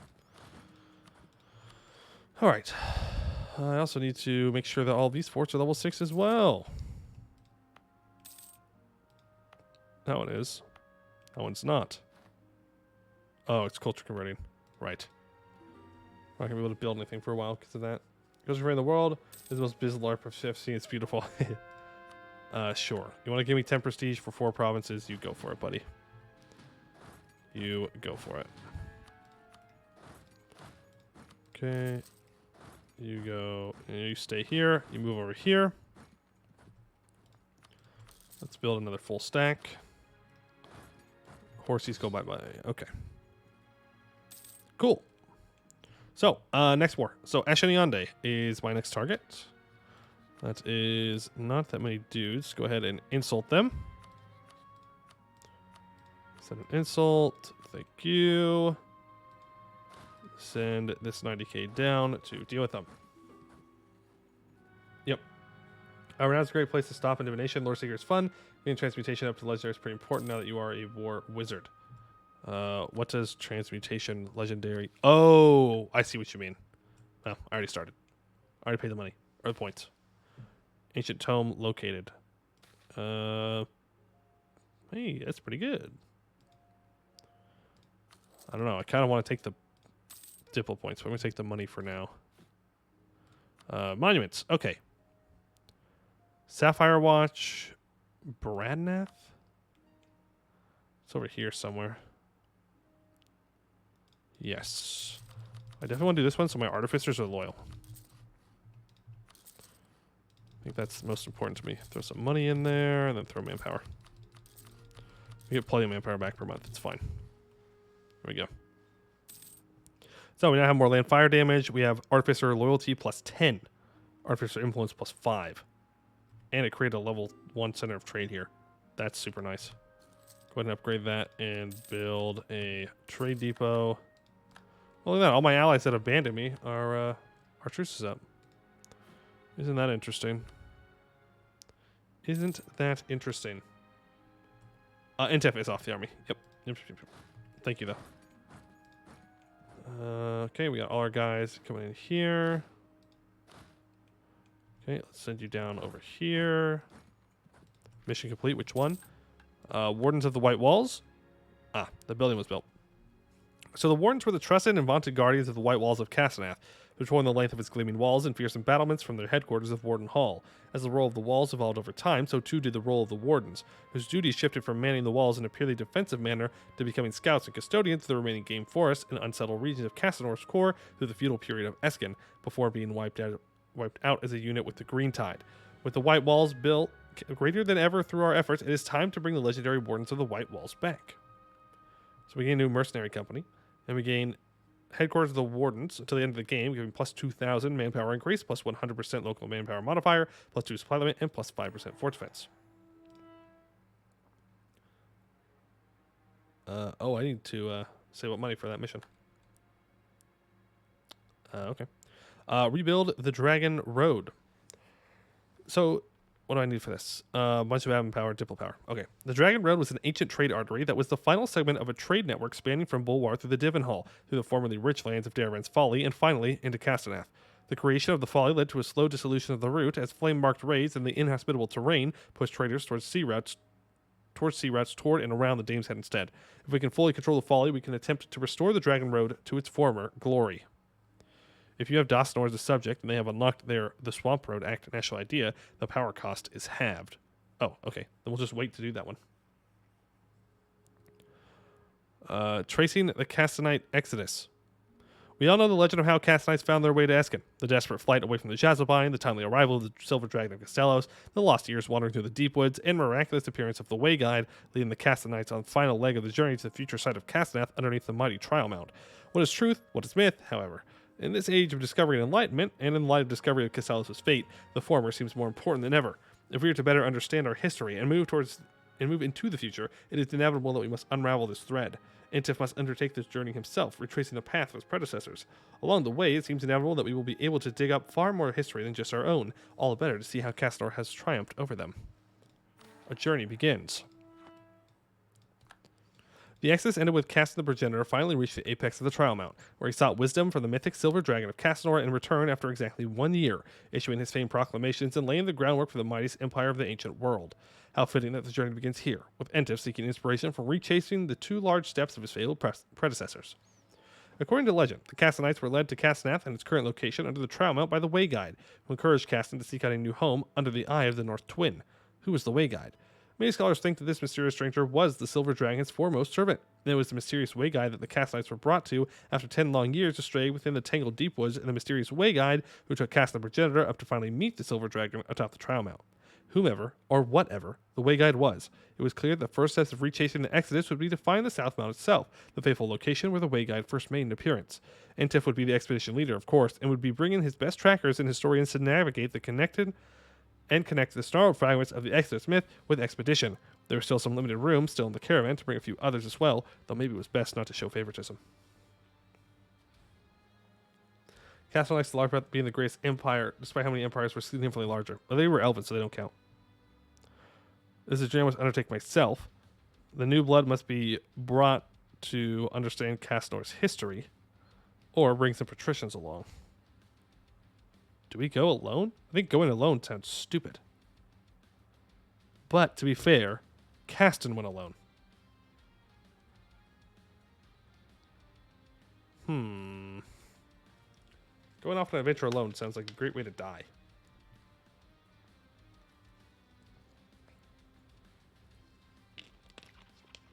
How about all dwarven and the first armors? Okay, those are valid. I'll give you those. Real empires, not elven. You know what? Let's go for it on our own. Sounds dangerous, but let's do it. Let's do it. Another mission completed. Right, we're waiting to form Castanor. We're to have Castanor. Right, and you're moving down. Perfect. Go ahead go fast. You can get you in charge. Over here. Seeking the South Mount. Lost. Lost in the woods. A situation so cliche that Entif would laugh were it not his stomach that was growling like a cornered dog and his mind that was filling up with uncertainty and fear. The trackers, formerly so confident, complained about misbehaving instruments and tools, whereas the cartographers had long ago given up on charting once it was clear that the forest reclaimed treaded paths almost overnight. The truth was, time and space behaved strangely in the deep woods, and Entif could no longer even recall how long they had spent in the forest. Good progress would be made using the light of the moon, but only for the moon to suddenly switch directions in the sky. Even worse was the presence of the Fae that would culminate in a burst of giggles or flashes of light, an uneasy reminder that the expedition was most assuredly not alone. Still, they pushed onwards, the party ensuring Entif that all was fine. Regardless, there was not much for the mind to do but wander. Days, or perhaps weeks of travel later, the expedition is within sight of the mountain known as Sirmina, to the few wood elves that the expedition were able to question prior to setting out. As the tallest peak of the deep woods, could this be the mythical South Mount? Surely, if so, there might be signs of the exodus left behind, even after all these years, if only due to the sheer size of the Castonite group.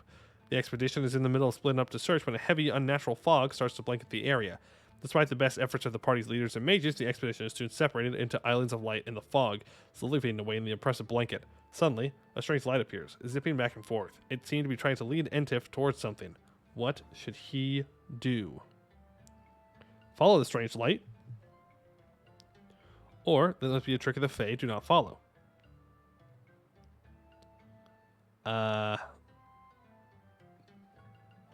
Usually random weird things are not good to do when the Fae might be involved. Usually best just to stick where you're at. Oh my.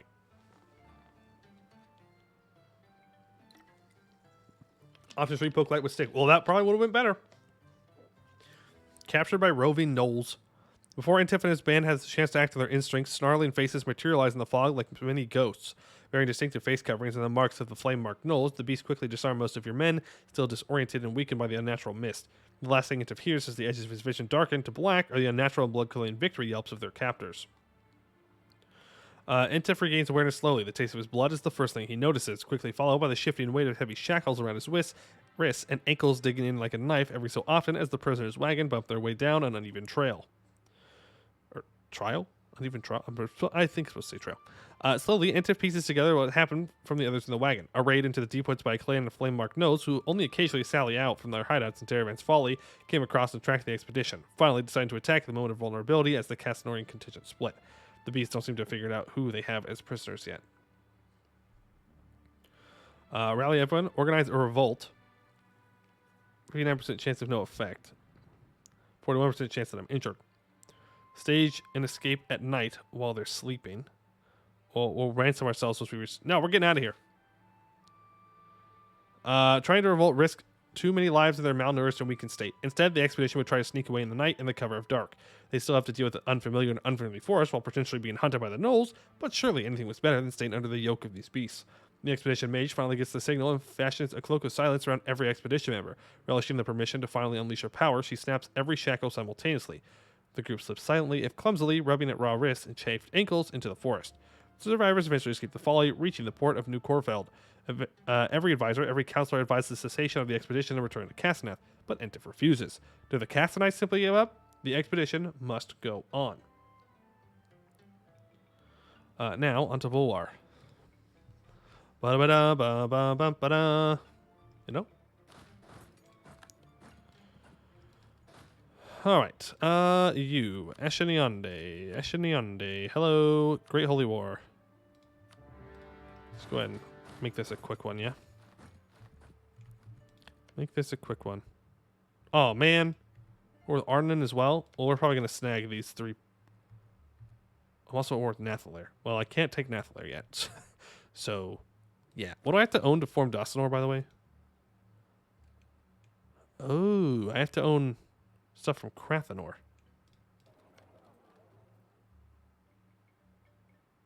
That's not good. Okay, never mind. Earlium doesn't want this. It's fine. Okay. National Session is fine. You go ahead and move in. Who else am I at war with? These guys? Okay. It's fine.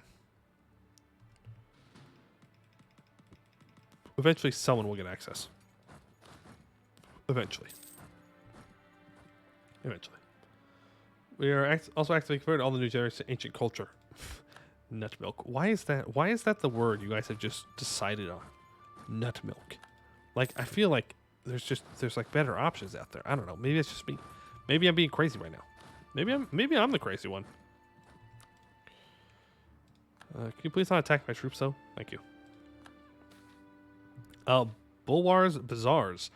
Prior to their encounter with the Silver Dragon in the Battle of Burning Hill, the Castonites waded through growing chaos in Bulwar for many long years, picking up former slaves and other displaced persons as they fled and battled through the chaos of the region at that time. The Bulwar of today was very different, tinged as it was by the cyclic abatement and intensification of Gnollish influence, as well as the arrival of the Sun Elves centuries ago. Still, many of the great cities of ancient Bulwar remained, Brissan and Anzabad chief among them. The scholars and historians brought on the trip want us to chase the scant rumors and history of the Exodus through Bulwar, while other members of the party instead push for a more direct tour of Bulwar of its greatest cities and bazaars. Meanwhile, care also has to be taken of the supplies and condition of the expedition, damaged as they were by the incident in the Deep Woods. No. Follow the journey as closely as possible. You just take your time. Our dude will live forever, so he doesn't care. No big deal. No big deal. Move there with you. Send your cannons over. Sure. No one doing anything sneaky at the moment? Nope, no one doing anything sneaky at the moment. Grand Tour, make sure you try the coffee of Ask a Sir. Well, I mean, that seems a little far away, don't you think? Just saying. I know I said Grand Tour, but that's a little over here. Also, Ask a Sir doesn't exist. How did you get this? How do you have a personal union over Segdir? How does this work? Is this a mission thing I just don't know about? That somehow... Please tell me that Virgo Cousin gets a personal union over other dwarves. Please tell me. Please tell me this is not just another weird thing.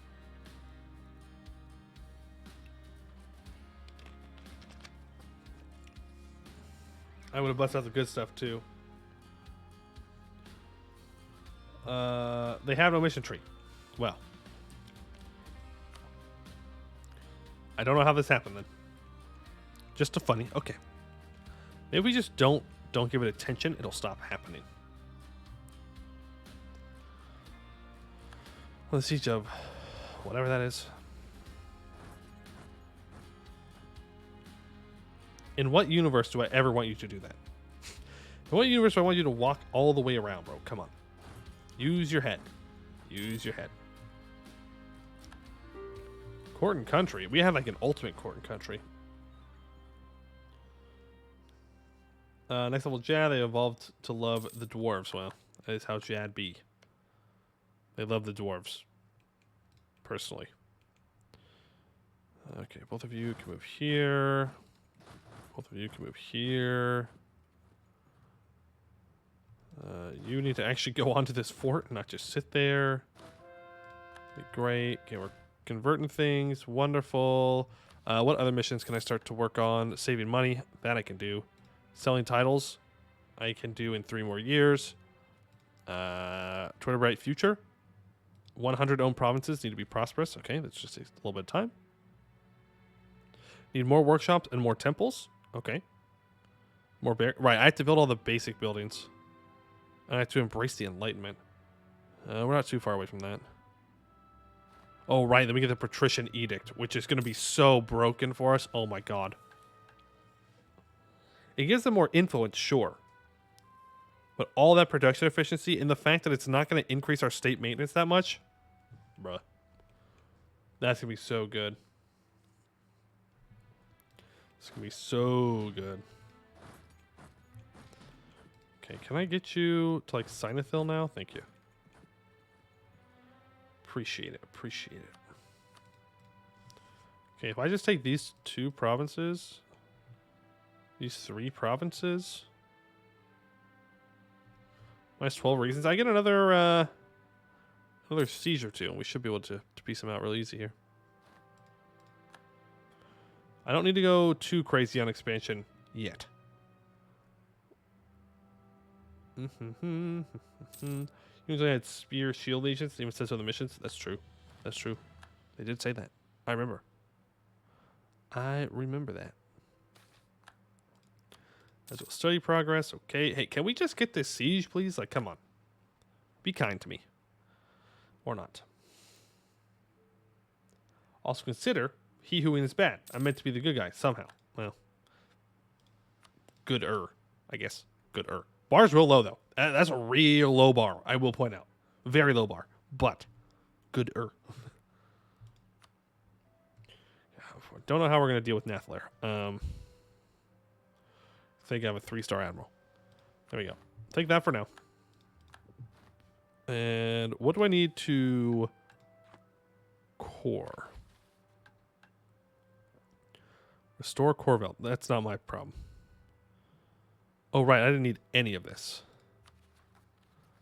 I have the admin points. I'll core it. It's fine. I have the admin points. Let's send 1 stack down to Castanor. No, we'll send 2. Send 2. The other ones can fight Boostelar for me. Just don't heal. Yeah, there's no reason to. Not if I took simulation. Also, click the button. Melting pot. What's my wild card at the moment? I think it's dev cost still. Okay, there's a lot of things in here. I'm just going to assume it's dev cost. I'm just going to guess it's dev cost. Eventually, I'd like to switch it over to Coronation cost or admin efficiency or something. Coberid's Neil. Where is that mission? Here. I own everything in Castanor. Oh, cool. Okay. The Coberid Kingdom, or Corvuria as it calls itself, is a squatter wallowing in stolen holdings. During the Dragon Wake, the Castanor of old was forced to withdraw from the Kingdom of Castanor. Not long after the Citadel of Baldaston was vacated, it is believed that a figure named the Raven King briefly besieged and then seized the empty fortress before founding the kingdom based around the Citadel. No Castanor worth its pride would let such a grievous trespass stand as it has. March upon the Raven Kingdom, shatter its defenses, incorporate its people as Castanor once again. Black Domain is a good guy. So they say they're liberating all of the land. Yeah. Yeah, sure. They're the good guys.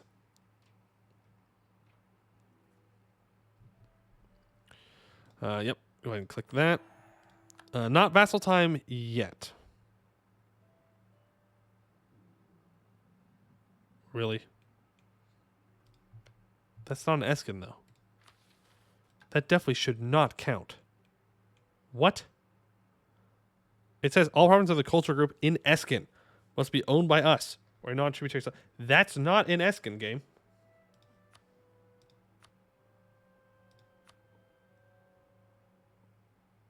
Interesting.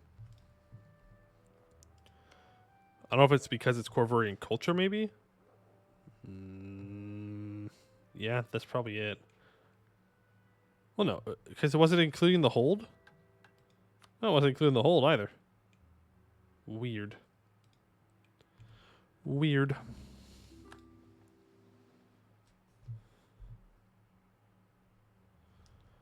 Okay, we're waiting for these guys to get back, and then we can jump into the next war. All good there. Another year or so before I can sell titles. Nice. More stuff is converted on over.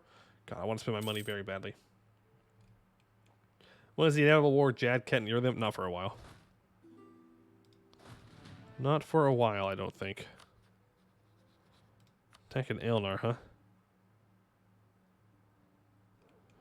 Can I convince Boostelar to not join? It's not worth it. Could call in Catarata to this war.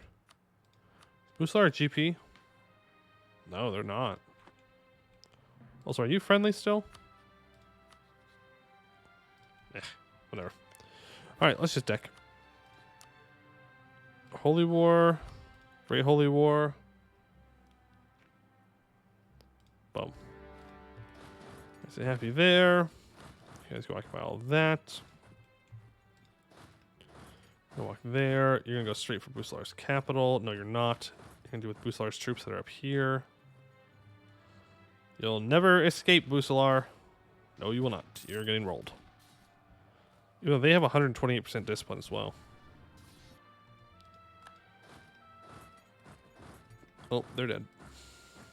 They're dead. Another 46,000 out here.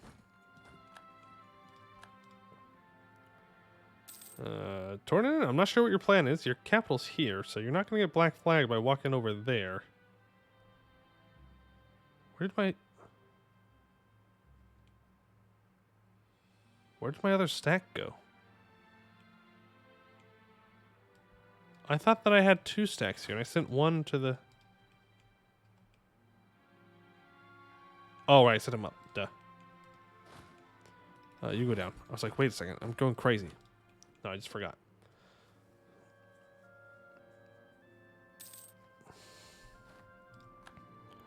Oh, no, our court mage died. Oh, man, that's rough. That's rough. We can go for some missionary strength. Sure, why not? You go down there. Yep, you'll deal with all of these troops. Rolled. Is that Aelnar? No, it's Oros. Okay, I was like, Aelnar's got troops over here? What? Why?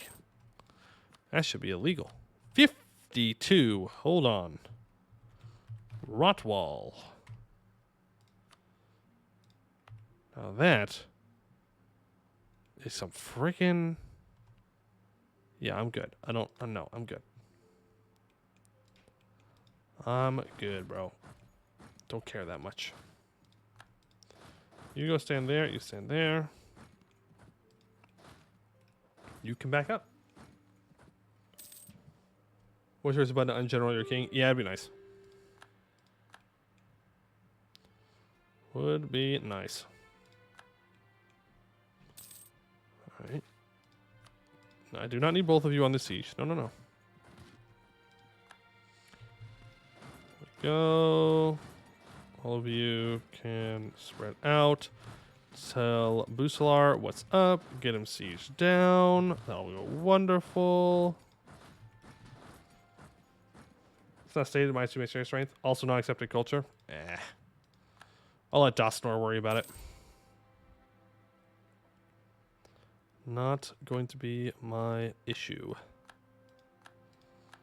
Here we go. We've won the siege of Ord. Go ahead and take their capital now. Bucelar is on low war enthusiasm. Go ahead and give me your money. Break your alliance with Arnmoss, honestly, because there's a good chance I'm going to be going to war with them sometime soon-ish. Thank you. That also should pay for the next mission, right? No, not quite. We're almost there, though. Almost there. We do have Moonhaven, or Istralar, sorry, Istralar, that we need to go and occupy, so we'll send a stack down that direction. At least one that is available. I could take Miltech here. No reason to take it at the moment. No Inno for taking it early, so I will hold off. Please let me spend this money. Thank you. But it's up here more. Yep. Castellos to rest. Clergy loyalty 65 or higher, stab 2, and have at least 7,656. So, Castellos has always watched over our people. He was our shield on the burning hill and our sword against Zamloth the Black. Above all, he sacrificed himself to spare us from doom on the day of ashen skies. Simply put, there would not be a Castanor without Castellos. When the world recently discovered he had died over a millennia ago, protecting the world from the ruin, Castellos' priests and followers were taken aback and did not act immediately, unsure of what to do. Now is the time to right their feeling. We must bring home and erect a resting place fit for a god. Worthy of Castellos happens. Entef has made his decision. We shall build a memorial for Castellos and organize a mourning procession from Elintir to Castaнаth. The latter is a true logistical challenge, but our concern at this time is in raising one of the mightiest monuments mankind shall ever know. Alongside the Legion Engineer Corps and the Imperial Architects have designed a towering memorial. Stonemasons gather from all Castanor to help assembly what many already call Entef's tribute to Castellos. The name has a nice ring to it. Okay. Why do I need all that money? Are you going to demand all that? That's also part of current probably. Why does Dostar have so many rebels in debt? Future probably. Yeah, that's true. That's probably true. You are going to be full annexed in this war. Sorry, bud. Oh, maybe not. Why do you own this? Oh, right. You went like full colonial, huh? Yeah. Well, I'm not going to take that. Give me some money as well. There we go. Disgusting name, though. Disgusting name on the map. And here I need, I'll just core it all up. I have the admin. I'm going to be able to do it much faster than my vassal. This takes still a little bit over 2 years to core up. Kind of sad. Here we go. More things are being converted. Wonderful. This, I could save 50 points, or I can just get it done. Could get it done and move on to the next ones. I don't know. Let's go ahead and build up workshops. How many more did I need? I needed 4 more. Okay, that's definitely 4. And then I needed a lot of temples. Might as well just build cathedrals. 1, 2, 3, 4, 5, 6, 7, 8, 9, 10, 11, 12, 13, 14, 15, 16, 17, 18, 19, 20, 1, 2, 23, 24, 25. Okay, that's definitely going to count. Definitely going to count. Then I need 40 provinces with barracks. I need to develop the South Castanor region as well. Oh, it has to be an inner Castanor. Ooh. Okay, that's fine. That's fine. So definitely going to just go for training fields. Just build them everywhere in the region. Sure. Speaking of converting cultures, yep, it's time for another round, I think. No, we're going to take... Actually, I don't need... No, I do need imperialism against people of my own faith, so... yeah, I can take second like 3 years. 3-ish years. I believe I can sell titles now? Soon. 84. Gotcha. The patricians here. I'm not going to give them anything, I don't think. Convert. Oh my god. 52 months. Just going to do it. Going to make empty promises. That's fine, because we are a charismatic negotiator. Common refugees, okay. Not a problem. Got to continue building up these barracks. Precursor knowledge. Pay the points for the moment. Royal influence. She must publicly denounce her old faith. Become the better Caddist faith. Of course. You get that. If I remember correctly, the Great Project in the Swamps is the only large-scale project done purely by humans. Origin of the Castonites. Catarata at last. One of the few cities still left standing that could boast it was older than Castanet. Every step that Entif took in Catarata fell heavy upon the weight of history. Awesome pyramids, sort of the sprawl of sand-blasted buildings, surrounded by statues of kings and massive columns, while manipulations of the sorrow by the cat were on full display. Aqueducts and waterways fanned out like fronds of a palm, supplying precious life to the many groves and gardens of the city. Catarata was a city of surprisingly vibrant color, its orchards and hanging flowers a kaleidoscope against the barren and muted desert that lurks just outside. Of course, Entif was not here just to sightsee. Catarata was, in many ways, where it all began. The Nolish sack of Catarata in ancient history instigated the Castonite exodus, as scores of former slaves banded together and fled from the beasts, even as their former masters in chains burned to ashes.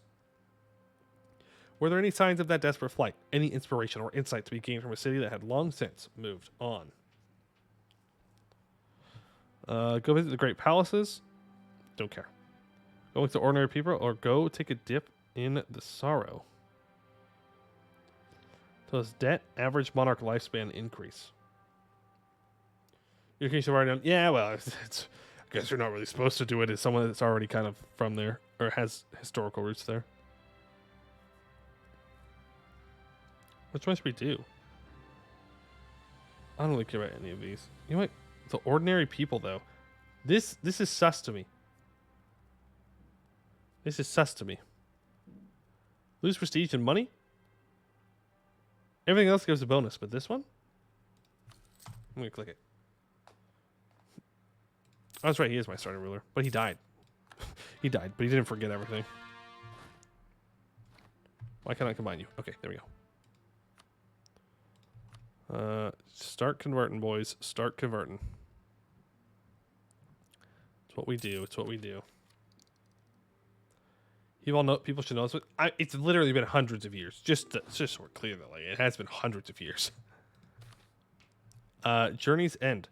Enter rise back in Caston after much fanfare. Skin several shades darker and heart lighter. This was the first attempt in known history to retrace the Castonite exodus, and the people were out and forced to celebrate its return and learn about its findings.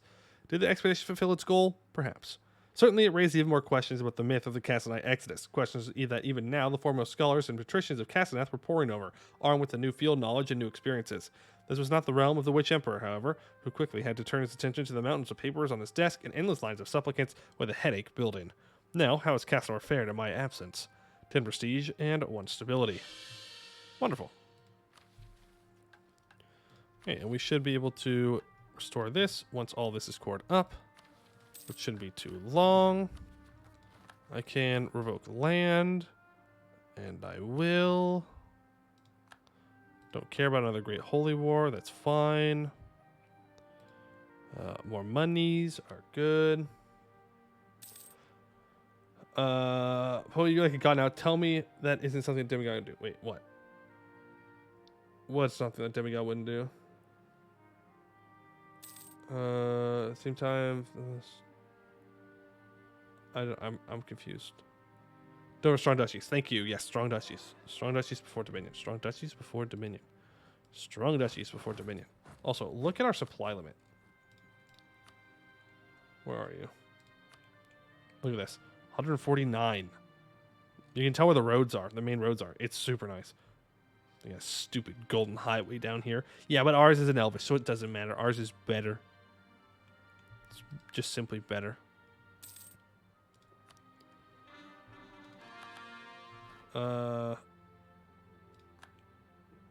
Snake. It is a bit snake, yes. Walking amongst the people. Maybe walking amongst the people kept first time. Oh, that's true. That would be a little weird, but hey, whatever it takes. Also, these Coronite zealots have been sitting here for forever. But they can't break them because they don't own their capital. So this has literally just been occupied by rebels for like 100 years. More than that. I think it's been more than 100 years, actually. More than 100 years. It's kind of crazy. Kind of crazy. How much longer do I have here? Oh, we still have a while. Okay, then let's prepare for the next couple of wars. Where do we need to conquer? It's a cold expanse. Okay, so Bjarnrik. Ooh, cultural conversion cost. Oh, right, that's not for a while. All provinces in Darvan's Folly need to be owned by Castanor. That does, in fact, include Nathalir. Okay, we do this the peaceful way then. The Coronate Zealots remind me of the protectors rebels that spawned the damaged temples. Damesky Island exists for the entire game. Oh yeah, that would suck. Boat building time? No. No boat building time for you. Not yet. Yes, you. How would you like to get the once in a lifetime opportunity to become my vassal? I think this relationship will be great.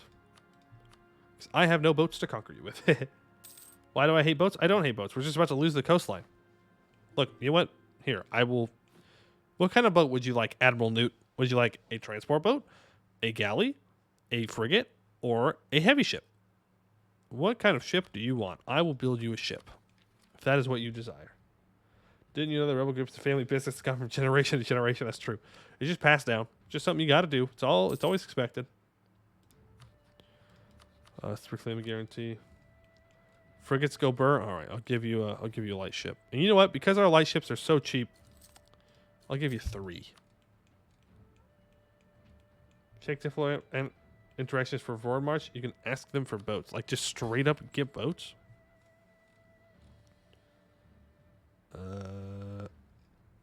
Is it like actually like here? Oh, give claims. We will gain all the claims we have in their capital region. Encourage assimilation. Encourage the spread of Castonorian culture and Vormarch, greatly increasing their conversion speed. Press auxiliaries. Forcibly press men. Press ships. Will force our Dominion to use their shipyards and sailors to make us ships. Or integrate Dominion. Every human culture province owned by Vormarch must be Castonorian culture. Interesting. So I should definitely encourage assimilation, right? Is this going to increase their liberty desire? Yes. It will. Give them 10%. Global unrest and core creation cost for them. I don't think we need to do that yet, do we? Never integrate? No, we're not going to integrate them. Yeah, see, Castonorian is already spreading. I think we're good. Cost 400 splendor. Oof. Never mind. We're good. No greed, no greed. Well, the Hellenic Reach is what Vormarch gets, correct? So, everything up here. And then I would take the Hellenic Frontier myself, right? Truce with Bjarnrik is up. End of sentence. For a second there, I thought that East Diller said Desert Elf, and I was gonna lose it, bro. I was gonna lose it. Okay, so that's gonna be my next war. We're gonna go take out Bjarnrik. Let's go and do that. Who are you allied to again? Ordo Aldrissia and Silverforge. Okay. So we'll bring these two up here and this guy here. And we need to build more barracks. This region of the world. Yep, including these places that actually give us really good manpower. Also helpful. But also just anywhere for the mission tree. That'll do us nicely. Alright. There's nothing here that's really worth it. Man, we need better difficult policies. Do we want cheese toasty or chip sandwich? Chip sandwich? What are you talking about? What's chip sandwich? What do you mean by that? Some weird Australian thing, or is it just something that I just don't know about? Let the Gabos in. The Gabos are always welcome here. Always welcome here. Sandwich with chips in it. You uncultured sweat. Sorry, I'll just put chips in my sandwich. Weirdo. Also, I need to upgrade forts. I keep forgetting to do that. Fantastic. There we go. We have culturally converted a lot. Look at this. We've got lots of Castonorian in here. Lots of Castonorian in here. It'd be so easy. Just get rid of the dwarves. Get rid of the orcs. Get rid of the... We can have so much more converted. Just think about it. Just think about it. How much easier it'd be. Chips equals fries for Americans. Oh. Thank you for the translation. Thank you. You try both hot chip and crisps. It's great.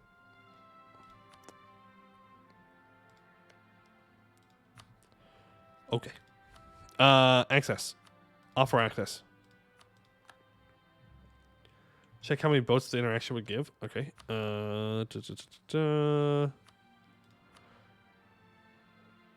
I can't. It'll just do it. I don't want to do it. Hey, we can recreate the Castonorian Dominion, though. I'm going to quarrel this up first. Crisp mini chips. Yeah. I got the crisp one. I know the crisp equal chip. Do it. Fine. Here. Press ships. Confirm. Okay. Oh, I just pay them money. Oh. Here. Have some money. Build me some ships, please. I don't have many sailors, though, but hey. It is what it is, right? It is what it is. Why are these taking so long to core? Thank you. Kobold Rave do. What? Oh my god. Okay. All this is core now, so let's go ahead and recreate the Castanorian Dominion. Castanor is a region of Eskin named after Caston's companion Caston the Explorer. The Castanorian Dominion was a dominion of Castanor governing that region of Canor. A restored Castanor can recreate the Castanorian Dominion. Will lead all land held by us in Castanor areas. Following Ordia regions, if land is our primary culture, then it will become Castanorian. Release Castanor as an independent state, making them a march. Delcaba becomes their new state religion. And Baldaston will become their new capital. Boom. Castanor. Instantly disloyal. That's okay. Go to nobility. Go ahead and lock in strong duchies. It's for you. Go ahead and enable send officers. And I can go ahead and... well, actually, no, don't do that. And don't do that either. Castanor, we're going to instantly turn you into a dominion. Wonderful. Now, I will send officers, and you will be loyal. Amazing. They provide the sailors. That's the whole point of the interaction. Right. But if I put them out into port, I'll lose the... Like, I won't have enough sailors, right? Like, out. If I put them out, then I'm out of sailors. Right? Am I crazy here? I'm black flagged. I'm unblack flagged. Okay. For the sake of good borders, I'm going to just go ahead and grant Castanor these 2 provinces. There you go. Okay. That didn't stop the cannon dwarfs. That's true. That's true. It did not stop the cannon dwarfs.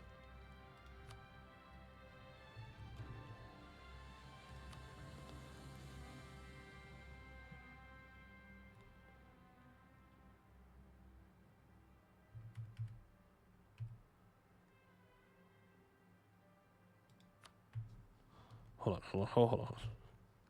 I clicked on the wrong province. Why is this Kedist?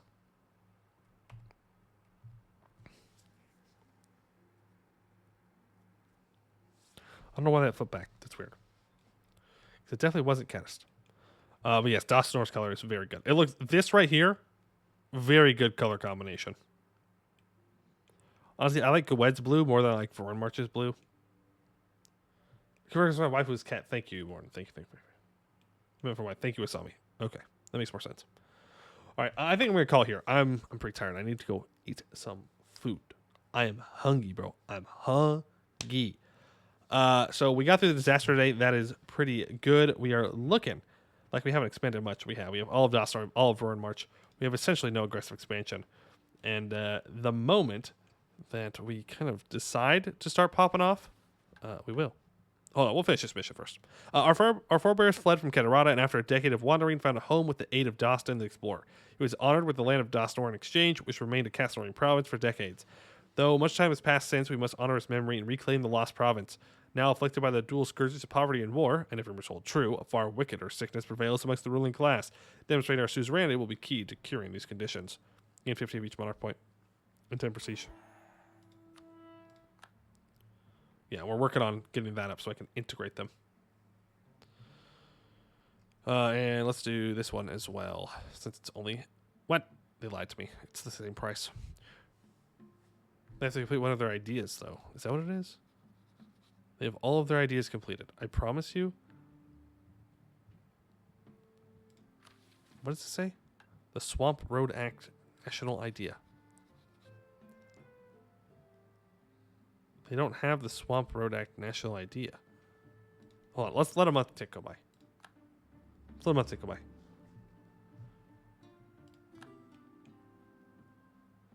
No. Swamp National Idea. They don't have a mission tree, so I don't know what that is, but I'm just going to click the button. The Dragon Road is an ancient trait. All right, I read that earlier. Boom. So now we have the option to build the Dragon Road, which we will absolutely do. Okay, we already have this completed, so we'll read this as well. We have at least 100 owned prosperous provinces. Castanor has been made the most important part of humanity's past. In recent years, we have strived to reanimate our former glory, and we succeeded. The White Walls stand guard around Inner Castanor once again. Many citadels of old have been restored and have rekindled our friendship with the proud dwarves. The lands within the walls are beginning to prosper greater than ever before. Now is the time to look forward and lay the foundations for what is to come. I feel of great destiny is in the air, and Entif has the will to act on it. New Catarat gets towards a bright future for 30 years, giving local construction cost, time, and development cost reductions. And Castanor gets minus 33% great project upgrade cost for 30 years. So we're going to be having to take advantage of that tomorrow and going through and upgrading all of these because it's going to be dirt cheap, which is super, super nice. Yeah, super, super nice. So we will continue this run tomorrow, which is Friday at 3 p.m. Pacific Daylight Time. We will continue this, and we will hopefully get through more of the mission tree. We're through part of it. We're through part of it, okay? We're through part of it. We're gonna have to start really going hard on conquest, though. I can build up the troops whenever I want. It's just really whenever the mission tree wants us to do it. Are we in a world conquest? No, you're not getting a real world conquest. You're just getting a partial world conquest. Partial world conquest and a completion of the Castanor mission tree. Okay, that's what we're going for. Completion. All right, let's see. Is there anyone that is online right now that I can send a raid on over to? Red, white, and blue. What can I say? I'm just a red-blooded American. Yeehaw, baby. Yeehaw. Raid channel. Nope. Doesn't look like anybody is playing some EU4 right now. So I think we will just call it here. No, keep straight. I can't. I gotta eat. And I gotta go to bed. I'm so tired. I only got like 4 hours of sleep last night. Again, I gotta sleep. Elden Ring, no. I can't. I gotta go to sleep. So I will see you all tomorrow. Hope you have a good night. ASMR stream. Good night.